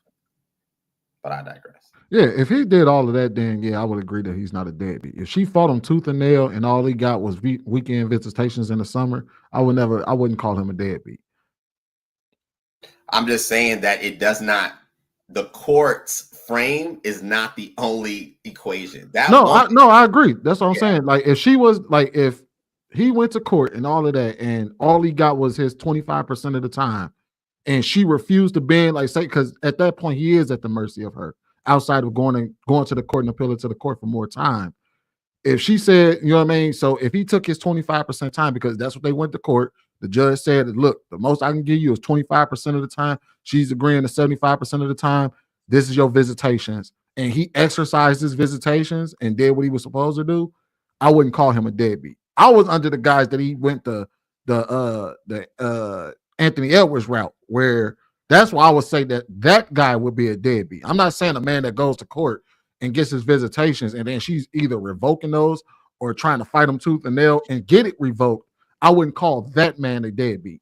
But what I'm saying is that the 25% on paper is irrelevant, because that woman can override what she wants to see in the exchange of their parenting. He can see that child 90% of the time, even with 25% visitation. No, agree.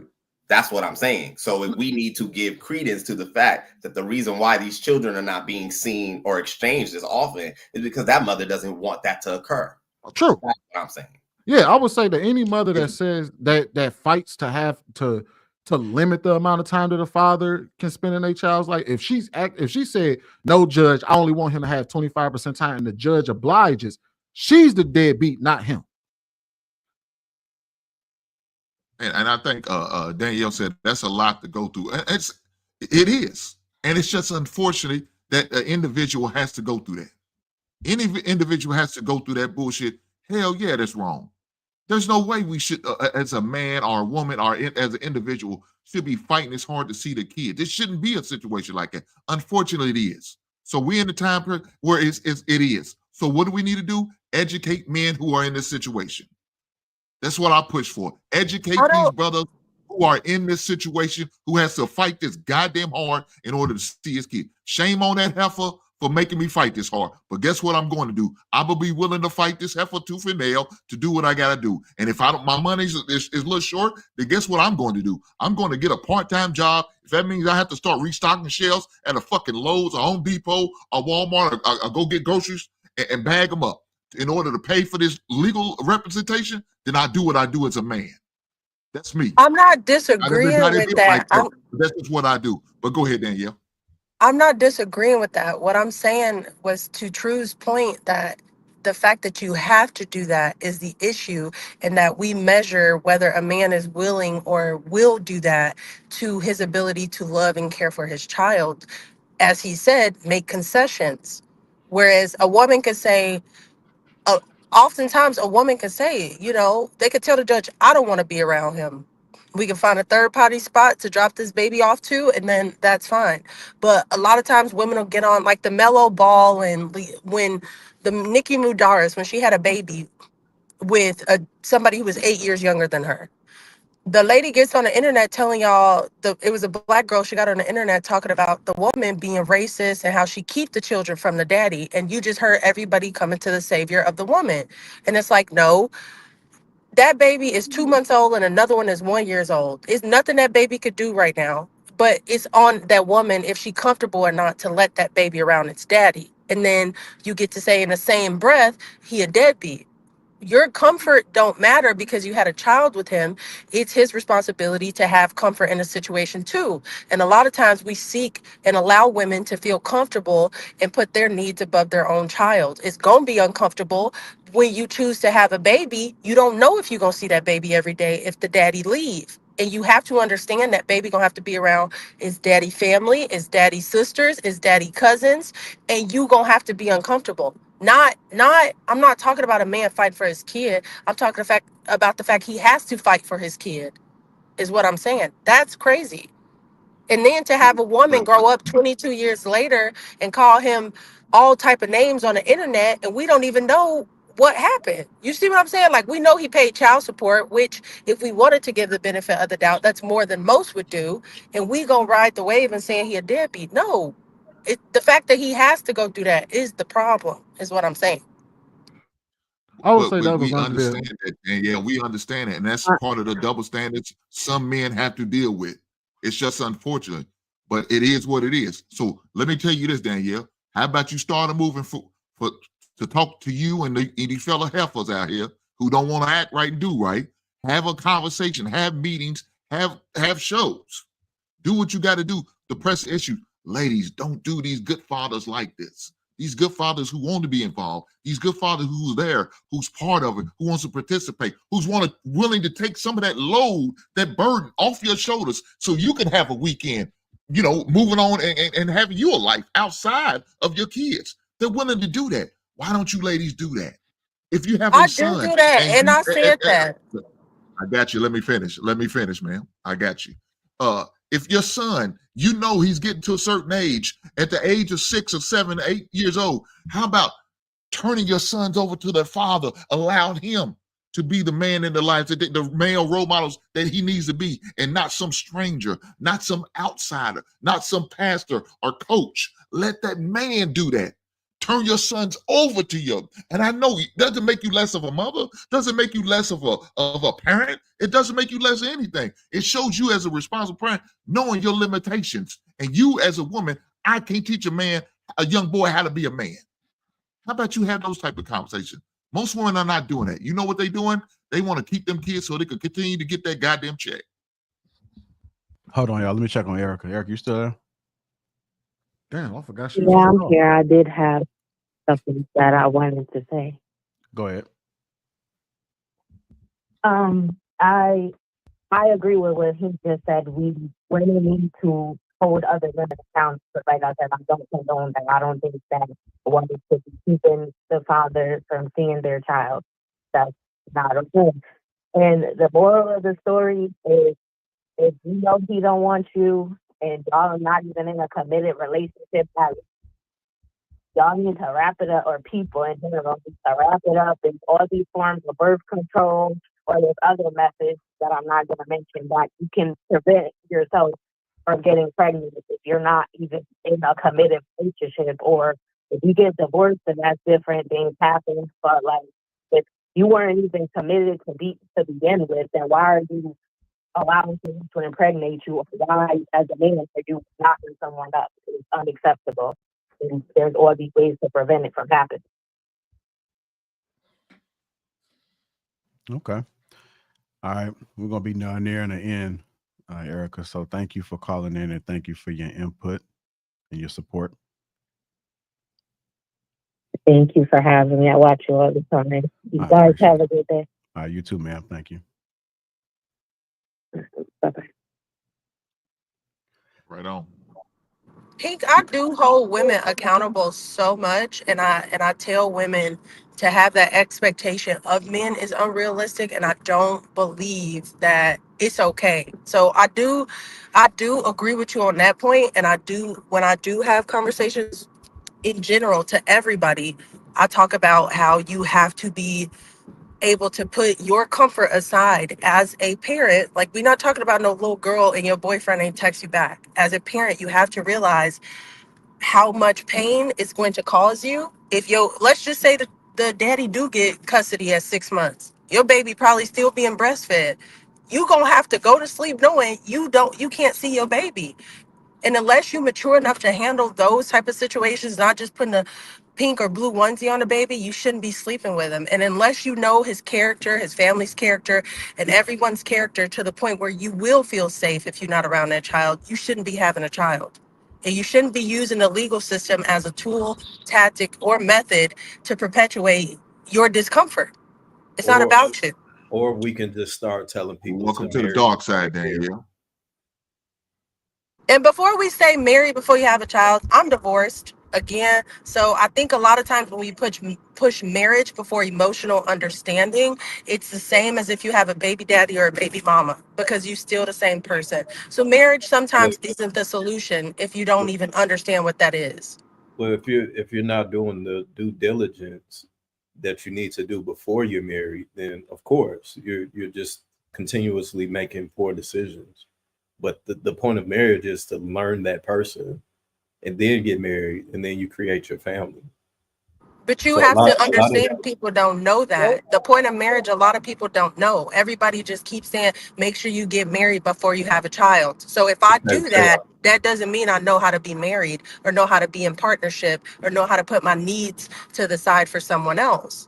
We got to Right. stop pushing that rhetoric. Right, but the problem is that the rhetoric that we're pushing is, oh well, maybe you should wrap it up. Maybe you need to make sure that she's on birth control, like the caller just said. Is all of these other things to get around the very thing that needs to be done.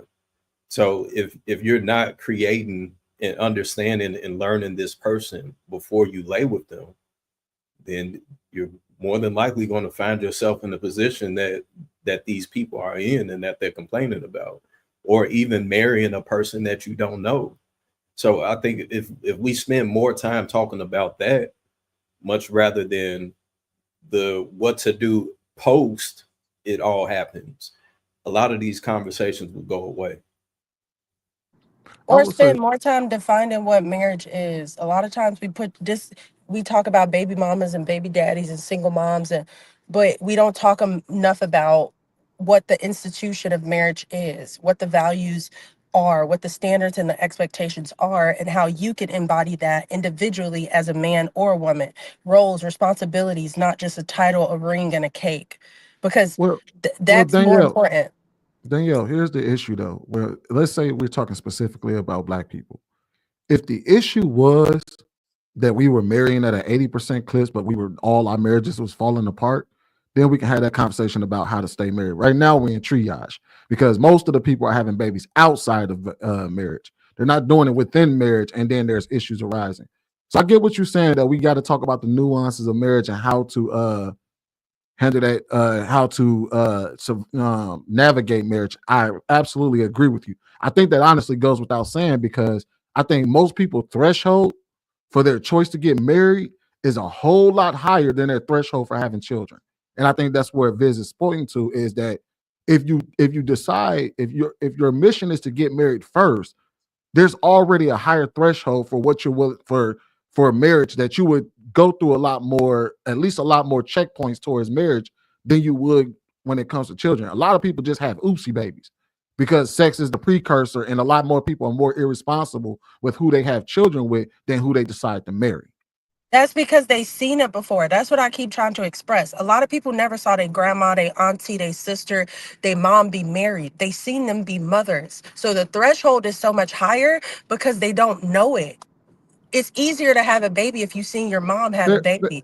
It's not easier. And y'all don't have to agree, but I'm just saying from the perspective of being able to effectively communicate something so somebody can understand. We can't keep, if we in triage, we can't pour alcohol on the wound, even though it's going to heal it maybe faster. We got to spend time to educate the youth about what that is, because they know what it is to be a parent in their mind. Not that their mom was a good parent. They know what it is to be a parent. They saw their mom. They know what it is to be a child. They were a child. They have no idea, any idea what marriage is at all. Fair. And I, like I said, I think when people decide, I think most people who decide to go and get married already start having those type of conversations. They look to people who've already been married. That's one of the things that most people who are getting married or trying to get married would already do. That's not what people do when they have children. But neither here nor there. All right, I do want to take Umar off the table. Speak on that, Sweeney, because that's what the truth is. The truth is that people don't go out and ask questions about marriage because they okay with not getting married. Because they don't know. How could you ask a question about something you don't know? You have no, like, you get what I'm saying? You think that they just supposed to have a spark inside of them that say, what about marriage? No, they don't know nothing about this to ask questions. And there's no importance in it or value in it based on their upbringing. So why would they even concern themselves with it? I'm not talking about the people who have wherewithal to get married and then have a baby and maybe it don't work out. We're speaking about the people who rapidly populate the earth without understanding. So when we have these high conversations where we floating above the ground, above these people and saying they should have got married, that don't matter to them. Literally, they have no idea why that would be different or a part or pivotal in anything, because we have to, like when people say white people, it's some Black people who never seen white people in their grandma's house, never seen white people before in their entire life. And we think they supposed to understand racism because they Black. No, I'm gonna tell you right now. I'm gonna tell you right now. Danielle, let me ask you this. Absolutely no. Danielle, let me ask you this question. It's part of understanding letting an individual finish their full thought. Is that part of understanding as well? No. As part of understanding, talking about somebody's you're not smell doing a good of job their right food. now. Go ahead, man. I feel like I heard you talk about the smell of me and all of these things, and you're talking about finishing a thought. I don't trust your thoughts because you made a statement like that. I'm not talking about me. You wouldn't even let Viz finish. God damn it. Come on. Women that come on my show, they describe the same guy. They want him to have money, have swag, be attractive, and all of that. Now, I might have 10 of those guys, then I have 3,000 women. So just from that type of guy, there's just not enough to go with every person. Also, the things everybody's saying they want our grandma's love, like she just said, y'all don't know what grandma went through to keep that love. I would be happy by myself, taking care of myself before I tolerate your BS. So I say all that to say, if you really want to be a wife, character is all that matters. Not money, not height. Is this man going to be there for you on your dying bed? If you couldn't walk tomorrow, would he wipe your behind? Those are the only components, and that's how women will run the game again. Because we put out there, you got to be attractive, because you got to have money, those men are acting up, and they acting like a damn fool because they know they got so many women that want them. Just date. Like, you know, people are like, Kendra, I need a man, and the Uber driver dropped him off. Well, was the Uber driver nice? Just go for coffee, girlfriend. It's just coffee. Like, you never know, because that Uber driver might be an Uber driver, but maybe saving to make his own fleet, and maybe you're the sauce that can help him market it. A lot of marriages really are partnerships. Like, we just think the man's the head of the house, but maybe it was the woman's idea, he executed. And a lot of women who are powerhouse, I know she said you don't might want to build a man, and I get that, but you might also have no man to build. Either you can have a no man or invisible man or yourself. Like, you got to pick out of it. It's just the real talk. What was that? What was that about? I think that was Kendra G. Yeah, that was Kendra G. I'm pretty sure there was some conversations in between, but that's what she posted. So pretty sure she edited it to kind of highlight what she was saying. But I'm kind of wondering what that comment was that got her fired up, because I'm pretty sure it was something. I'm gonna try to look for it, but I just thought it was interesting. It's foolish as hell. I think it's crazy that women that there's a narrative towards men and women thinking that you're not going to deal with something with your husband or wife. I think that turns away a lot of people to stay in a committed relationship that they've already been involved in. There was a video that I seen on Instagram of an older couple, and the caption on it said, "I wonder how many times they forgave each other to get here." And they had to been in their 80s, easily. That was truly what really held what was the bond between couples back in the day, compared to now, where everyone expects, like she said, for someone to come already built. You already got this bear that's already made. But the beauty that comes into being able to grow and mold each other to fit each other perfectly, to grow old with, that's the beauty of it. The same way that so many people, we see all the time, people hit the lottery and be broke as hell a couple years later, compared to somebody that actually invested their time and effort and sweat into it, and they're able to prolong it and potentially pass it on. You now have you value it differently.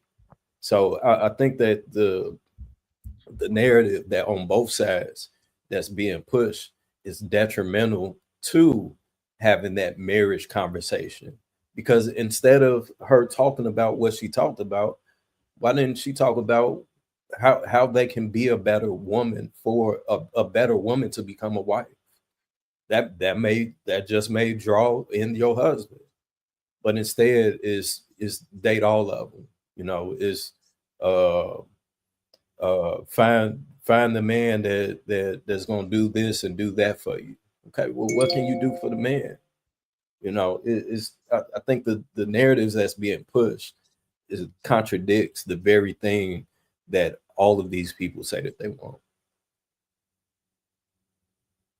Yeah, I was gonna say to kind of respond to Danielle, we already know that people know exactly what marriage is because a lot of these people, if you ask them what would it take for them to get married, they will tell you a laundry list of things that they do not consider when it comes to having children. They know exactly what it takes to be married. That's why they're choosing not to. And they think it's very easy to just make a baby. That's why we're saying that's why we're trying to tell people to put the cart, stop putting the cart before the horse. Because that's exactly what they're doing. I just want to say, like, in relation to what you said and Kendra G, it's like we talk about partnership and marriage, but when we preach that to women, it's as if a woman will just be incomplete without a husband. Like she compared, do you want to have an invisible man to a Uber driver? It's like women get to have autonomy over the type of and I'm not saying to have a laundry list, but the way that we talk about marriage in relationship to women and the way we talk about it in relationship to men are two different things. And that's the issue. That's not the only option for a woman to have happiness, get an invisible man or date an Uber driver that may be starting his own business. And I think people like Kendra G push that relationship rhetoric, and that's the problem. When you could, as Kink said, be defining what a relationship is. How can you show up for your partner if you don't even know yourself? We have to have definitive roles on who we are. And a lot of times we're not even dating people we like or compatible with. We just want a man. So it's like assuming, and as a person who has been married before, and I knew like in my mind, oh, you got to get married before you have a baby. I didn't understand what being married was. I just knew what I wasn't supposed to do. So I'm talking to people of that nature and hoping y'all can express that. Well, yeah, I'm not coming from the perspective of somebody who absolutely does not know what marriage is and then they go into it. I think a lot of I would say I think a lot of people know exactly what marriage is, which is the reason why they elect not to. I think a lot of people feel that it's far easier to have children and deal with somebody with just sharing a child than it is to actually share life with them and marry them. But to your point, I don't think like first of all, I think Kendra G was being I think she was being extreme, but her overarching message is that a lot of y'all are overshooting and care about, and you're making things important that don't necessarily have to be important. I think that was what she was trying to say. I know she mentioned the whole Uber driver thing, but I don't think that her message is to go date a broke man and just be happy that you have a man. What I'm thinking she's saying is find somebody that gives a damn about you. How them being making over 8 figures shouldn't always be the non-starter for you. You know what I mean? That's what I think she was trying to say. And I think that's what most of us try to say is that sometimes you got to look deeper than what a person can just do for you. You should talk about what you can do to serve others. You should talk about find other qualities in a person other than what they have in their wallet. Not to say you should date I don't think anybody is agreeing that you should date a bum. But what we're saying is that why is that always the non-starter when we're in these spaces? Is he has to make all this money, and if he doesn't make all this money, then he's unworthy. And then for dudes, and then the argument for dudes is, she has to be the baddest chick since sliced bread. And if she ain't the baddest chick since sliced bread, then she isn't deserving of a marriage. She isn't worthy of my time. I think what they're trying to say is eliminate some of the superficial things that we look to when it comes to deciding who we should be marrying. But she's slow. She play on women's insecurities and she don't empower women. That's what I'm saying.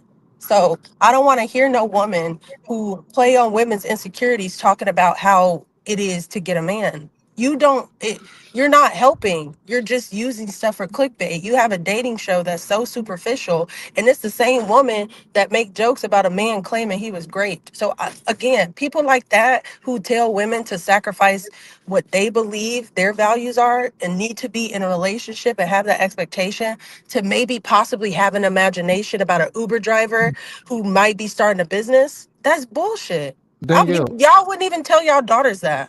Danielle, That's did she bullshit. make her show superficial, or did the people call in? Were the people who just called in I superficial? said she playing on people's insecurities. There's How is people like what's the man name? Kevin Samuels, who was very blunt and he was wild as fuck, but he was being direct with people. If you 250 pounds, 275 pounds, you got 3 baby daddies, maybe go to the gym, maybe get an education. These are ways that you can hold yourself accountable to attracting the type of partner you wanted. Like she just play on people insecurities. Like she told that man that because a woman held him down against his will, the only woman that's going to talk to him is a goofy. You get what I'm saying? Like that's what I'm saying. Well, that's not 90% of her content. She talked to women. She do not talk to women like that. But I She said did she played because she playing on their insecurities, and this is me as a woman how would saying that that. how would that be playing on a woman's insecurities? Because if you're insecure about being in as a woman, I'm talking about America, especially Black American women. If you're taught about a shortage in the dating pool in general, and you want to have a family and have a husband, you got to make concessions about having an imagination about an Uber driver starting a business. I That's don't playing think on their that's insecurity. I don't that's think that's not playing I on. think she has something else. I think she has something else going on because she's in a lot of hot water right now, right? And I don't know when this tour took place, but she put together something because I think it might be a PR move as well. Because if you look at some of the messages she preached on her show versus what she said there, it sounds a little bit different.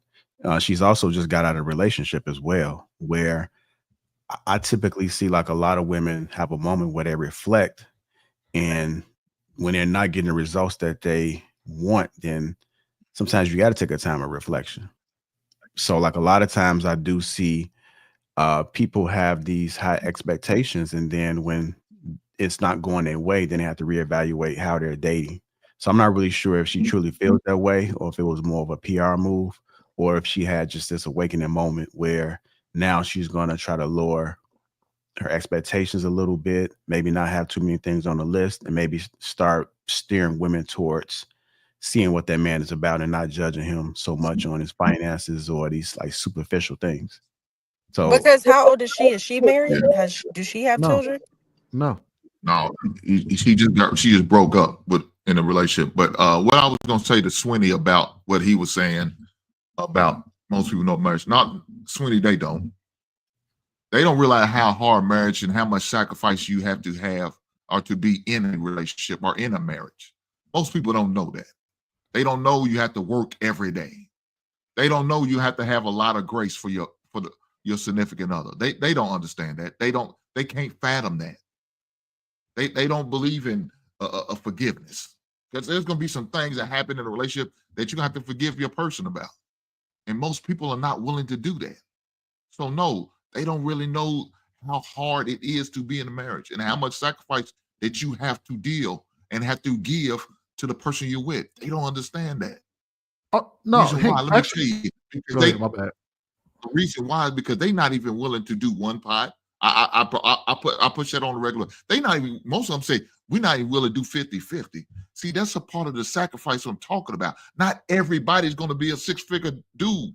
They not, but they're not willing to accept that. They're not willing to build with a man.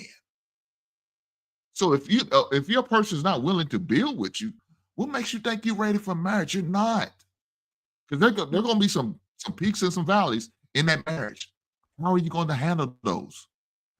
So I'm telling you, they don't understand. They're not ready. They're not No, built that's all. for it. But I what was gonna about say. men Hold on, having? Daniel. Hold on, Daniel. I was gonna say, Hank, I agree with you. They're not willing to do those things, but they definitely know you have to do it. They just refuse to because they don't want to do it. That's why I said that they know about it. That's why they're not doing it. They know exactly what it takes to be married. They just don't want to do it.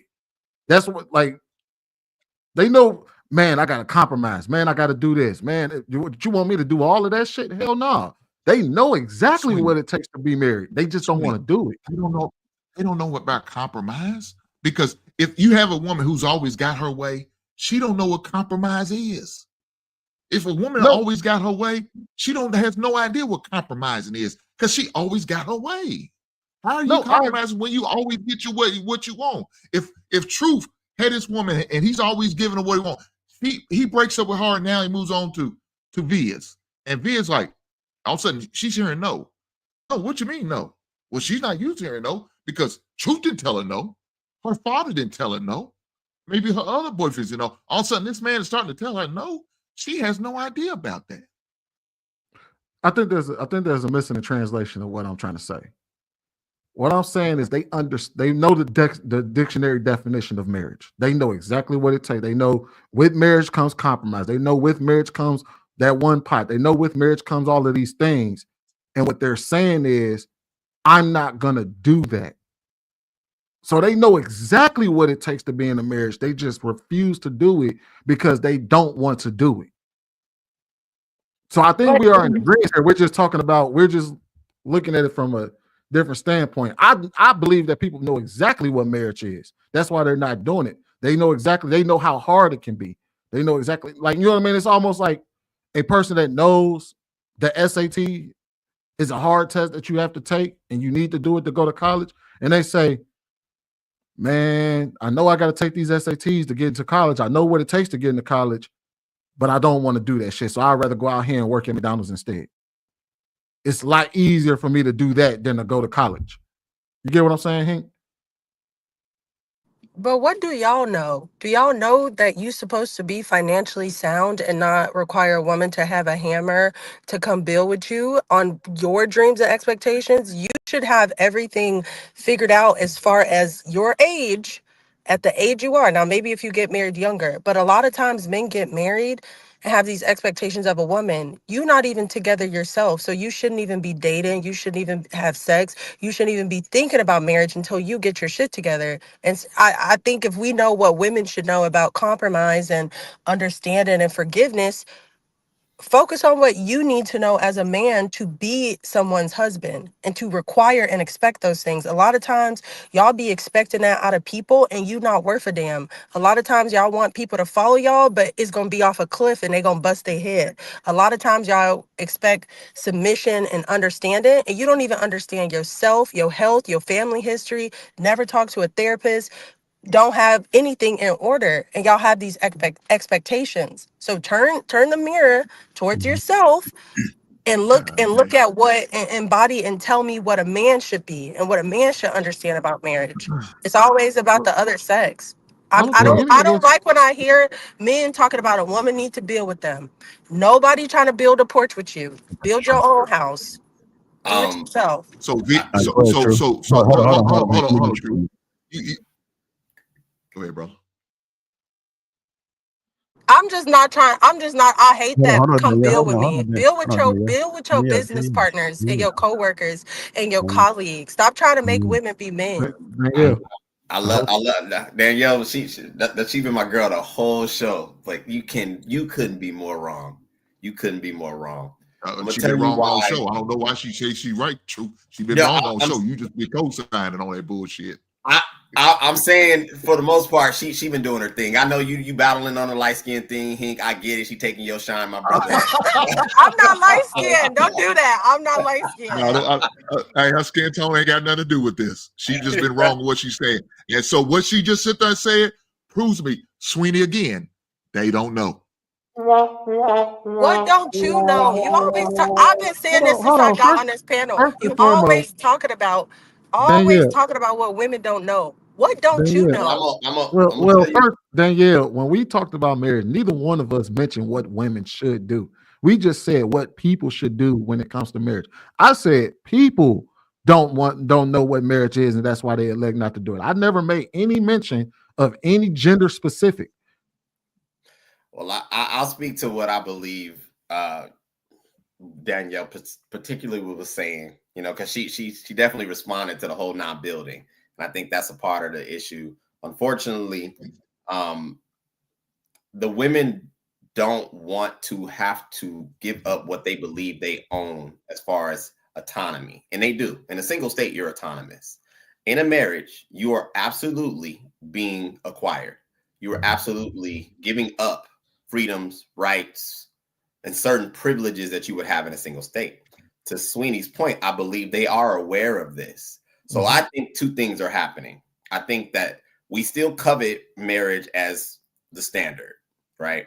If you get here, this is respect, because dating is not respected in our community. In most communities, it's not. But we also, on the same token, want to say, well, we know the weight, so I'm going to raise my standards so high to where now that because these men are not meeting this standard, then therefore I don't have to participate in this exchange. And the reality is, in our community specifically, marriage was never a one-on-one thing. Marriage is always a community thing. The reason why you don't see people getting married in our community overwhelmingly is because there is no community. The reason why mid-century we were married at a higher rate was because we understood that this is an exchange of families. Well, most of us don't have families. Most of us don't even talk to our relatives now.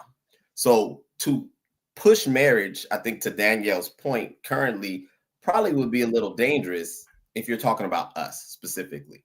What would this man be getting? And then what maybe would that young lady be getting? I wouldn't say it's one dimensional. I would say that it supersedes the two individuals. Because unless you're willing to create a whole new narrative, a whole new direction on how to do this, it's probably going to be very dangerous. I would say that it's cooked overwhelmingly because the mindset that exists, you know, me being a heterosexual male, most young ladies have no idea what it takes to arrive every day, to Hink's point, to sacrifice every day, to participate every day. And I think that as men, because even in a single state, we live a life that women don't live. The things we have to do, a lot of it is non-emotional. It comes with the condition. It comes with the expectation. I don't think women live generally in that state of mind. And so therefore marriage is going to exacerbate the void, sometimes what they don't have. They don't have attrition in mass, in my opinion. I just spoke to my mother the other day about this, 42 years married. She always asks why women don't ask her how to do it. But I digress. Can I respond to you? Not to Hink, but to you, True. I'm done talking to Hink. I want to say I'm glad that you can understand where I'm coming from and disagree, but to the point that we agree on is that there's a difference in generations on assuming that people understand what marriage is just because maybe they might know the qualifications. You don't know how to be married. As somebody who has been married, in my experience, I was the first person who had bought a house in my family, right? So how could I go talk to my family about home ownership? And like a lot of things that I went through in marriage, my family didn't have an understanding about that. And I would have to be the one to take those opportunities to learn and be able to teach my children. But I think the issue is men know what a woman's supposed to do and women know what they think a man's supposed to do. But nobody understands their role in it and how they play it.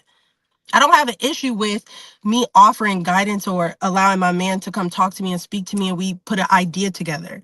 When I hear the word build, you really you need somebody in the trenches with you hustling. And to me, and what I understand a man to be based off my father, you supposed to be in the trenches by yourself or with your war partners and with your business partners and your colleagues and your community as men building that. And then once you feel stable, you add a woman to it. Stop adding women to your struggle and judging their worth based on if they're going to deal with it or not.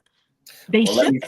Let me speak to that because I like what you said. Words extremely important. You identify struggle. And building is not necessarily meaning that you're coming into a place of destitute with this man. Building is the fact that, young lady, in order for us to nurture a relationship, there are things that I'm going to require of you at this level. It may not be financial. It may be your perspective. It may be your level of tolerance. It may be your lack of patience. So to build requires you to now be participating. If I'm saying I'm going to swing the hammer, hand me the nails. And it doesn't always have to be financial. For some odd reason, we drive this narrative that when a man says we need to build, you automatically got to come in and do as much work. No, you need to figure out what he means by build. And don't be so defensive, in my opinion. Which is why I agree with you. That's why I said when I hear build, like I think these words. So why don't you ever ask? Why don't you just ask the man who uses the word? I do. First of all, I said I was talking the truth, but I was saying I agree. I was acknowledging, hey, you just think I'm not, I said I want to talk to him, but True, I was acknowledging by saying I hear as letting you know, like that is something to do with, you know, me and my interpretation and perspective of that. So I appreciate you for elaborating it. But that's the reason I go hard on that, because my experience as a woman, because y'all are all heterosexual here. So as a woman dating men, my experience has been with those men, not all men, that's the expectation. Like, you need someone to help you get out of the situation you're in. Whereas like not having focus, I'm not talking about all men. I'm being specific here. Whereas you need somebody to help you get out your mess. So, you know, you might be a homosexual and live with that woman and pretend like you like her. You might talk back to a woman that you know got kids and about to get her I'm just talking about like delinquent situations, you know, and it's like, Right. that's why there's that defensiveness, to your point, True, is because there's no trust and you feel like you have to protect yourself. Right. So the thing is that nobody's saying that we're talking about men who want to use marriage as a way to get out of a destitute situation by riding the coattails of a woman. Nobody's saying that. And if there is a dude out there who does do that or is expecting that, I think any man on this panel would say that's a foul way to go about marriage. At least on this panel. When we say build, marriage takes a lifetime. Everything isn't built overnight. Everything is like, as a matter of fact, as you go through life, it's a series of adding and building and taking away and putting in throughout life. So I would tell you, if you ever hear a man say build with a man, I would ask you to ask that man, what does he mean by that, before you assume what he means by that. No, I'm gonna rip my ears off. I don't want to hear it. But then, all right, let me ask you this then. All right, so how long were you married? Almost 6 years. So you were married for 6 years. Lord Jesus. So you were married for 6 years. Yeah. How long were y'all together before you got married? Less than a year. So y'all was together less than a year, and for 6 years y'all were married. Yeah. Did y'all build within that marriage?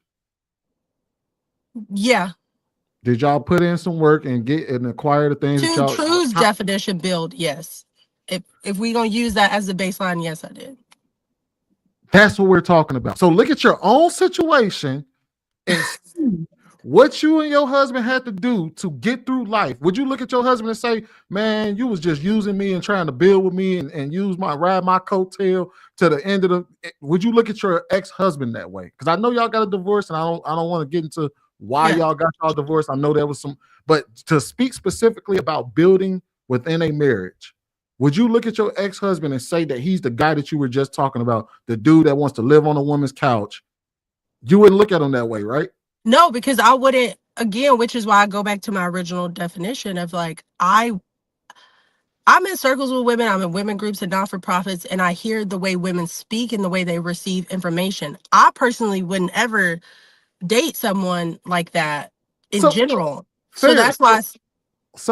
But I can't be an individual, and I'm saying I can't use my individual understanding in relationship, because when I talk about it, I'm talking about the community and the culture of us as Black people. So when I hear the collective having that conversation, and I'm talking about a woman hearing a woman's issues, let me ask you a question. What guy did you ever hear when he said build in a marriage, he was not talking about the situation you had with your husband?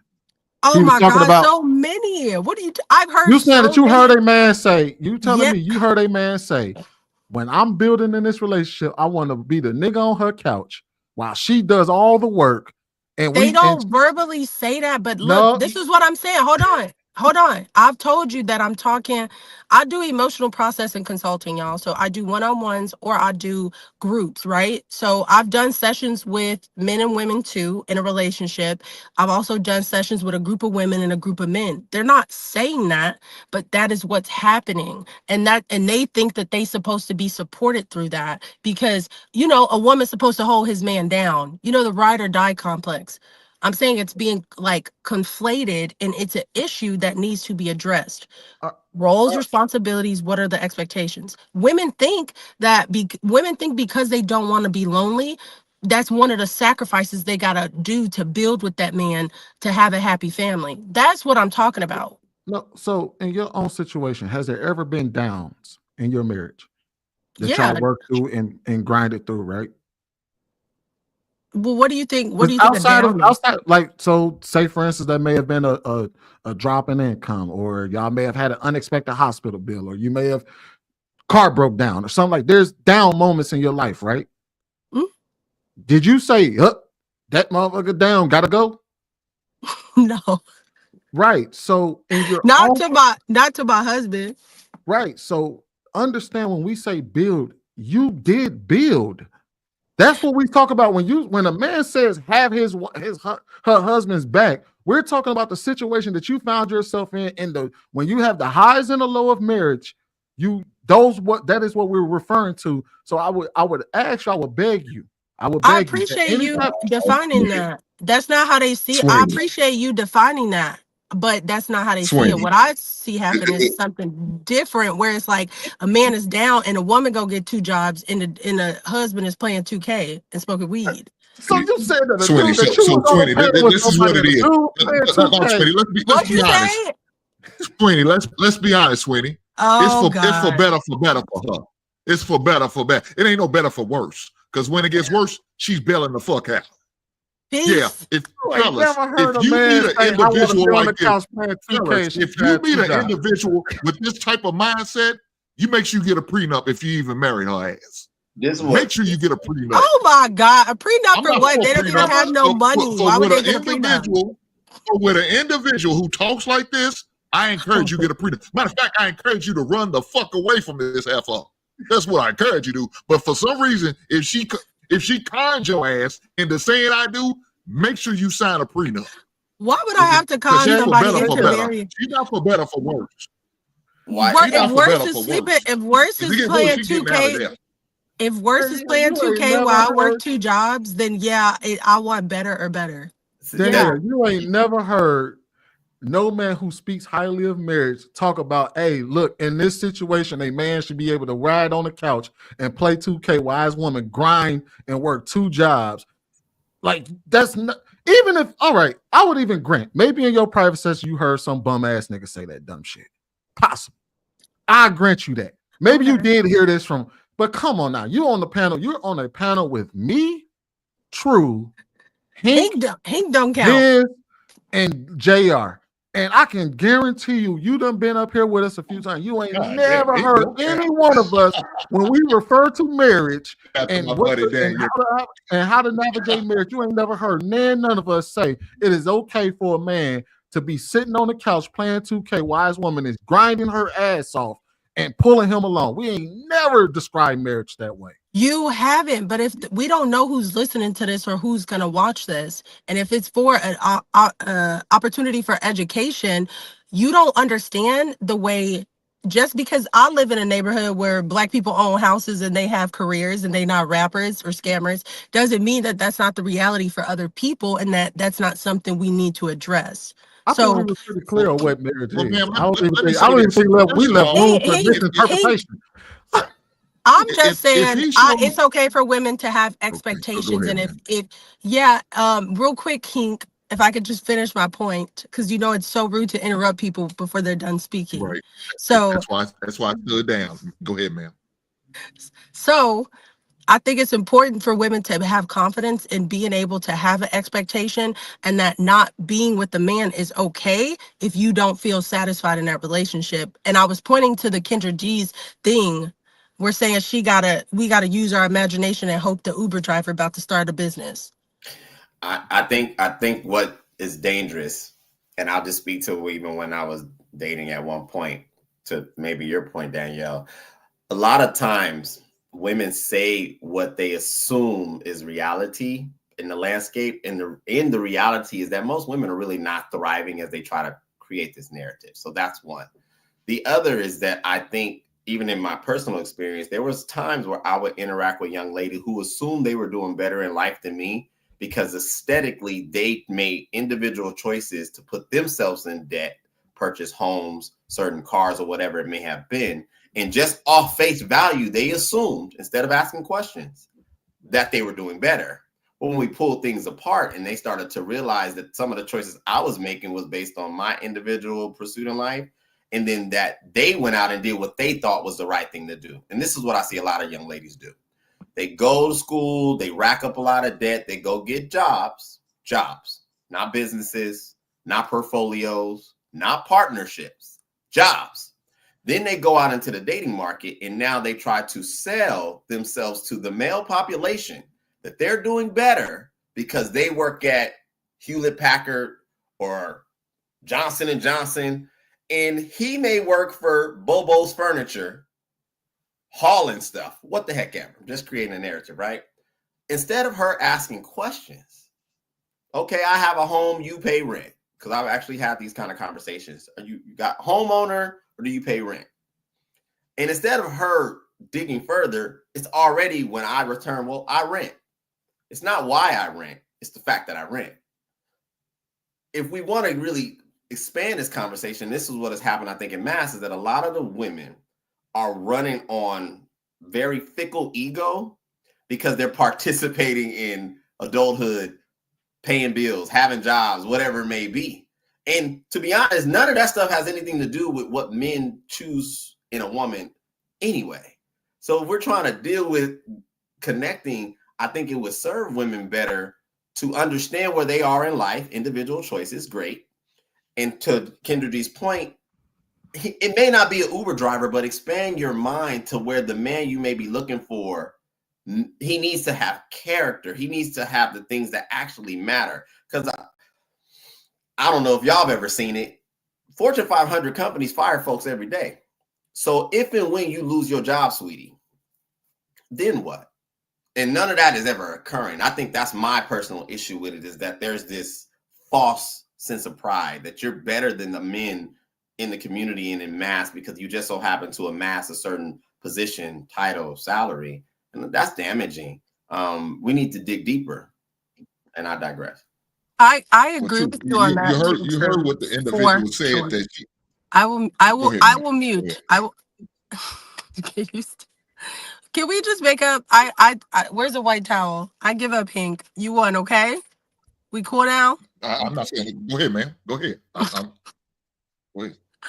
Okay, true. I do agree. I think women a lot of times approach dating trying to compete with a man and list their successes like they Pokeballs that they collected. And I'm like, you should not use your insecurity on a date. You shouldn't lead with that, because the reason you're talking about those things is because you're insecure about them. And what you gain in insecurity doesn't matter. So I agree that it's important women know how to date, because they don't know how to date. They don't even know what it is. Again, they don't even know what it is to be a woman. So they not going to know what it means to be a woman to a man, which is like, I know we've been on here a minute, but I had said a long time ago, us as people in our community, we don't have roles, responsibilities, and expectations or standards for ourselves as individuals. So that's why it's hard for us to come together in partnership. A lot of men are acting like women and having the expectations that a woman should have, and women are doing the same. You go on a date, you're supposed to be open, vulnerable, and ask questions as a woman to that man. And that man is supposed to have whatever men think that they should have, and then you decide if that's compatible. But if you lead him with your successes to a man that you expect to protect and provide for you, you literally not making sense. I am okay with a man having a blue collar job and having character, because I've dated rich men who are stingy as fuck, and I've dated people who made $80,000 who are very generous. So I think quantifying what characters a man should have should be something men should talk about, so that women should know how to date, and the same vice versa. I think we think that we know that, and we don't.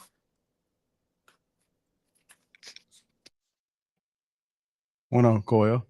What's up? What's word? How y'all doing? Happy Sunday. Okay. Brother. What's up, man? So in the process of you dating a man who's just sitting on the couch and watch you work 2 jobs, there's a problem already. Because he's in that dating and that vetting process, you should have seen his work ethic. You should already know about these things before you said I do. And after you don't, that's your failure. Because your mammy didn't teach you enough about how to deal with men, talk to men, find out men, and your father didn't vet that man for you to set you up for success. No, you made a lot of bad decisions already. Maybe because he gave you some good dick, or he made you feel a certain way, gave you butterflies in your belly. Instead of figuring out what's really going on between his goddamn ears, that's what you should have been figuring out. Instead of he makes all this money on his job, but guess what? Like my man True said, Fortune 500 companies lay people off on a regular basis. And at the time when you got with him, he was making good money.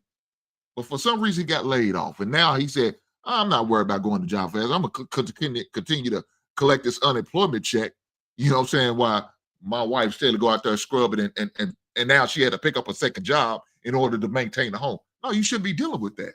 But you should have never got with that dude that has that lazy ass man mentality.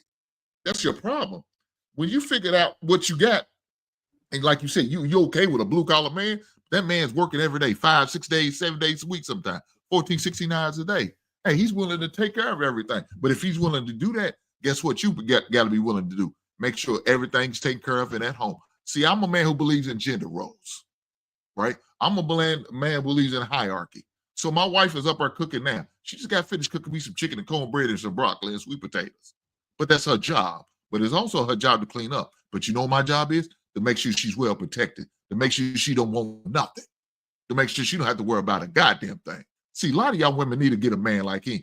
Danielle, I know you mad and upset with him, but you need a him. So you would have to be worried about these situations. You wouldn't be sitting in your goddamn car instead of sitting in your goddamn house. That's what you'll be doing. But instead, you ain't got a him. I don't know what you got. You got a clown. So now you're dealing with what you're dealing with. I never said I dealt with that first. Second, You don't gotta defend why do you yourself, baby. always gotta circle back to me? I didn't say I dealt with that, and I didn't say I disagree with that. I said we know what the problem is. Education is the solution, and expecting, if we talk about our community, right? A lot of us don't know how to pick partners. Our mamas worked 2 jobs. Our daddy probably wasn't there, or he was working, our mom wasn't there. We also have systematic racism, the education system, the crack epidemic, the welfare epidemic. All of these fundamentals that we had were lost. So we keep talking about what we should know. Who's going to be the teacher? Or are we going to keep pointing a finger talking about what we need to know? We know what we need to know. We aware of that. When are we going to start putting in places and opportunities to teach that and not be so above the ground and telling people, I don't like the token Negro aspect. Well, I do it. Yeah, so what? You're one. That's not community. You're an individual. If there's not 100 of you, what you doing don't matter. If you are working towards change, it matters. But if you want to constantly talking about Shaniqua dating Pookie, it's my responsibility to make sure it's no Shaniqua, and it's your responsibility to make sure it's no Pookie. We all have to play a role in this, not point fingers. I have a son, he go to private school. No scholarship, but that doesn't mean I'm not going to go into the city and help the people on public education who need help and donate to it because I got out.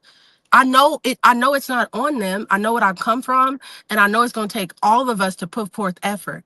No, I don't think it's okay just because your wife is cooking for you. It's a lot of people who wife not doing that. It's a lot of women who don't even understand that that's the expectation. They mom never taught them this.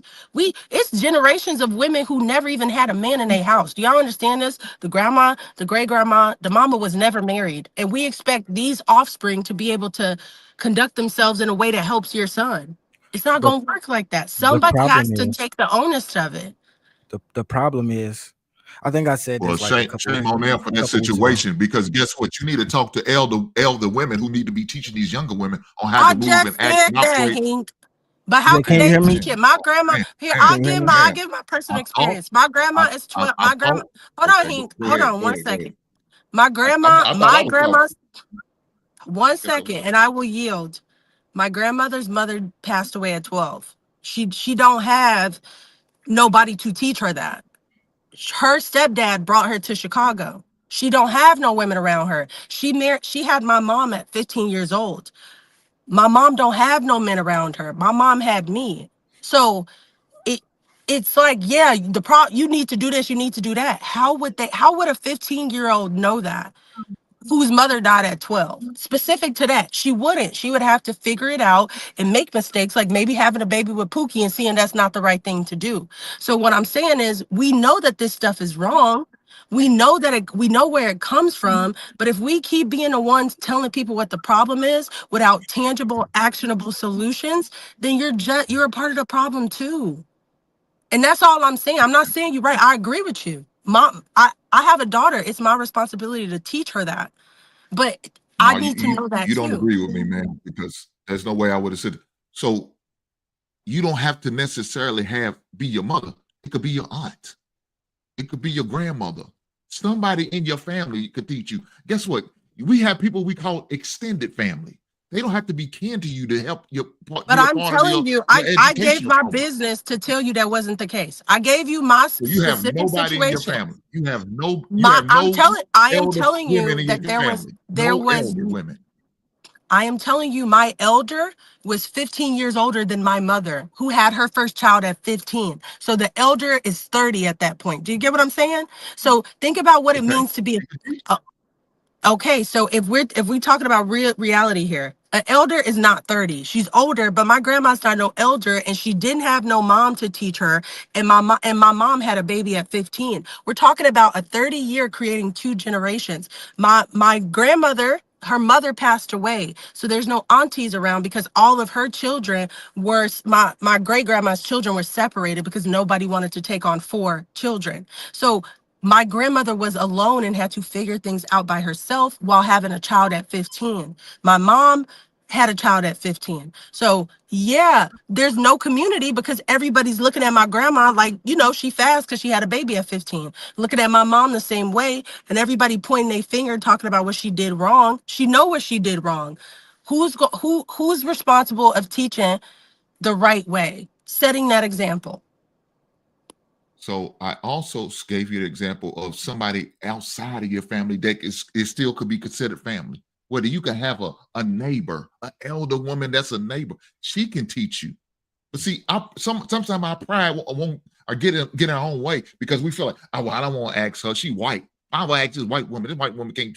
No, you can learn anything from anybody, but we gotta let our pride go sometimes. I I agree understand with you. some people don't want to. Some, you know, you don't, man, because you turn your face up when I sit there and said a white woman. You said, no, Well, that's cool. my family didn't have no Anybody can white teach you. people around them for that to be an option.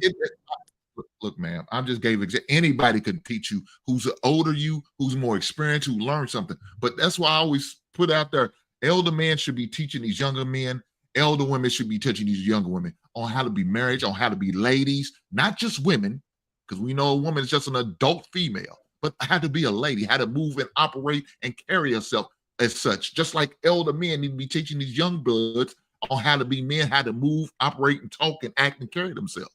That's what I'm all about. Look, we talk about community. Part of the community is helping each other. That means if I mean that I got to help you raise your kids, then we're going to help you raise your kids. And yeah, it's not a good way. I wouldn't recommend you punish your kids like that. I wouldn't recommend you spanking. How about you having a conversation with your kids? How about you use other form of punishment in order to get the point across to your kids? That's us coming together as a community. That's what I'm talking about. But, you know, go ahead, do your thing, man. All right, I was saying that's good. I'm saying that wasn't her experience because people were saying what you were doing. You saying that now, but people were saying what you were saying in the beginning, talking about the problem, whereas you assume that they're not aware of the problem. So there's rules and there's exceptions to the rule. And a lot of times, and I find on panels too, that we always talk about the problem, but there's no follow-up with tangible, suggestibles, objectives, or anything to a solution. You're just telling people how good you are and how fucked up they are. All right, let me get Coyle in there. Go ahead, Coyle. What's the word, y'all? Happy Sunday. Can y'all hear me? Yes, sir. All right, bet. I'm just getting in from the office, so I don't know exactly what the conversation was. Touching on this, what y'all just talking about, though. I think I said it a couple weeks ago. We have to let boys know growing up that they're not equal to girls.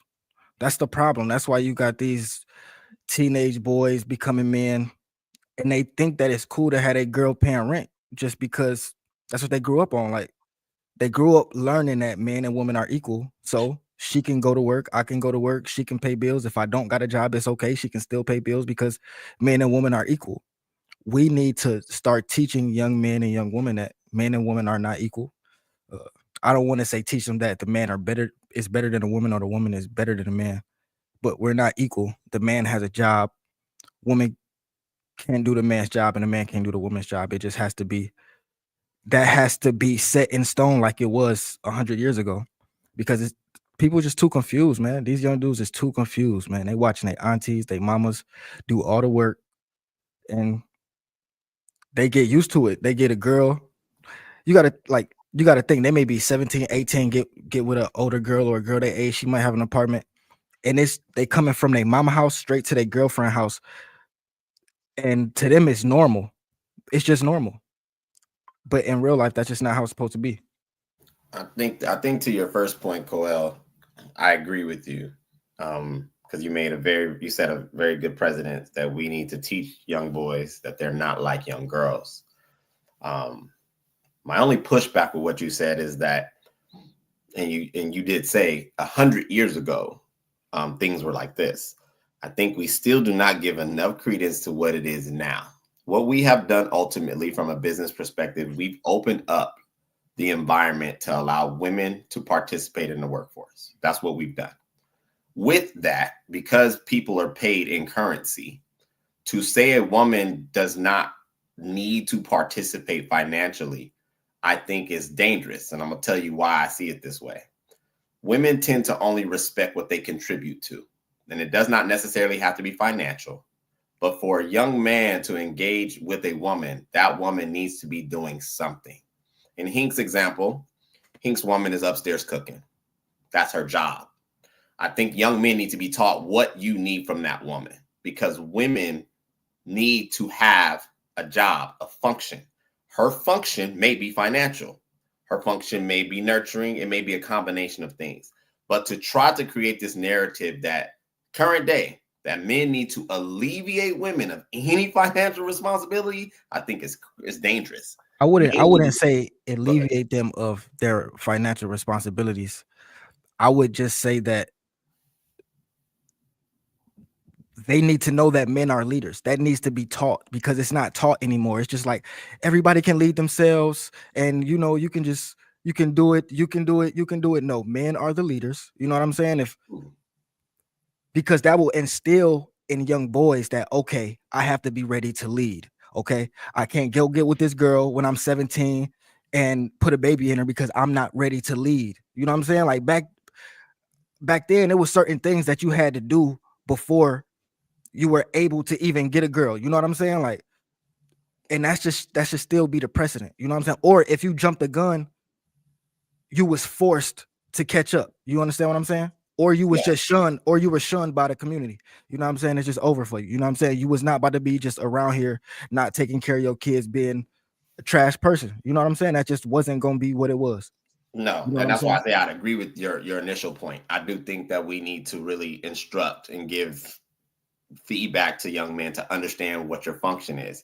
But I think that because our society is structured the way it is, and that's why I'm saying that young man needs to figure out what he needs from that woman. I see a lot of our community with this heart to want to arrive in the equation as a man, and we emphasize the financial part. And that's what defines he's man, he's not. Because to be honest, man, because we dealing with all these new issues, everything else is new. All of this, the man has a whole bunch of other functions is new. And I think that's what's tearing us up. Yeah, it's other factors that come along with being a man, but no, that's what it is. Provide and protect. Cut and dry. Bro, if you're not providing and protecting, you fucking up as a man. It's no black or white, you know what I'm saying? And that now with each individual person, everybody has their thing, and that may be taken into account by each individual and the person that they're dealing with. But it has to be black and white when we're teaching people, young kids, young men, young women, because that's how they know right from wrong. Whether they deviate in it and go the wrong way or right way, it's on them when they get to a certain point. But the truth and the right thing has to be black and white. And that's why we have so many problems today, because the truth and the right thing is not black and white. A person get their feelings hurt and somebody will tell them, oh, well, just do what makes you feel better, or do what makes you happy. No, fuck what makes you happy. Do what you're supposed to do. Well, that's what I'm saying. I'm not pushing back again to what you're saying. So let me. No, I get exactly. I don't think you're pushing back. We're just having a conversation. Okay, bet. Let me. I agree for those who are listening. When I'm saying that multiple functions, I'm saying, giving credence to what is today. 100 years ago, women were not participating in the workforce like they are now. So that's a change, and that is a huge change. To be educating a young man that you working at Amazon as a driver, which is a fine job, and then you meet a woman that just so happens to maybe be a pharmacist or a lawyer or a doctor. If his understanding is I'm supposed to provide and protect, he can still provide and protect, but the equation of where she is economically and where he is economically changes how it's perceived. What I'm saying is that you need to have them understand that this is the current landscape, that you're not less man because in this equation, this young lady just so happens to be healthy socially, economically, because you're still man. And what we try to do is say, well, no, you're only man if you arrive above a young lady that you meet. I don't disagree. I don't agree with that part. I think you need to go ahead. No, go ahead. I want to let you finish. So that's what I'm speaking to, is that a lot of times black and white, like you're saying, we're trying to make it still binary. It is always binary. Men are always men, women are always women. But the function of how we live life now has changed on an individual level, because you usually would meet a young lady at a level where she already had a mortgage or a rent or debt. You wouldn't meet her then. You would meet her on the upswing of life. But that's for the worst. But that's not for the best. And I'm not gonna lie, these women don't want to do it, bro. They doing it because that's what they was taught to do, bro. Like, yeah, a woman is working and shit like that, but they don't want to be doing that, bro. Women that work hard and got a good job, bro, they complain about that shit. They may put the trope like, yeah, I got a good job. I'll make 90K a year. I make 100K a year. But they hate that shit, bro. I'm 31, bro. You know how many 29, 30-year-old, 31-year-olds, 32-year-old women I meet, and they are tired of work. They just be, it's like they are like yearning for somebody to come in and take control. But the problem is a lot of them don't even know how. What? They don't even know how. I think it's more than just they know how. I think they don't. But you got to accept what comes with it, though. If that's what you want, and you no longer, if you want a man to sit you down, as so to say, and you want to, stay-at-home wife or whatever the title you want to give yourself, there's some consequences you're gonna have to deal with. Are they ready for that? No, they're not. So they don't know that's how why to they be, keep bro. clocking in every week. Maybe that's why they keep clocking in. But like you said, I agree with you. Most of these women don't want to work. Look, let me say this, fellas. Don't you ever put your wife in a position where she has to pay the insurance, because any day now she could just quit and your ass ain't gonna have no goddamn coverage.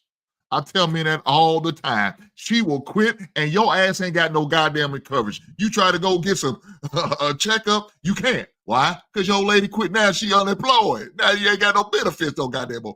Fellas, don't do that. You to be the beneficiary holder, because we know your ass gonna clock in every goddamn day. You don't mind the blood, sweat, and tears. You don't mind putting on, goddamn, that man work hard, the motherfucker, ain't he? You don't mind putting on your steel-toe boots and your hard hat and your lunch pail. You don't mind working. But that woman, any day, she catch that feeling, yeah, I'm not going today. I'm done. I'm through working. Just like Coel said. They'll quit on you in a goddamn minute. Can you just say that again? Because I feel like that's all I'm trying to say, and maybe he's expressing it differently so it could be understood. But I think the nuance is that there's an expectation without a standard. Whereas like a long time ago, we knew what it was to be a man, and it was no ifs, ands, or buts about it. And there was also a pride in your ability to do that. Because people expected that of you, like fulfilling that responsibility was a part of the cycle of like the reward of it. Whereas now it is talked about as a burden or as like a lack mindset, or as people are trying to deceive you, or like a woman don't want to work, she just want to take all your money. Like that's Well, go that's ahead. and I also feel like, to his point, like I have a job, I make decent money. It's not something that I want to do. It's something that needs to be done. And it's like, y'all have to think in the same breath. It's either I do not buy my house, I do not get a good credit score, and I wait on a man, or I do that because I still have to provide for myself. So to like True's point, I personally know that like it's a time to rent, it's a time to buy. So I don't judge based on that. But it's just, I've been trying to talk about maybe having a conversation about what that means and how to define and embody those roles so that we can act on them. Daniel, I'm sorry. This is look who decided to wake up. We talking about a fucking 100 years ago. 100 years. Do y'all know? I was talking about today. I'm not talking about 100 years ago. You talking about what I said? Y'all know? Yeah. Do y'all know what the situation was 100 years ago? Bro, that's not Hold not on, relevant. wait He a was minute, wait a asleep. minute, He wait a don't know. minute. That's Yes, not I do. I relevant, heard bro. y'all the whole time. I was not asleep. I was watching this YouTube channel, but 100 Rise is years giant. ago, y'all were just if y'all read the chat, y'all was just talking about how y'all couldn't open up bank accounts, how y'all couldn't do this, how y'all couldn't own your own property and all that other bullshit. So that's also like there's a trade-off for having a situation where men and look, if this is the situation that y'all want, y'all have to give up something. You can't say I want men to go back to being the number one, the sole provider for the house, and then don't understand that there's something also that comes with it. There's a trade-off. I think they understand that now. Unfortunately, Danielle, and I get it, you didn't fight for the right to be able to have to take your ass to work. That wasn't your fight. Somebody fought that fight God, for it you. wasn't. Right. I don't know who was fighting. I vote against it. So It that wasn't me. your fight. But unfortunately, the reality is we are here and there ain't no going back. You can't unring that bell. We can. That was a white woman's fight. That wasn't even our fight. That was white people issues that we Does adopted. not matter. It does not do matter matter. how we got here. You But the cannot panel, though. unring that bell. Once that bell has been rung, because can't nobody tell you to go back to the kitchen, can they?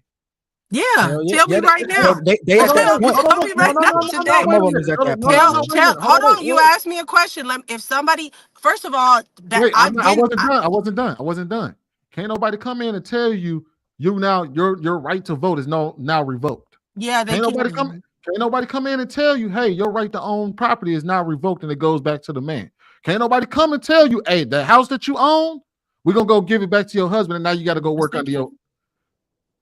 I'm saying not necessarily to you, but to that's women. That's what I'm trying to tell you. Women are we don't gotta be so don't extreme when we be having these podcasts, bro. It don't gotta be so extreme. But bro. you made it extreme when you said that men need to go back to being the 100% provider, and women shouldn't have to do that. Bro, That's 100%. Bro, I never said 100% provider, bro. That's not what I said. You said 100 years ago. That's what it was, bro.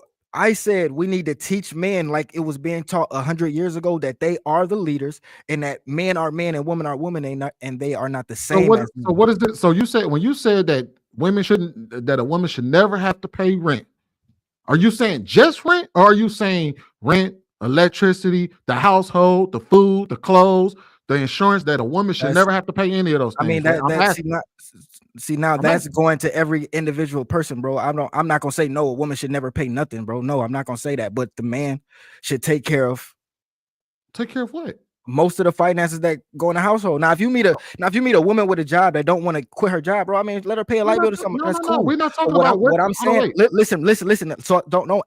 Listen to what I'm saying, because I thought I was pretty clear. So I'm gonna say it again, bro.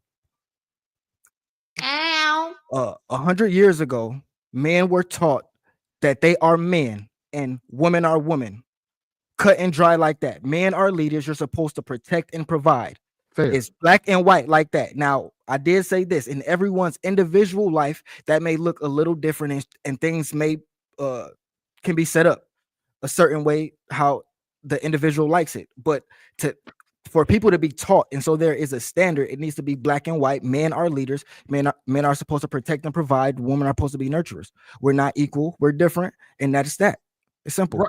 Fair enough. The problem with you just said, though, is you didn't say it was up to the individual. You said that you spoke to a cultural standard. That's so what I just in said. this hold on, wait. I got it. In this cultural standard, you said that men should be the providers.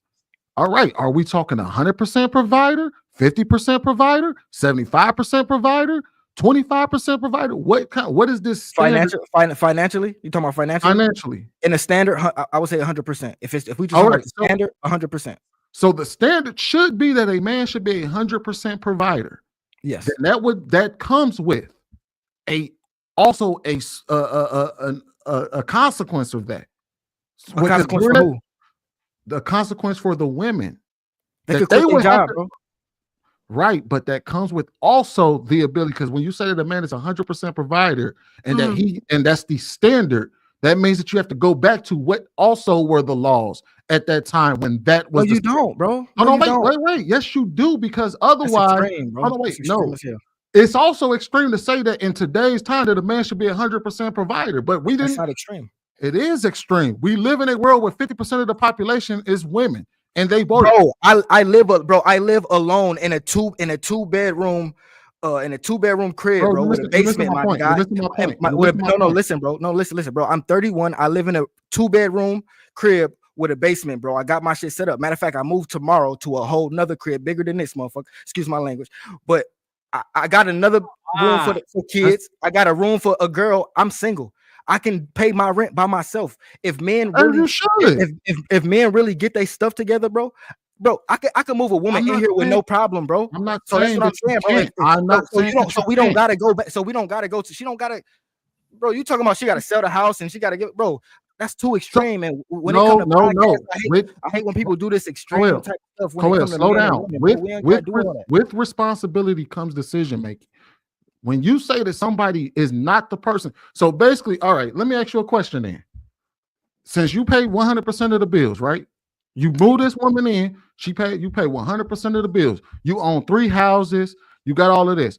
What percentage over the finance? What percentage of say would she have over the finances in your house? None, bro. What? Exactly my point. And if you ask most women, would they be willing to give up say and how the house is ran and the finances in the house? They will tell you no. Bro, if No, you they ask, wouldn't. They would not say that. Listen. I'm a woman, and I'm telling you that they wouldn't say that. Yeah, hold on, Daniel. The only way they would say that is if you were still trying to make them pay like half. No, Hold on. If you making them pay half, then yeah, they probably go. No, if you ask a woman, listen, bro, listen. Talk to the women who've been in that situation. They divorce their men right now for that. Okay, listen, bro. I heard you. So yeah, you're not hearing me. But y'all talking about women. There's 2 men talking about women, and I'm trying to offer solace in the middle of this. The issue that women have about finances is that they are working their ass off and contributing, and a man still wants to be treated like a leader and given dominion over the household. Exactly. So women have pushback because it's like, if you're gonna be a man, then if you let me finish. So it's like I have been solely and 100% taken care of by a man and not paid one bill in the house ever. And I had a maid and a cleaning lady and a nanny. So I have had that experience, but I also still contributed to, anyways, I also still contributed to the fact that, like, that doesn't mean that I can't work. That doesn't mean that I can't start a business. That doesn't mean that I can't work. That doesn't mean I can't start a business. That don't mean that I can't put no money away. No bills. What'd you say? What is you working for? You ain't paying no bills. That because matter, as a woman, if I want, I'll just tell you, my husband always, listen, I'm about to tell you because you're trying to be right and you're not trying to be effective, whereas he talking about, you should be home, take care of what I'm saying is, I did take, let me finish, because I feel like y'all not even giving me an opportunity to specify in that situation. I was taught, okay, cool. I understand. Finish, y'all.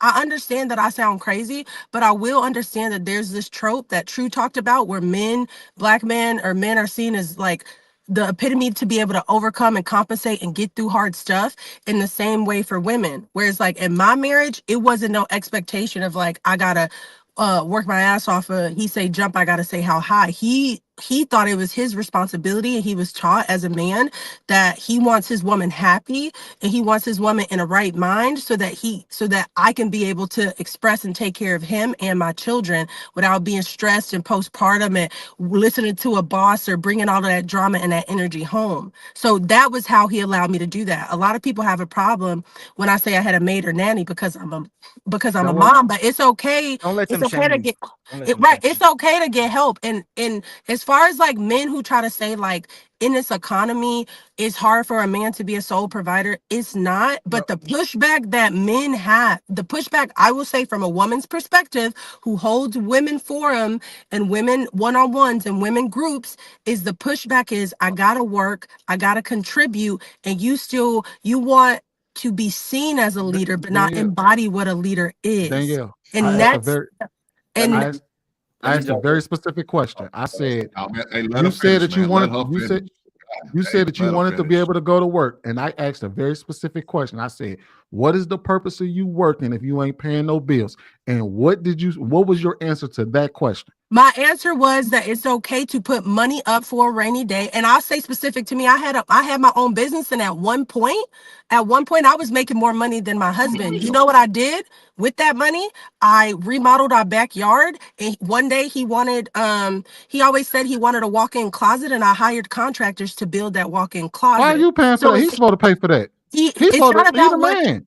See, you trying to prove a point. It's not about what he's supposed Exactly, to bro. pay for. That was how Y'all he said defined that role. 100%. That shit's Y'all He said paid whack, bro. 100%. 100%. Whack, bro. Hold on, Yeah, listen. What that's I'm true. trying to say That's is, it's not. I'm not trying to Always talk trying to over prove a you. What point. I'm trying to say is, that wasn't a part. He said a man should protect him and provide and take care of the house. A walk-in closet is not a part of that. And Yes, it because I is. saw my husband, Yes, it is. because I saw my husband go to work every day, come home every day, my kids had everything they needed, and I was able to be around and take care of my kids in my household. Of course, if I'm bringing money in, I'm going to do something for him. That's called an internal and exchange within partnerships. It's not all about being equal. I know that it's different roles, and I'm okay with doing that. It's not, I feel like when you say women approach ego, I'm not being egotistical, like my man better. No, So if he this is told you, something this is something my husband took pride in, to make sure, because he cared about his children's well-being, that his wife had a sound mind, and that I felt relaxed. And he supported anything. When I started a daycare, he supported me and helped me build out the room in a daycare. That money went back into our family. It wasn't a requirement, but that's an energy exchange. And so if that's he what's told, being overlooked. so no, so here's the thing. There's a requirement of men. Y'all said the requirement is for a man to be paying 100% of the bills. That's a requirement. If he told you, hey, no, quit your job. I don't need no walk-in closet. Quit your job. I don't need you to build no backyard thing. I can do that. Quit your job. Your job is to get your ass in that kitchen and take care of my babies, and that's it. You're gonna be like, yeah, sure, I'll do that. I think this goes to Quayle's point that you're talking in extremes, whereas I wouldn't be married to no man who had that expectation Why to not? begin with. And the reason let me tell you why. I'm not saying that that's wrong or right. I'm saying the reason being is I give literal examples of my life so that we don't have to be extreme or play hypotheticals. My husband didn't have that expectation before he was my husband, which is why he was my husband. And the expectations he had of me, he saw them in me, which is why I was his wife. So my I just husband, asked why not. my I just asked husband why wouldn't you want I to be with a wouldn't man that would marry do that? somebody who had an expectation of me, whereas what I wanted to do didn't matter and what he said mattered. So, We didn't, let me answer.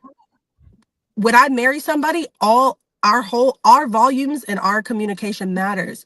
We don't feel like we could tell each other what to do. I never told my husband he was going to be responsible for the bills. He said that was something he was going to do. you just said that. You said that as a Listen to, society standard.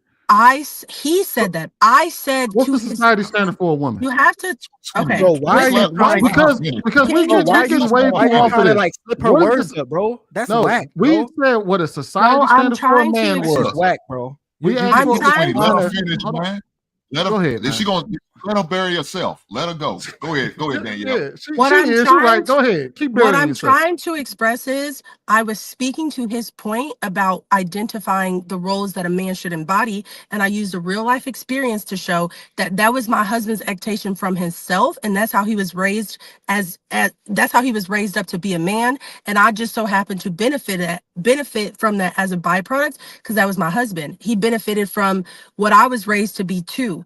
Now, my husband never ever approached our marriage with, you gonna do what I say because I pay these bills, because I wouldn't have married him. But he treated me like an individual and a person, and he held his rights and responsibilities. Now, I took into consideration and heard my husband's like, oh yeah, we should get a walk-in closet. So he don't have to point his finger and tell me to do anything. I'm gonna do it because I'm his wife. I So have the money and I want to make him happy. So Danielle, so like I said before, it's black and white. We should just be teaching the younger generation that men are protectors, leaders, and providers.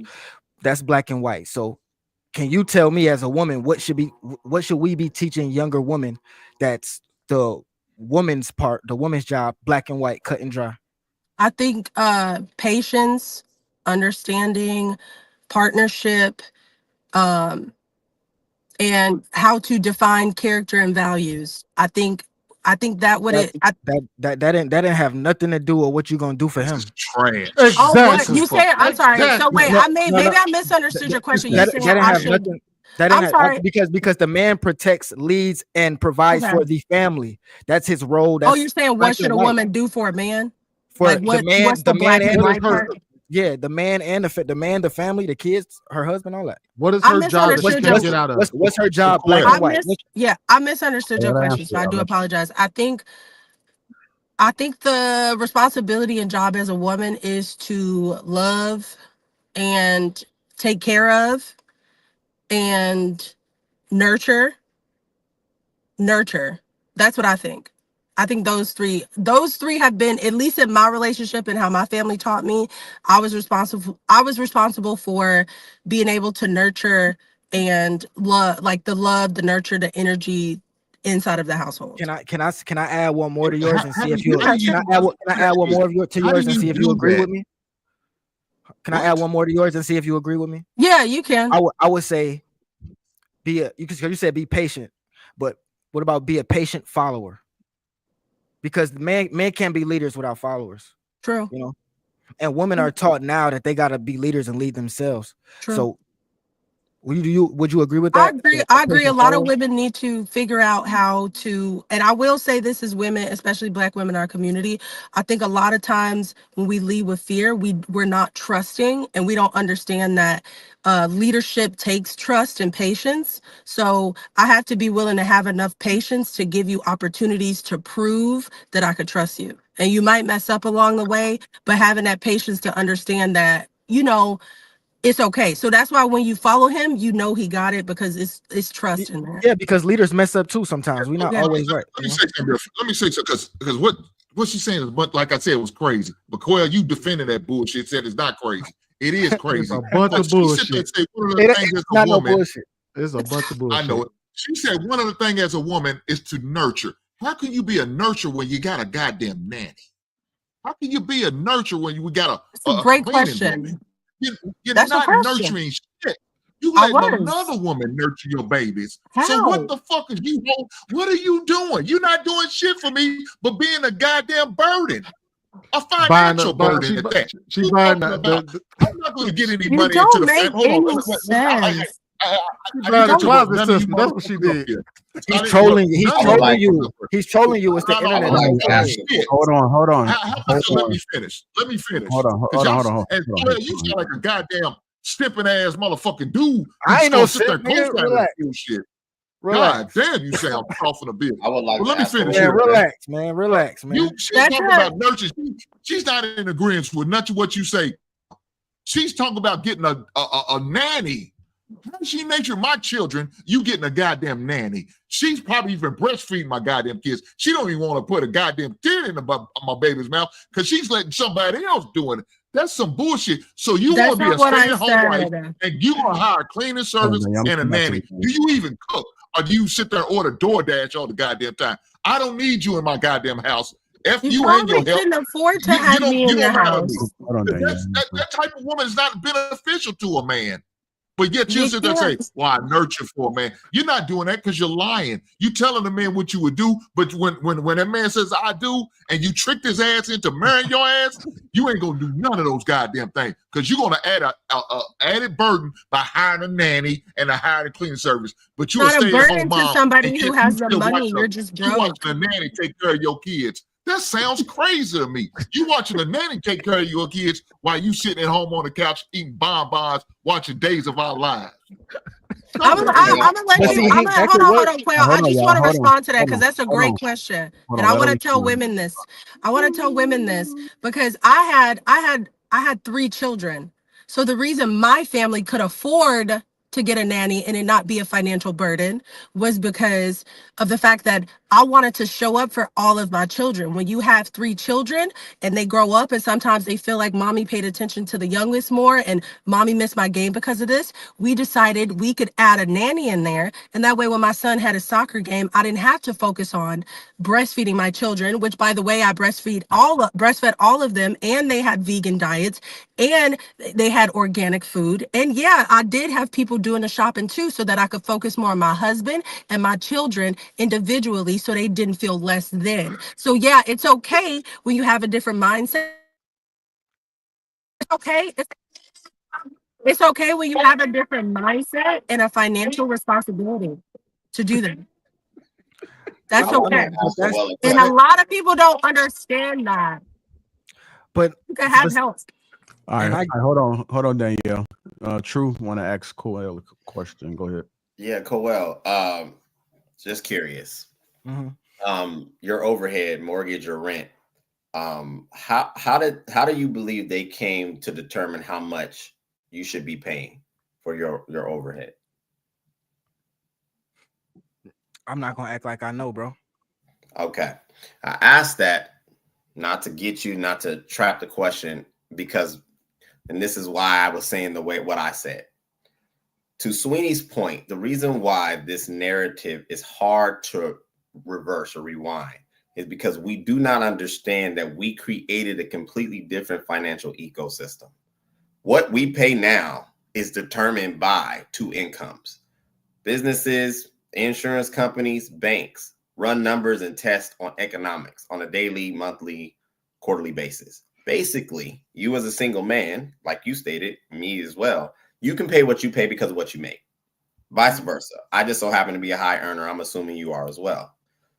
But on a balance of probability, most people, if they are not participating in the system as it is now, two incomes, whichever, they are not going to be able to afford what the market dictates. And that's the issue. That's the core issue. Go ahead, you can respond. So I would say that's false. I say people just be trying to live beyond their means, because a person, if you poor and you broke, or if you from poverty and you ain't got out of poverty, bro, you might have to go. You and your lady might have to go get that $700 apartment, bro. If you that hell bent on being in a relationship and you ain't got no money, or you haven't made it to the point in your life where you have a solid job or established a career, then you and your lady might have to live in that studio apartment for $700 if y'all want to stay together, bro. That just is what it is. You gotta live below your means, not even at your means. You gotta live below your means. People want to have too much shit. Well, I don't disagree with you. I agree. You should always practice some level of economic wisdom. But there's this article floating around. I'm sure JR seen it. Most of you guys, if you pay any attention to online, they've been running these studies lately that all the cities that a person couldn't live on one income. I think they've been doing it everywhere, all across the United States. Mm-hmm. This is almost everywhere. So what I'm speaking to is, you're saying we need to operate in, okay, I need to find a place I can't afford as an individual to assume that I'm gonna bring a woman on board. Yep. I don't disagree with you. The problem is though, that's why I asked you the question I asked you. I understand basic economics. Even with that equation, my brother, the system is dictating the price based on two people performing economically. Because what we essentially did when we opened up this market is that we now are generating more income throughout the just economy. That's just how that's working. So what you're asking men to do is to figure out how to outpace a two-person problem as an individual. And most people, male or female, wouldn't be capable of doing that. And that's my only issue with it. Well, no, I'm saying that if you're a man, if you're a single man and you make at least $2,000 a month, you might have to get that $800, $1,000, maybe $500 apartment and work your way up. Because like I'm just, you said what? Because people live in different places. The median is different. I just said it low. Like, I'm just saying, if you make at least $2,000 a month, because that's cheap. I can't imagine no grown man making less than $2,000 a month. You know what I'm saying? Like, man, a place you can live in this country on $2,000 a month. Make more than $2,000 a month. What I'm saying is, with $2,000 a month, bro, single moms do that with a few kids every day, every year, with bro. help. There's a reason why they can do that. Okay. On $2,000 a month, you're earning less than you're below the poverty Shout out level. to Section 8 people. I love y'all. Caught up on the Y'all keep paying y'all money. I get what he's Yo, saying. Red, I need that money. I'm not, bro. Okay. I'm not really. We don't got to get hung up on the $2,000 a month. I was just setting a standard for, but yeah, if you're making something, you gotta start somewhere and build it up. If that's where you want to be, that's where you want to be. But if all you can afford is a 1-bedroom or a studio, that's what you need to do and be able to live in that and sustain that and do that as a man. That's it. But what I think you're not giving credence to, and that's why I asked you what I asked you, and this is why we're speaking to people listening. Yeah. Economics are economics. Market is the market. What is happening now? This is why it will never go back. It will never go back unless we decide to change the laws, which won't happen because corporations are making too much money. We have a two-party economy. I'm not saying that I disagree with you. I think that if you are a man in a position to handle your household, all finances included, do your thing. But if that's true, but okay, so that can be done. My thing is, bro, it can be done widely, bro. Most people can do that, bro. I think people are scared of something, bro. It's not. It don't take a whole bunch of money, bro. It really don't. It don't take a whole bunch of money, bro. This is why, again, I asked you what I asked you for a reason. You pay what you pay, not because of you. You pay what you pay because what the market dictates. The place I'm living right now, I moved here about a year ago, right? They were astonished that I was applying as an individual because of how much it costs, right? And they kept asking, is it only you? Is it only you? And I found that interesting. That's what they do. I told you, yeah. That's what they do. But that's why, because they understand that the numbers look off. If I'm applying somewhere as an individual with what it costs for people to live, how are you going to be able to afford it? That's what I'm speaking to, is that you're saying that men need to understand we're men and we earn, we protect, and we provide. I'm not dismissing that. What I'm saying is that, to Sweeney's point, and it's just facts, our economy does not run that way. We built a new standard of living that requires most people to have two sources of income from two working class people, male and female. This is an 86th percentile equation. And it doesn't even matter. You can look at each tax bracket. For each tax bracket, it's that way. All tax brackets for the low income people, it's the same way as the middle class people. And then the middle class people is the same as the upper class people. But see, when I hear that, all I kind of hear is like excuses, those, because it's like, if that's the case, what is the single man doing, bro? Like, he's working. My thing is like True said, he stay where he stay, but a man don't gotta live in lavish. You know what I'm saying? If you can't afford to live in lavish, bro, you shouldn't live in lavish. And we're doing it wrong because most people are starting. You realize somebody. Hold on. You realize we're doing it wrong because most people are starting with kids. You know what I'm saying? So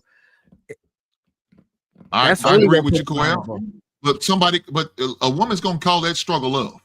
What you're talking about right now, struggle love, and they not willing to grow with you or build with you. We just had this conversation, and Danielle said she's not willing to struggle love, right? So I understand, but most women have got that mindset. This ain't just Danielle. She's not the only one that has that type of mindset. You got majority of these women. That's cap, bro. That's a cap for the internet. That's cap for the internet. They struggling by themselves. These women is not. Coel, you asked me to let you finish, brother. My bad. You're right. Go ahead. You're right. So most women don't want that struggle love. I know we said it's for the internet, but guess what? The internet is real. I mean, people have real conversation on this internet. And if you ask people, I said, most people don't want that struggle love. You talk about just making $2,000 a month. I don't know. You're going to be living in the hood, dog. I don't know what state you're going to go to where you 2,000 months going to take care of all your bills as well as any extracurricular activities you may be involved in. You better not smoke cigarettes. 2,000 might have to just cover your cigarette bill. I'm just saying. I wasn't setting the standard at 2,000. I was just saying if a man make at least 2,000, if making something, because I couldn't imagine somebody making less than that. But that's all. It wasn't, But I think we need to give credence again. If you just run the numbers, that's all I would ask. If it's 2,000 a month, if it's 8,000 a month, the market is being dictated because the market is set up for dual income households. That's the market. This is across the board. then a man needs to find a place that he can afford just on his income. Whatever his income is, he needs to live there. And if he can't find a woman that is comfortable with that, then he don't need to be with her. And that's where we fucking up at. Excuse my language. I know it's Sunday, but that's where we messing up at. People are living out their means, even dating. People dating out their means. If you know that this girl is don't got a job and she gonna want her hair done and her nails done every couple weeks or every month, bro, maybe you can't afford her, bro. It's fair enough. Let me ask you a question, Coel. All right, I got a question for you, bro. All right, so let's say I accept your premise, right? That if you got to learn how, you got to be able to find this apartment on two. I know I'm about to use the $2,000 a month thing. You don't have to use that. I was just saying. Hold on, wait. Let's just say for the sake of argument that we take the 2-person income thing out of it. We do know that for the most part, on one income, you can barely afford a studio apartment in this country. And we talk about average income. We talk about average income, if not average or worse. I'm not talking about somebody at your financial level. We know that the average income in this country, specifically for Black people, is 47, is like 52 to 43,000 respectively. Bro, you know how much that is? Hold on, wait. So fair enough. And you said if a woman ain't vibing with that, then you just shouldn't be with a woman. What if I told you that most women wouldn't be vibing with the struggle of living in a studio apartment with a guy to try to build to raise children? You said the median for Black people was what? It's 30 to 40. The average respectfully, I think it's like 46 for women, 52 or something like that for Black men. For Black? Yeah. So 1,000?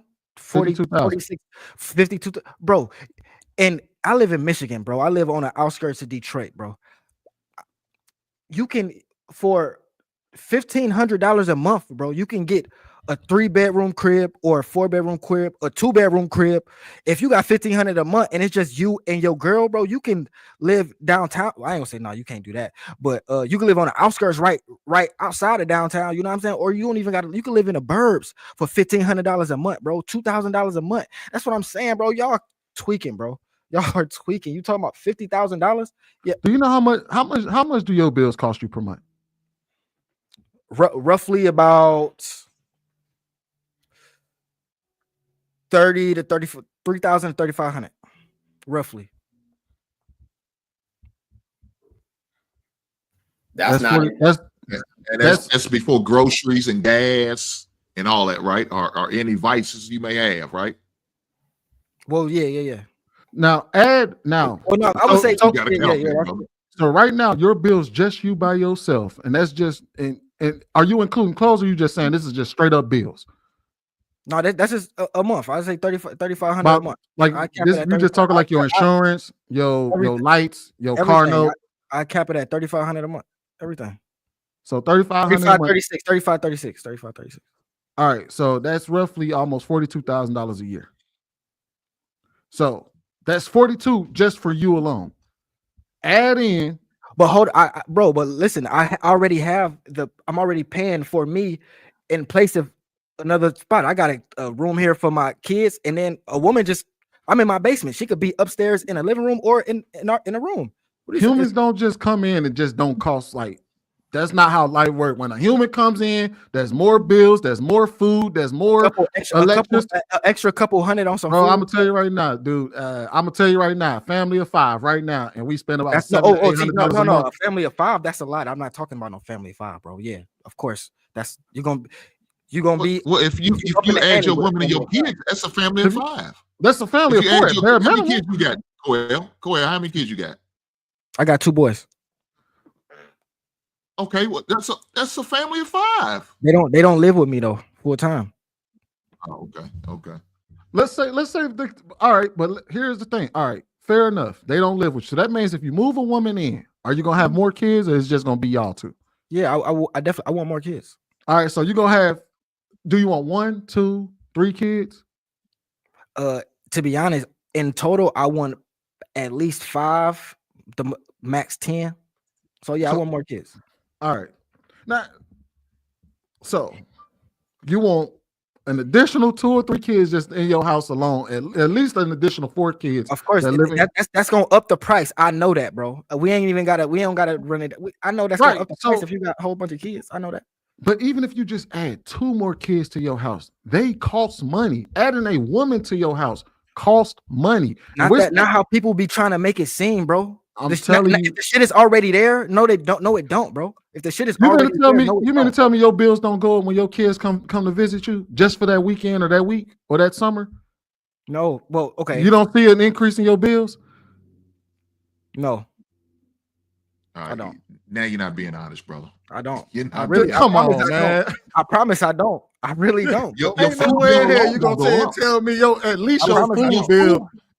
Your food bill. Okay. Well, see, the thing is, with my food, I already buy the food. The stuff they like, I'm already buying chicken nuggets and fries. That's just already upstairs in the refrigerator. It's not like I got to do it extra. I'm already doing that, bro. No, but it's already done. There's a difference between buying food for yourself in a house. That's what my kids like, bro. That's what the kids like. So you automatically load up your house with all the food that your kids eat, bro. even if they're not there. Yeah, bro. So what do you think I'm about to just go to the store and get? No, bro. Well, maybe the amount goes up. Does the amount say now you have to double up on nuggets? Now you got to double up on. Okay, well, so if I'm gonna be fair, if I'm gonna be fair, if my son, Danielle, stand down, man.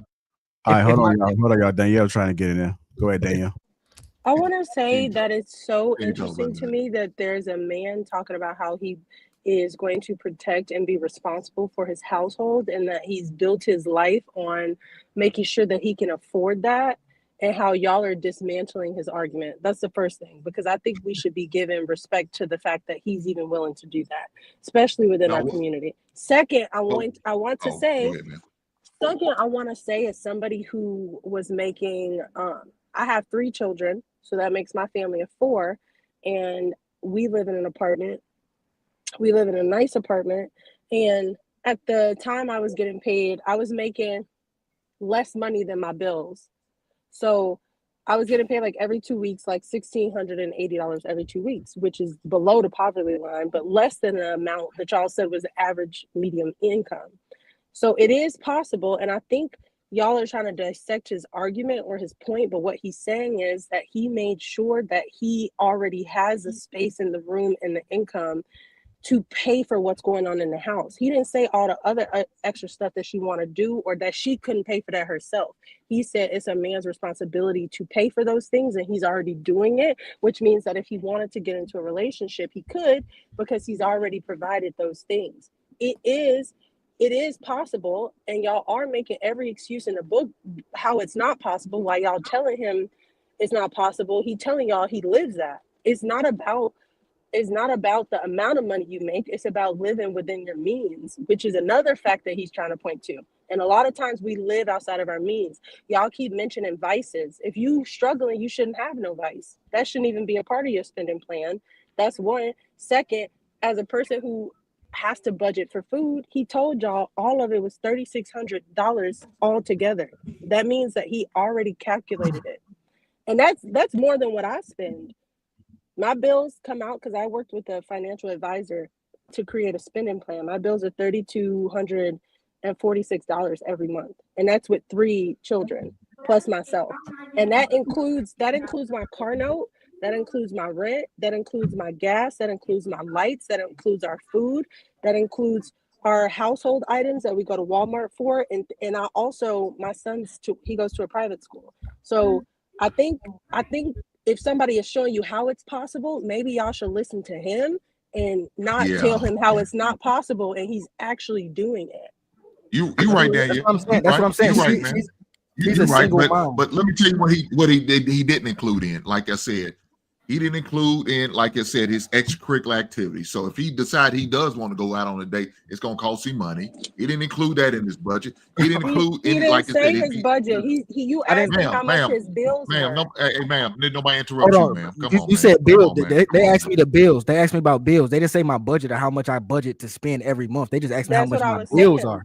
That's what I was saying. My bills, bro. I don't include if I want to go get some food. It's part of your budget, brother. Bro, if I go to a restaurant, matter of fact, I just went to a restaurant yesterday, I didn't include that in my monthly budget of what that's extra, bro.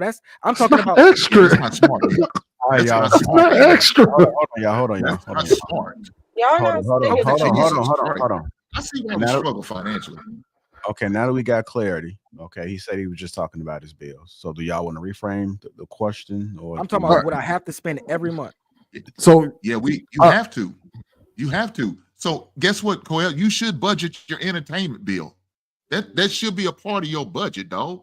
It I mean, do is, you but make that any- wasn't any what I of- was talking about, bro. Y'all Okay, asked me do how you much make do I it- spend on bills, bro? That was the question. How much do I spend on bills? Okay, what's your total? Entertainment is a number? bill. what's your total Damn, bro, monthly? why y'all trying to, bro? Why y'all trying to get into my finances, bro? Because you made the claim, so we trying to can only use it. They asked me how much I pay, how much my bills is. I Trying to said make how sure much my that you're bills not was. going around in circles with the conversation about what you said. So either you go No. They asked me a number, or you gonna move on from it. They asked me a specific question. They said, "How much do you spend on bills a month?" I said it. I said $3,500 to $3,600 a month. Okay. So they didn't ask me how much do you budget for everything else. They said, "How much do you spend on bills?" Simple question. All right, so but no, actually, I did try to ask it. When I asked how much do you spend, when I say bills, because we said the man should be 100% provider.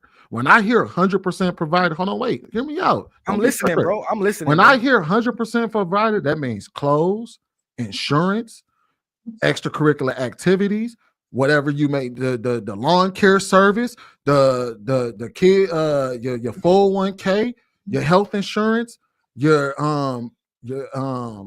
the kids' school, all of that. When I ask that question, that's what I'm asking you. How much? And in your case, I don't know if you pay child support or not, but I would even include child support in that your monthly bill. So when I ask you how much do you pay per month, I'm asking about that. How much do that cost you? That's what I said. Those is bills, bro. If I go to a restaurant to get something to eat, I don't make that. That's not a bill, bro. Jesus Christ. How much? So how much do you pay consider total per month? entertainment a bill? In You life. don't consider entertainment a bill? I don't entertain myself that much to call it a bill, my guy. It's not a bill. If you're thinking about a spending plan, Like, that's I don't- not, is a that's bill, not a man. bill. Okay, hold on. Listen, Any per month. extracurricular- Per month. See, Listen, bro. that's Per month. Hold on, let me finish, Per month, man. I might. Anything No. we Let consider- me. We that's talking about my I'm not finances, bro. talking about Let me you no finish. more.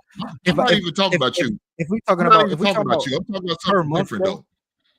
Go ahead, We man. talking Go about ahead, brother. if we talking about per month, bro. I don't go to the clubs. I don't go out to eat that many times per month to where I gotta be like, oh damn, how much I gotta budget for my entertainment this month. No, I can afford it. I can go out to eat. That's cool. If I don't want to go out to eat, I don't. That's like I got you. So Are shout you out to talking you about that shout out to you that you could do it. So let me talk to the people beyond Coel.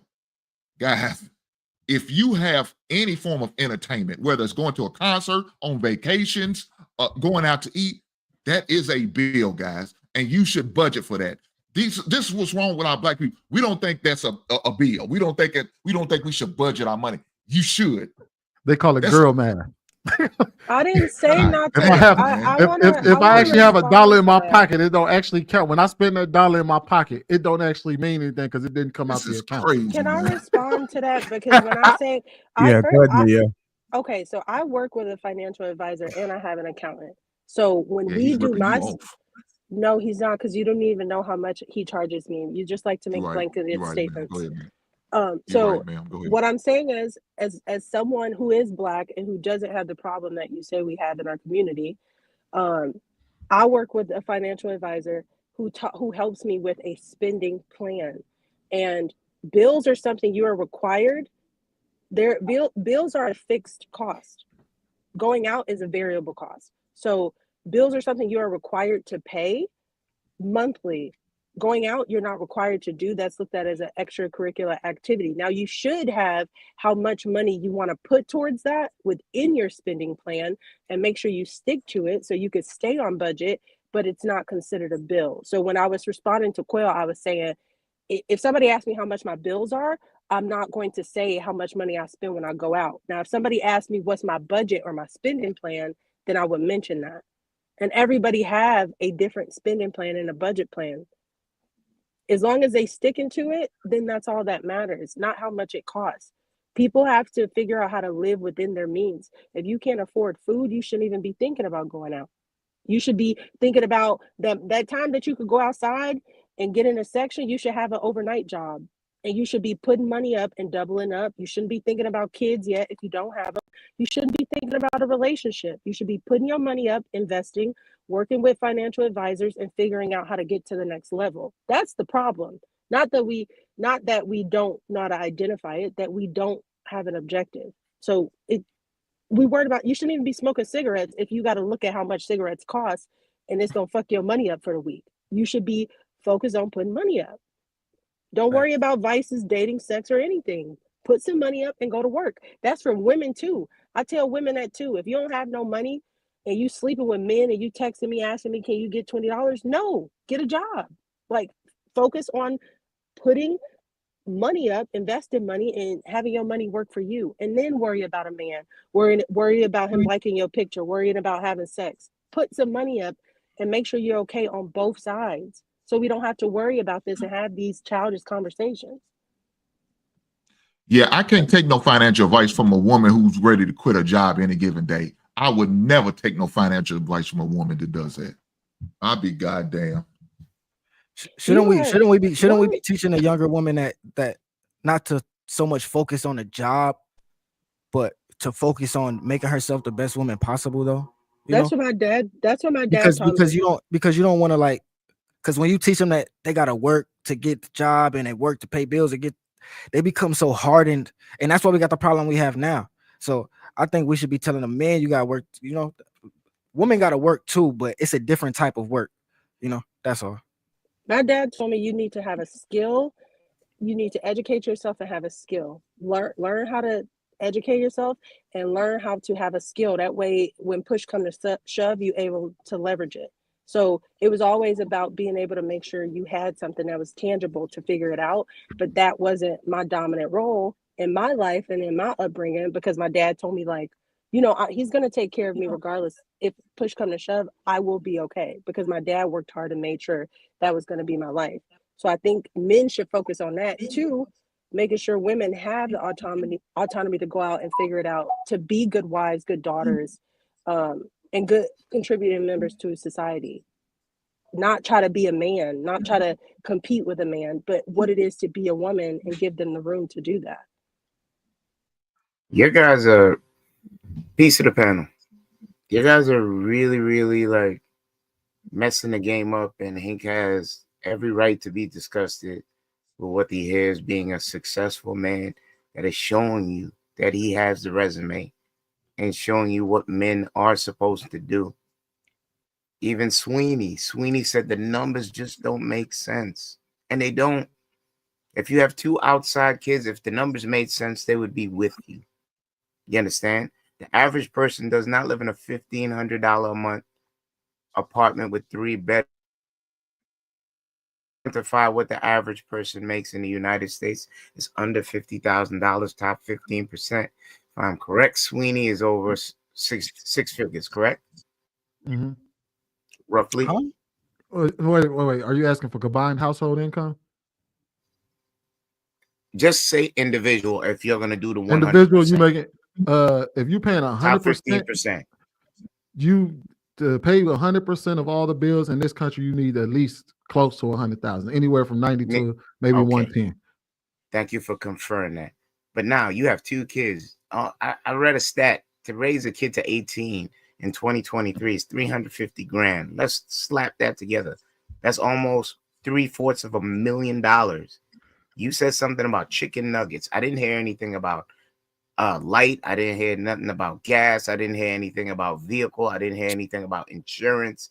And then you're going to move in another body, a woman who has needs, and you're going to pay all the bills for her. She has toiletries. She has health. You're going to provide the food. That's another mouth to feed. So now you got to quantify that bill. You understand? It's aspirational and ambitious at most to say that you could do it. And I'm seeing things that you're bringing to the table, and the math ain't mathing. You said it's what to say that who can do it? Well, I don't have to be ambitious. I'm doing it. But if other people can't do it, that's on them.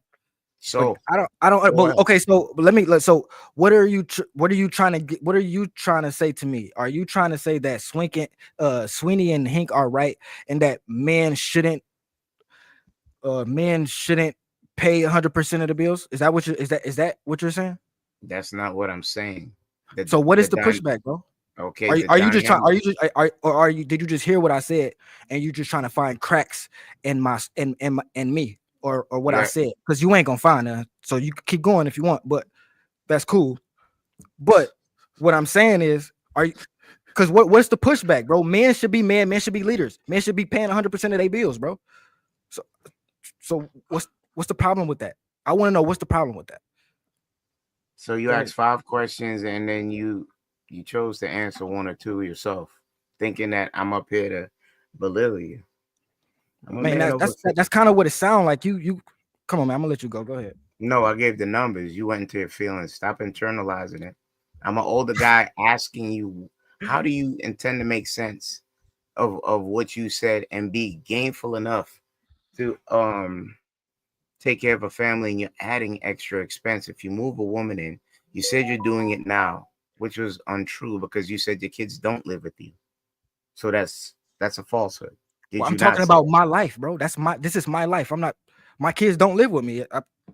So I'm what? using your dynamic not to be disrespectful. I'm using your dynamic, and I would admonish Danielle for doing that because I understand you want to help them, but the numbers ain't the numbers, and we want to be very clear about what we're saying.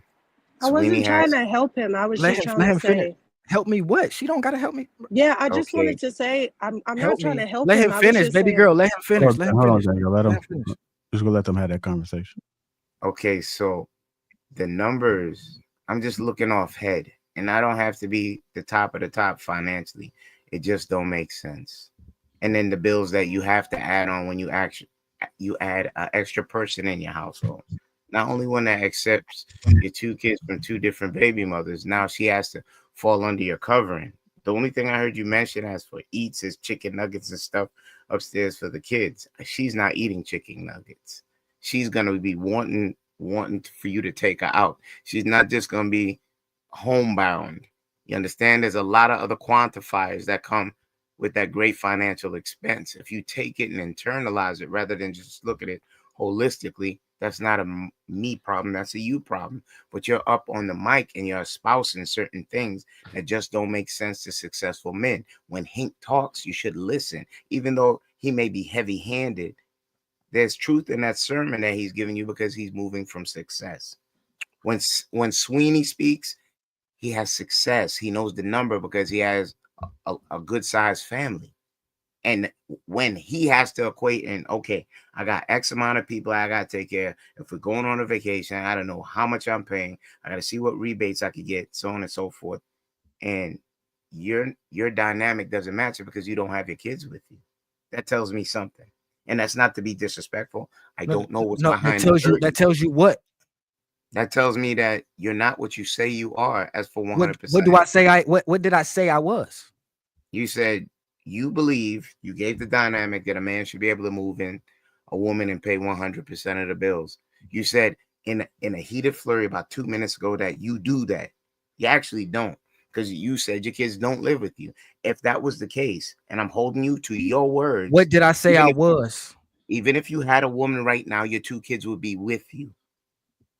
You'd be paying 100% of the bills. They'd be under your covering. They're not under your covering if they do not live with you. But what are you trying to get at, though, is what I'm saying. I'm trying to say stop pushing the falsehood if what you present is not the same. What we have a responsibility what was up false? here. What was false? Your baby mama got to be paying something. You said what? Your baby mama got to be paying something. They live with her. Them kids cost money. And she's and hey, the thing is that's their choice. It's not their choice. She ain't got no choice but to raise her kids. She got your baby mama work, right? Well, they live with her because they live with them because that's their choice, bro. I'm in No. I'm in the middle. No. Stop. Because we're gonna nip this shit in the bud right now. I'm in the middle of taking one of my baby mamas to court right now. I had my 12-year-old, his mama came up here and got him last year just because she was on some weird brainwashing shit. So I'm going through court cases with my kids, bro. Like I said, they got no shit. Be quiet. They got a room now. Hold on, gotta be the respectful. The light stay on. Gotta be respectful. It's beds in there. It's food in the crib for them. What am I not saying I am? They mama paying because they want to. I want my kids to live with me. The bills wouldn't change. The bills wouldn't change. I'm not saying that. If I could, I'd take the camera upstairs to their room right now. The light stays on, buddy. So it's already added to the bill. Coel, slow down. Ain't no slow down. Nigga, I need you to stop being so defensive. I'm not. I'm telling you what the difference is. The reason why I asked, are they working? It ain't about whether they have a choice or not. The kids, there's a difference between taking care of kids who live with you 100% of the time and taking care of kids that come around during your visitations. I understand. We all got it, but them kids still. Hold on, wait. That has nothing to do with what I'm saying, bro. And this is why I hate this. This is why I hate this internet. No.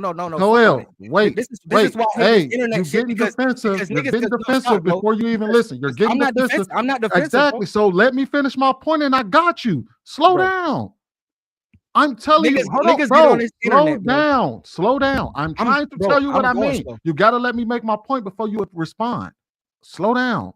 This is not an attack on you. I'm simply saying those kids outside your house still cost money, and she's paying for it. Now, if they were living with you, Now, if they were living with you, all the costs that would be associated to them in her house would then now fall on you. And there's nothing, but that's what I'm saying. I heard that. All right, now look, and this is why black motherfuckers is just so fucked up, because we only having a conversation on the internet, and all I said was that men are supposed to protect, provide, and lead their fucking households. And y'all up here trying to put a crack or a chink in my armor, trying to poke holes in my motherfucking personal life when that shit don't matter. I could be dead wrong. I could be the worst deadbeat ever. But I can still say men are supposed to be there for their kids. It don't fucking matter, bro. Like y'all, like this shit is weird, bro. This shit is really weird, bro. And niggas get up on this internet and just try to prove people wrong instead of just having a conversation. That's it. If you can't pay your bills with your family by yourself, then you say that, my nigga. You say that. Y'all say that. I don't have that problem. Basically, all I'm saying is that the numbers don't add up, because I actually know how much it costs. We know the cost. And what I'm simply saying is that when your kids live with you, they come with an additional cost. Even when your kids are outside of your house, they are costing somebody something. Somebody is paying somebody. And what I'm simply saying is when you get full custody, I pray to God that you do, bro. I swear I pray that you do. I ain't got no problem with you fighting for custody of your kid. But what I am gonna tell you is once those kids in your house, and then let's say you go out there and I pray that you get married and you find yourself a good woman. Once you bring that woman into your house, I'm telling you, your bills are going to increase. A lot. My thing is, okay, I heard that. I don't disagree never with argued that fact. Listen, I don't disagree with that. I don't disagree with that. Listening.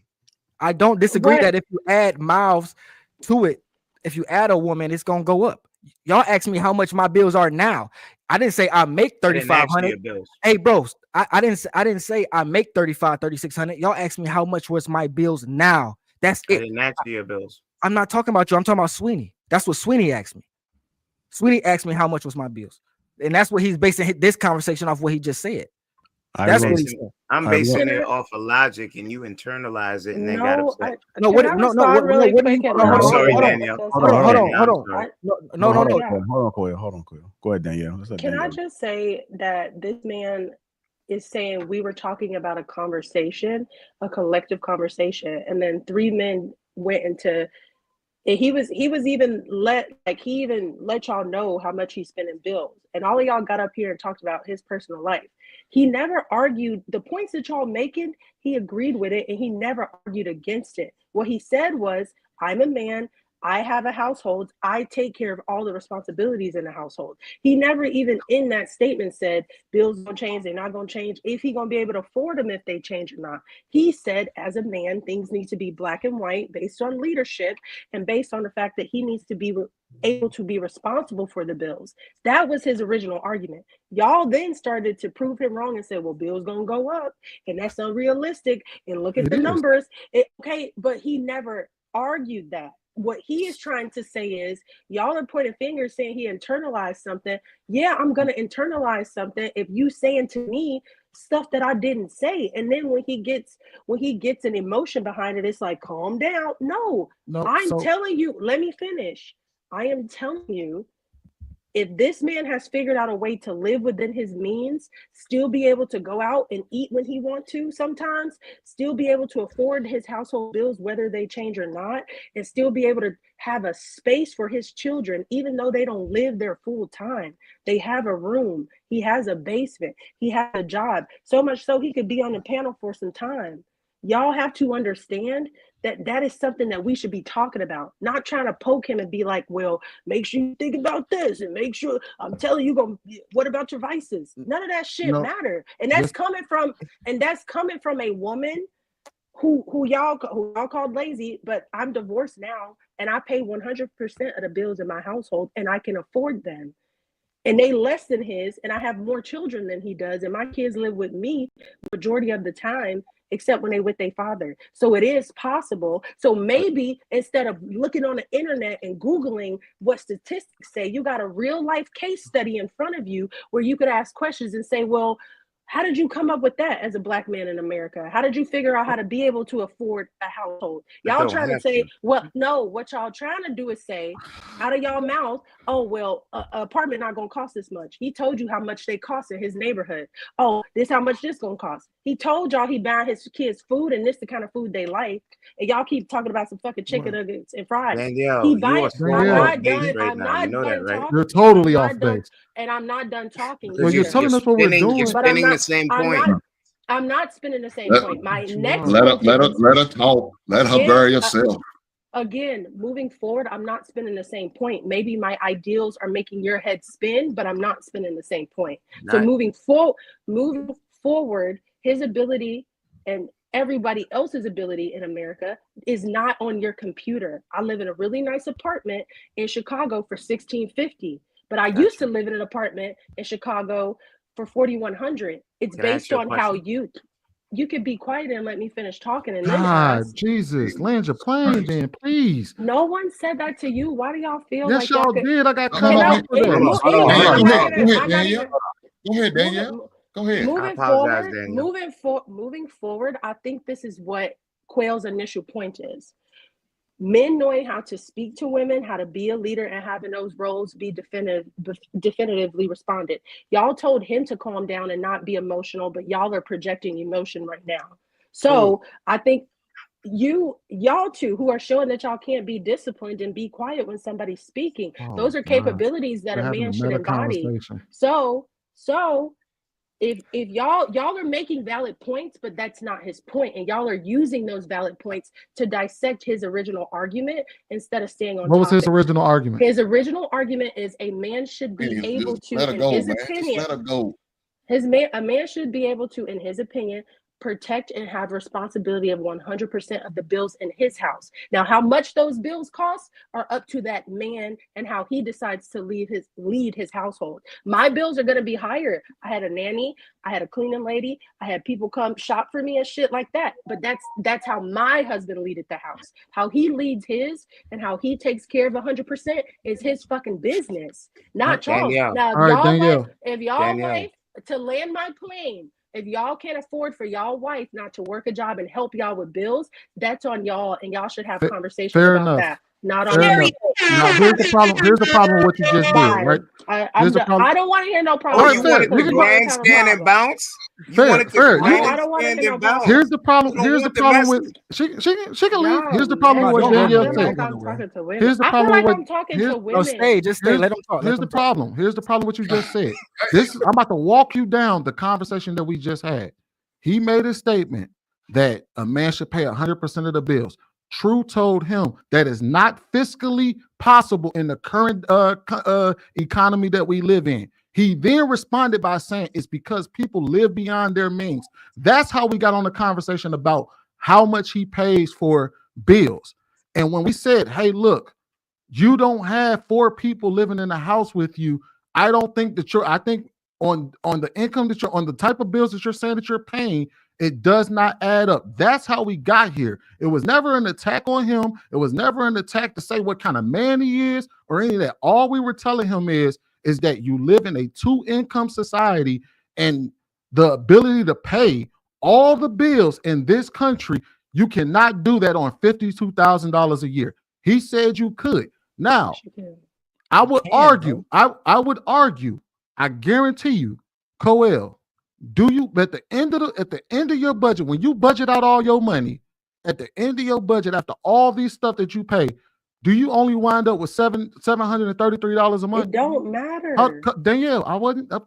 We let you go on. Now let me. No, y'all talk while I was talking. It don't matter how much money he has after he pay his bills. I'm asking because I'm asking. Wait. Listen. Wait. I answered. No. You ain't got to worry about her. I answered the question. No. I got. Right. You live. I'm gonna ask you this though, and I'm not gonna sit here and ask specifically for your income. I have more than that when I'm. You have way more. I'm arguing you probably have either double, if not triple that, right? Bro, what the heck? What is we doing? No, real? Ain't bro? You serious? You serious?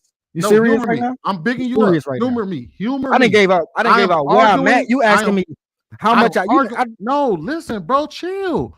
I am arguing that more than likely you probably got double, if not triple, that amount that you pay in bills after you get done paying your bills, right? Okay, bro. What's up? Right. The point of that is because when they tell you how you're supposed to live in this country, you should never live to where your bills account for almost where your total household expenses are almost 90% of the money that you make. If a person was paying $3,600 a month, that comes to $3,600 times 12. That comes to $43,200 per year. The average the average black man in this country only makes possibly around $50,000 a year. That would leave them with about maybe $700 left a month after all those bills are paid, and that's not even including the extracurricular shit that you didn't even throw in there. Well, why does that matter, bro? It matters because nobody would ever in an ideal situation, and we're holding you to the numbers, not your personal. You understand? Not your personal. And you flew off the handles, and you had somebody hyping you up. First of all, she wasn't hyping me up. When you tell me I'm wrong, and you tell me, and you say you're not who you say you are, then we're gonna have there's gonna be something.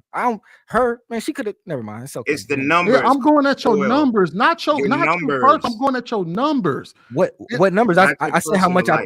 Bro, what is the disagreement? All right, so the disagreement that if I add a couple more people, that the bills are gonna go up. Is that what you're saying? Well, that's a definite. That is a definite. However, what I'm saying is, even in your own personal life, even if you're just taking care of yourself, the average, and you said all your household bills equate up to about $3,600 a month. That means out of for the average person in this country, they will be living practically paycheck to paycheck with no ability to survive any type of emergency. No financial advisor will recommend that for a person living in this country ever. But first of all. So I'm not gonna lie. I don't have a financial advisor.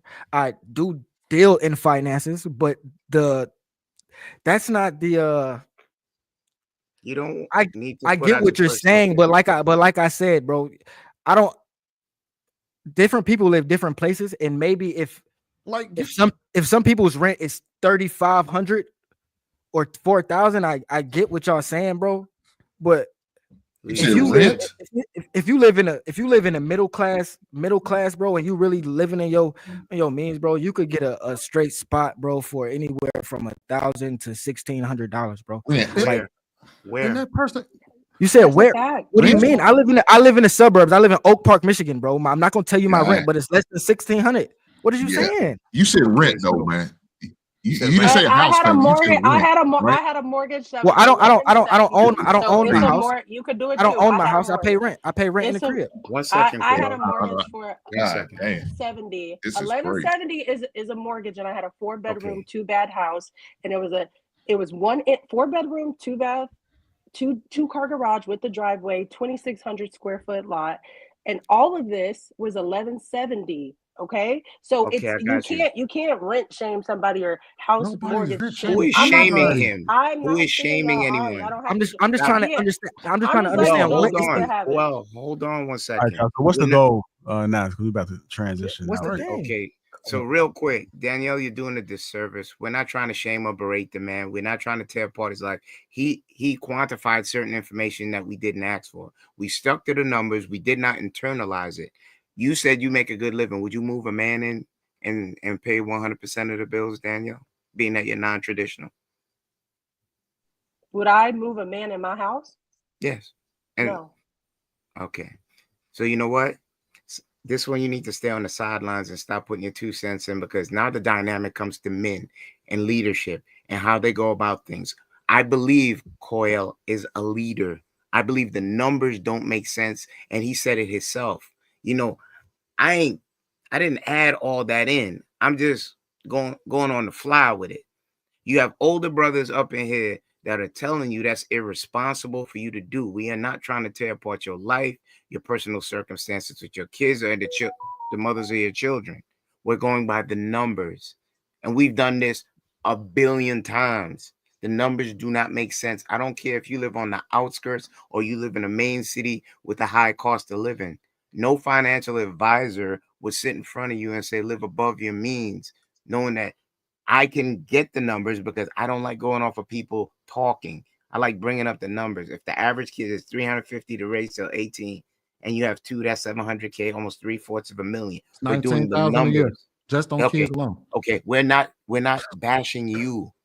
From the information that you presented, it just don't jive. So when you hear what somebody, don't job? So, for instance, for a kid alone, for one kid, you talking anywhere from 275 to 350,000 to raise them from 0 to So hold on. 18.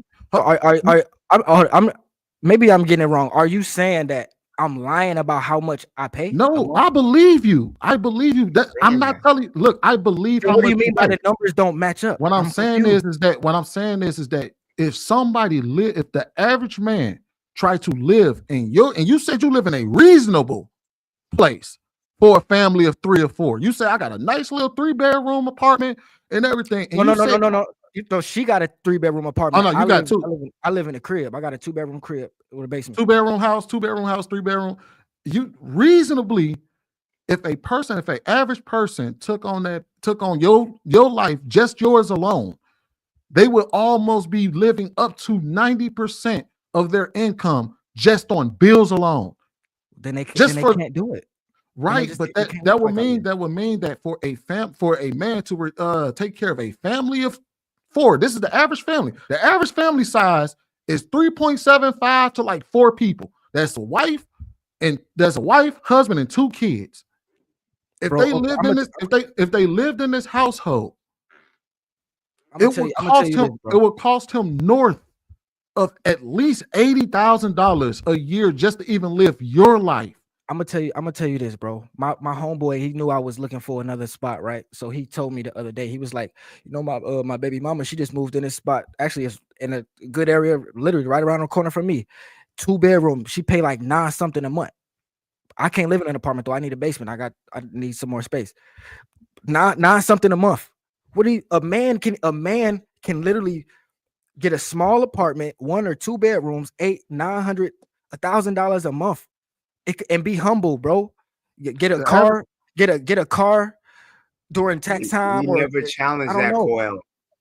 You said what? We never challenged that. You said and then Danielle, she's already told y'all she's a single mom, bro. She pays Okay, her let's shit by stay herself. where you just 300. put it. Come on, let's not bounce around. When you start adding, pay 100% of the bills, move a woman in, use the dynamic that you have 2 kids, you are now adding 2 bills exponentially. That's what we were addressing, not your personal life, not denigrating or belittling you because we don't know your means. All right, I so never said that if my kids was. okay, I never so then said if Will says that he understands that if he moves a woman in and his kids can live with him, that the expense is gonna go up, then can we move on? Yeah, I understand that. Okay, But so right, so he's saying he's understanding that. I don't get. That's what I'm saying. I don't get what the whole thing is. Like, Well, the whole point was that when you said that a man can take care of a family in this country for about $52,000 a year. That's what you said. Black women are doing it. Hold on, every wait. day. No, they are not. No, they are not. They are being supplemented in several areas Because they're only making 24 something thousand, bro. They only making like bro. 28. You want to know somebody else that came up here and said that? I think Will, which Kenny, you may have heard him say that before too, right? But Will is being facetious. Will is over a half a ticket, and that's not his lifestyle. He just do something out there for y'all to bite. Will is very less than that. I make polarizing less how he than that. speaks. I make Well, less than I that, and think I he was take care talking of a whole about like how household. single women do it. So he just was, I guess his point was, why couldn't everybody else do it? Like I know some single women. I don't know if they on government assistance or not. Like that may be the deal breaker, right? To kind of balance everything out. But okay, JR, the question The thing is on assistance, they can't even make over a certain amount. So if they getting assistance, they not making no money. They making less than $28,000, bro. In Michigan, if they getting food there are stamps, people. Well, like there are people that finesse too. So well, yeah, for sure. But yeah, of course, yeah, finesse. But if you ain't got shit, you ain't finessing. If you already like, Can I just to start the argument? I make less than at this moment. I haven't my whole life, nor will I ever in the future. I actually don't even have a job at this moment. I signed the offer letter. Hey, you guys know y'all don't have to put all your personal business on the internet. Y'all do know that.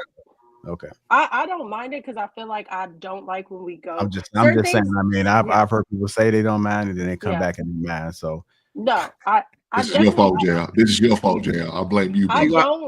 I don't mind in certain specifics because I feel like sometimes we go to the internet, but when we have people in front of you who are attesting to their personal life, I think it's an opportunity to teach other people how they're doing it. Each one teach one mentality. So I don't make that much, but I'm able to support and provide for me and my 3 children, and I pay all the bills. So okay, I'm gonna ask you a question real quick. So you get no help from the fathers of any of the 3 children? Hold on. In my divorce, we split custody in a certain way. When we sold our house, I didn't ask for any money of the house. I don't get alimony or child support. 0. So I'm gonna ask the question again. So you have one father for all 3 children. I do not get any Zelles, any Cash Apps, any help for my children from them. Now, what they get from their dad, yes, I do not receive any help from them. So does that make sense? I'm gonna ask the so question. How do you pay your bills? How do you pay your bills? I grab my debit card and I punch the numbers in on the website, and then it takes the money out of my account. So Same way how do you get money? How do you get money in your account, ma'am? My job puts the money in my account. I thought you said you didn't work, man. No, what I said was I currently don't have a job. I signed an offer letter and I start on the 13th. So I took some time off from my last job. I'm not working, but I start on the 13th. You a nurse? No, I'm not a nurse. Your kids have accounts, right? So the money doesn't come directly to you because you tried to my children don't have a bank account. My children don't have accounts. My children do not get in. I don't know how you would like me to say it. I don't receive money. You just said that the fathers give the children money. You just said that. No, I'm saying if my son or daughter or both, if they go with their dad, I'm not sending them clothes and shoes over there. He's doing that. I'm saying inside of my household where I pay every single bill inside of here solely, no one gives me $1 towards that. And I am telling you that. I didn't say anything about that. I said, do your children get taken care of by their father? Yeah, but not inside of my house. Okay. So you leave those clothes and shoes and whatever he gives them outside of your house? Yeah, they at his house. He furnishes everything, every single thing. So they have a whole set of clothes at his crib, and the money at his crib, and the shoes at his crib, And the whatever food he in gives his them to eat. fridge. Yeah, Quell just said the same thing.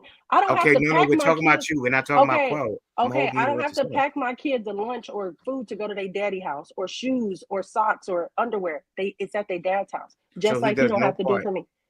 No one plays any role inside of my home but me financially. And I'm telling you, I make less than $52,000 at this moment. I make less than $52,000 a year. I pay for a car note. I pay my rent, my light, my gas, the gas in my car, my credit card bills, my car. I pay for that. Your I kids pay go to for. school? Yes, my children go to school. Does he pay for any of their schooling bills? Yeah. So that takes alleviation off of you, right? I So he pay them does. too. I pay them Wait. too. Do you pay more than him? No, we pay equal. We pay equal. My son goes to private school. My son goes to private school. His tuition is $1,600 a month. I pay what I pay. He pay what he pay. So if you pay, you if said you make 52, right? I said I make less than 52. So hold on, wait. Now, here's the thing, Kenny. All right, here's the crazy part, and I'm about to break it down for you real quick. The kids is half the time with the dad, and they're half the time with you. Now, look at it from this perspective. Take him out of it, and just bring the kids 100% with you. Mm-hmm. Where he doesn't have the clothes, because you know sometimes your kids ain't gonna be as heavily worn on their clothes because they only wear them half the week versus they go over their dad's house and they got a whole nother set of clothes they can wear half the week. He gets to drop the kids off, so that's half the gas. You use half the electricity that you would have otherwise used had they been with you because y'all are splitting everything. Those your 3 kids are still living and surviving off of 2 incomes. It's not just your income, it's also his. Y'all just happen to be in 2 separate houses where y'all are still splitting everything down the middle. But those kids still but if they were to move in to be 100% with you, and let's God forbid he just disappeared off the map, and his money was no longer there, your bills would increase exponentially. Just look at the private school alone. Imagine if they add another $800 to your bill today. You'll be sitting over there like, what the fuck? Imagine if you go from driving the kids back and forth to school 3 times a week to having to drive them back and forth 6 times a week. But what I'm trying to say is I didn't say I was solely 100% responsible financially for my children. I said I pay for everything inside of my house and my children inside of my house. My children don't get picked. I don't even drive my children to school. They have a driver. But what I'm saying is what I pay Who pays for the driver? Who pays for the driver? I do. Only you? Yes. I don't know why that's so monumental for y'all to see. So ain't no nurturing going on with you at all. Ain't no nurturing going on with you. No, Hank, don't derail. Don't derail, Hank. Don't derail. God, yeah, she work a lot. You gotta work a lot. I ain't gonna lie. You gotta work. What I'm saying is I make less. To your point with the numbers not adding up. Have I always made $52,000 a year? Fuck no. I have 3 children. But to Quayle's point, if there's a need to increase your income, you have to manage the money you have, live on that money, and then increase your income to satisfy the need to increase your income. No one's arguing the point that if my children are with me 7 days a week, I would have to work more and my bills would be up higher. I'm not arguing that. I'm saying based on my situation today, this is how much money I make. I have a child in private school. They eat organic food. I don't get no help. They are with me Monday through Friday. There is no 3 days a week. I have the shared responsibility of schooling, homework. My children speak 3 languages. One of them speaks 4. So these are not a part of. I'm just trying to make sure that we don't have this mentality that we're overcasting. And I'm trying to express that maybe you make 40, maybe you make 52, maybe you make 60. There's a way to figure this out where your children will be okay. That's what I'm trying to express. I'm not trying to argue that it's going to go up based on the necessity, but I'm trying to say if it do go up, here's what you could do in that interim to get that income. No, my argument was always that it was to take care of a family of 4 is going to cost you it's going to take two incomes in this country. And even if you think about your own life, just because you and your husband aren't together anymore does not mean that y'all don't share the cost of life. Y'all do. To us, like, you know what I mean? Sounding I like you agree. didn't until we picked that apart. You understand? You were But I making it had seem okay. like Take you my were husband out footing of it. all He the don't have no. bills. My husband don't take my husband out of it. I've been in a relationship with a man after my husband because I've been divorced for a minute, and we lived in a 3-bed, 3-bath, high-rise place downtown. He paid all the bills, so take him out of it. He paid every I'm single sure bill that nigga inside of wasn't the house. broke either. But So what's how you gonna broke to take? you? What's broke to you? I would. You said high-rise apartment in Wrong Chicago, question. right? That's Hold on, wait. You said high-rise apartment in downtown Chicago, right? Mhm. I And he guarantee paid you all what. the bills. So And how he you paid gonna take single all one one. the of the bills? bills. I guarantee he didn't make. I guarantee you, without a shadow of a doubt, he didn't make less than 100, at least 170 grand. He did for a fact. Made less than 170 grand, and y'all Yes. lived in a high-rise apartment in Yes. Chicago. Yes. Y'all really be I'm thinking. going. How much y'all be thinking I it can costs tell you to right live, now, bro? high-rise apartment in Chicago. How much Y'all it be costs? on How this much it internet costs? capping, bro. Y'all be on this internet That's what I'm capping. saying. We be lying. I would You say, have I somebody would who say probably lives about there. 21. Probably about I'm 21. not talking about you. I'm not saying you capping. I'm talking Not about. you. I'm talking about them. Y'all have two people who live this life, and y'all trying to pick apart their argument All when right, we are let me get to a these proof super of it. Get to these super chats. Travolta says, true and Viz, it's not a lack of accountability. If a woman wears a short skirt, goes to guy's house and gets SA'd, no one talks about her accountability. FBAs are caping for Dr. Umar. He's simply a deadbeat fraud pandering to the FBA victims, telling others how to live their lives and focus on your school. Big and 11 to JR, why you think he always bring up the snow bunnies in every show? Being a deadbeat is so normalized that no one on the panel called out Dr. Umar for being a deadbeat. It's his responsibility to reach out. We are lost people. Lauren Mack, what's going on, ma'am? Gifted one Lapeef Network membership. Too much blackity black on the panel to call out fraud Dr. Umar for being a deadbeat. Come on, guys. It's his responsibility to reach out to her. She's 18 plus. Go Joe. That looks like a woman trying to evoke violence against a man. Don't talk about daughter's behavior on her live stream. Cookie crashes out on here all the time on here, and no one holds her accountable. Please. Edward Gilbert says, how about we stop telling men to fight harder and start telling women to fight less? Danielle, you're too blackity black to call out Dr. Umar for being a deadbeat. Even if his baby mama was foul, once the child hit 18 plus, there's no excuse. He SHIT on his child by calling her a struggle streamer. Shaking my head. Cooley Lee, $10 says Dr. Umar is a black advocate with a huge platform. It's no excuse for him not to be in his daughter's life. Children don't know about support. They only see memories of absent parent.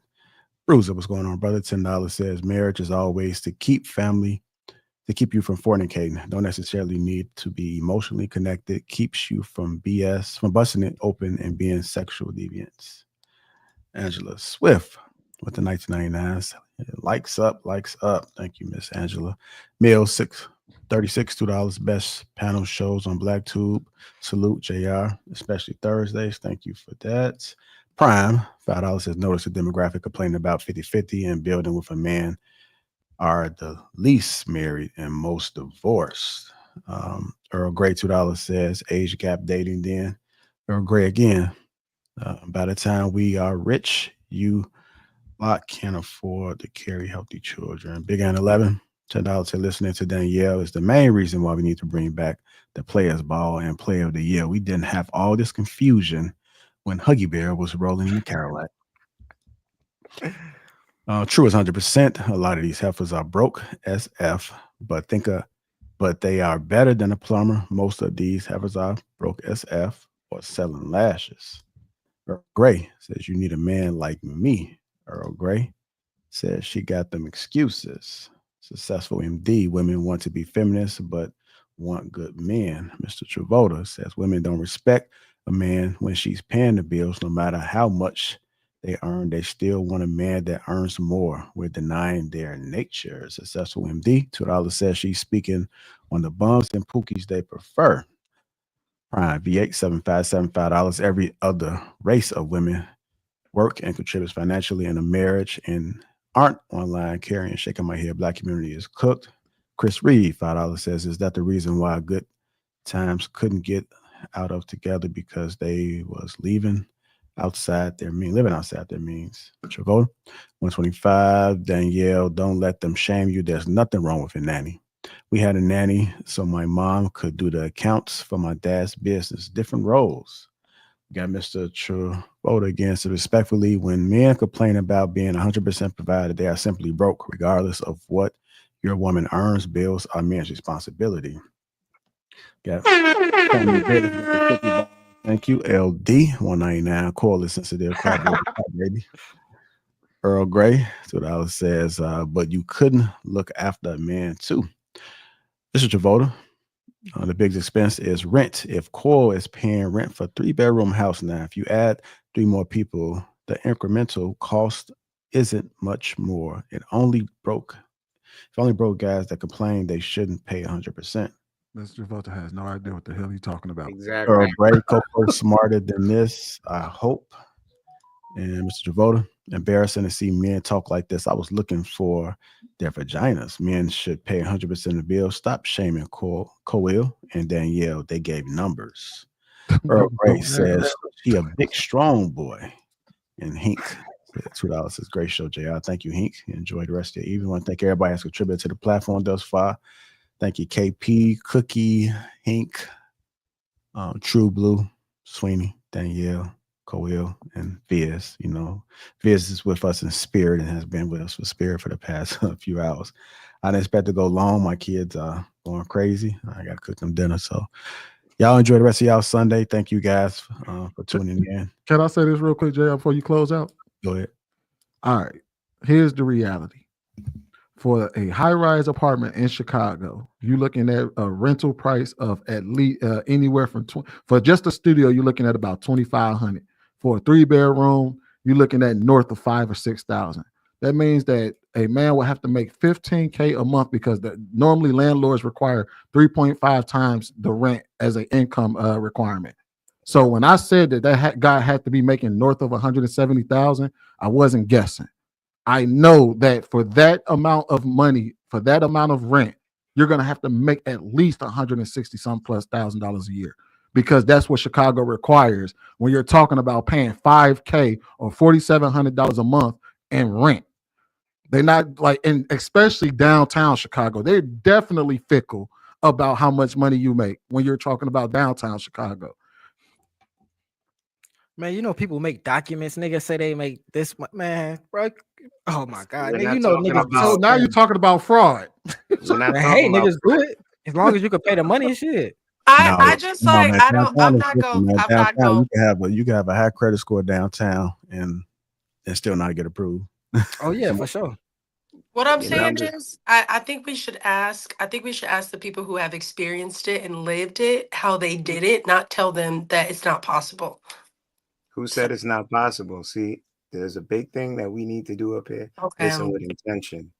When we're going up on a younger brother and we're challenging the numbers, not his personal life, not his testimony, not his struggles from how he got from the mud to where he is right now. We're challenging the numbers. When you internalize it, saying we're berating him, belittling him, we ask you qualifying questions and you crack under those questions, and we find that you're not paying all your bills. You understand? And we had to break it down spoonfuls. That's what we do up here. We hold each other accountable. If you're in a house with family members, they're going to keep it real with you. You're not keeping it real. You're wrong. Okay, what part? I pay all of my bills, but he got to go and feed his kids. I pay all my bills, all of them, 100% of them. Flew right over her head again. Yep. No. Nice hairdo, She keep forgetting her ex-husband exists. It flew right over her head again. That's because my ex-husband exists doesn't mean that I don't pay all the bills in my household. That means y'all split the cost of life. Exactly. That's my whole point. You're splitting the cost of life. It might be not just your own household bills. You're splitting the cost of how much it costs to live. What the fuck? That don't even make sense, bro. Kids cost money whether you are in the house with them or. Okay, so I am not arguing that point. Let JR explain. Let JR explain. Let JR explain. Okay, I get what you're saying. Yeah. Yeah, so to Khalil and Danielle's, I think they are answering the question as far as what they pay in their house. And what Sweeney and Kenny is trying to say is that it's a different, that even though they don't physically live in your house, you guys are still splitting the cost, because if they were in your house, then everything will go up: electricity, food, even the wear and tear mentally and physically when it comes to raising the kids, depending on the age. It just requires more. So if that person didn't exist, then you will be doing everything. And I think a lot of people take that for granted, because even if you guys are living in a dual house, I don't think people realize how much difficult it can be when you have to bear all the responsibility, when you can turn to nobody, when it's just only you. So I think that I'm gonna see where we going back and forth with the whole understanding thing, because I think they answered the question, and I just think that Sweeney and KP made a good point for people. Well, I mean, it still is a valid point, though. I'm not saying that they were proving you wrong. I'm just saying that they highlighted, maybe not necessary for you guys on the channel, but for people that may be watching, about how it still takes two. So even though the unfortunate situation has happened, do understand that if you were bearing the total responsibility, that your life would be different, because that's going to take away even your free time. So if you are going out every other weekend, or if you are doing it, all that stuff is going to come to a halt, because you're going to have a responsibility. Kids require a lot more time than we do, because a lot of people can't afford nannies and other people to kind of fill in those gaps. But kids do require a lot of time, and I don't think we spend enough time, which I had to learn that myself. I don't think in my younger parenting that I realized how much time it actually requires to produce quality kids. And it's not a guarantee, but what side do you want to be on? I'd rather invest the time than not invest the time, because at least I got a better shot at them turning out to be somewhat decent, if not exceptional. So I agree. I agree with both of those facts. I was just saying, I wasn't arguing them. I have been a wife who lived in a house with my husband, and we had to be inside of that house. We did decide to get a nanny because we wanted to make sure we could focus on each other and feed that relationship, while also focusing, like, if my son had soccer, I could go there and the nanny could help out while my husband was at work. Or if my son wanted to go to a play jungle gym, the nanny could help out with the other kids. It was about giving individual time. So I do agree, it does take more, and I do have half of the living costs that it is to raise a child, because I do have help from my husband. I do agree with that. So Sweeney and Kenny, are you saying I'm that? not in the stream, so I gotta You guys is after when it's down. Let me in the stream. I appreciate y'all for tuning in today. Thank you again. Hit that like button. Also make sure you subscribe to the channel. We out. I can't believe we was up here for no damn 6 hours, man. I know, shit. That was crazy. Boy, she disappeared. Crazy as hell. She got off quick as fuck. You know we still live, right? Oh shit. I'm cool. I ain't saying nobody say nothing crazy. I thought he was about to always about to get off. But now, so are y'all saying that a man just shouldn't pay? You thought a man shouldn't pay 100% of the bills? Is that what y'all saying? A man is capable of paying 100%.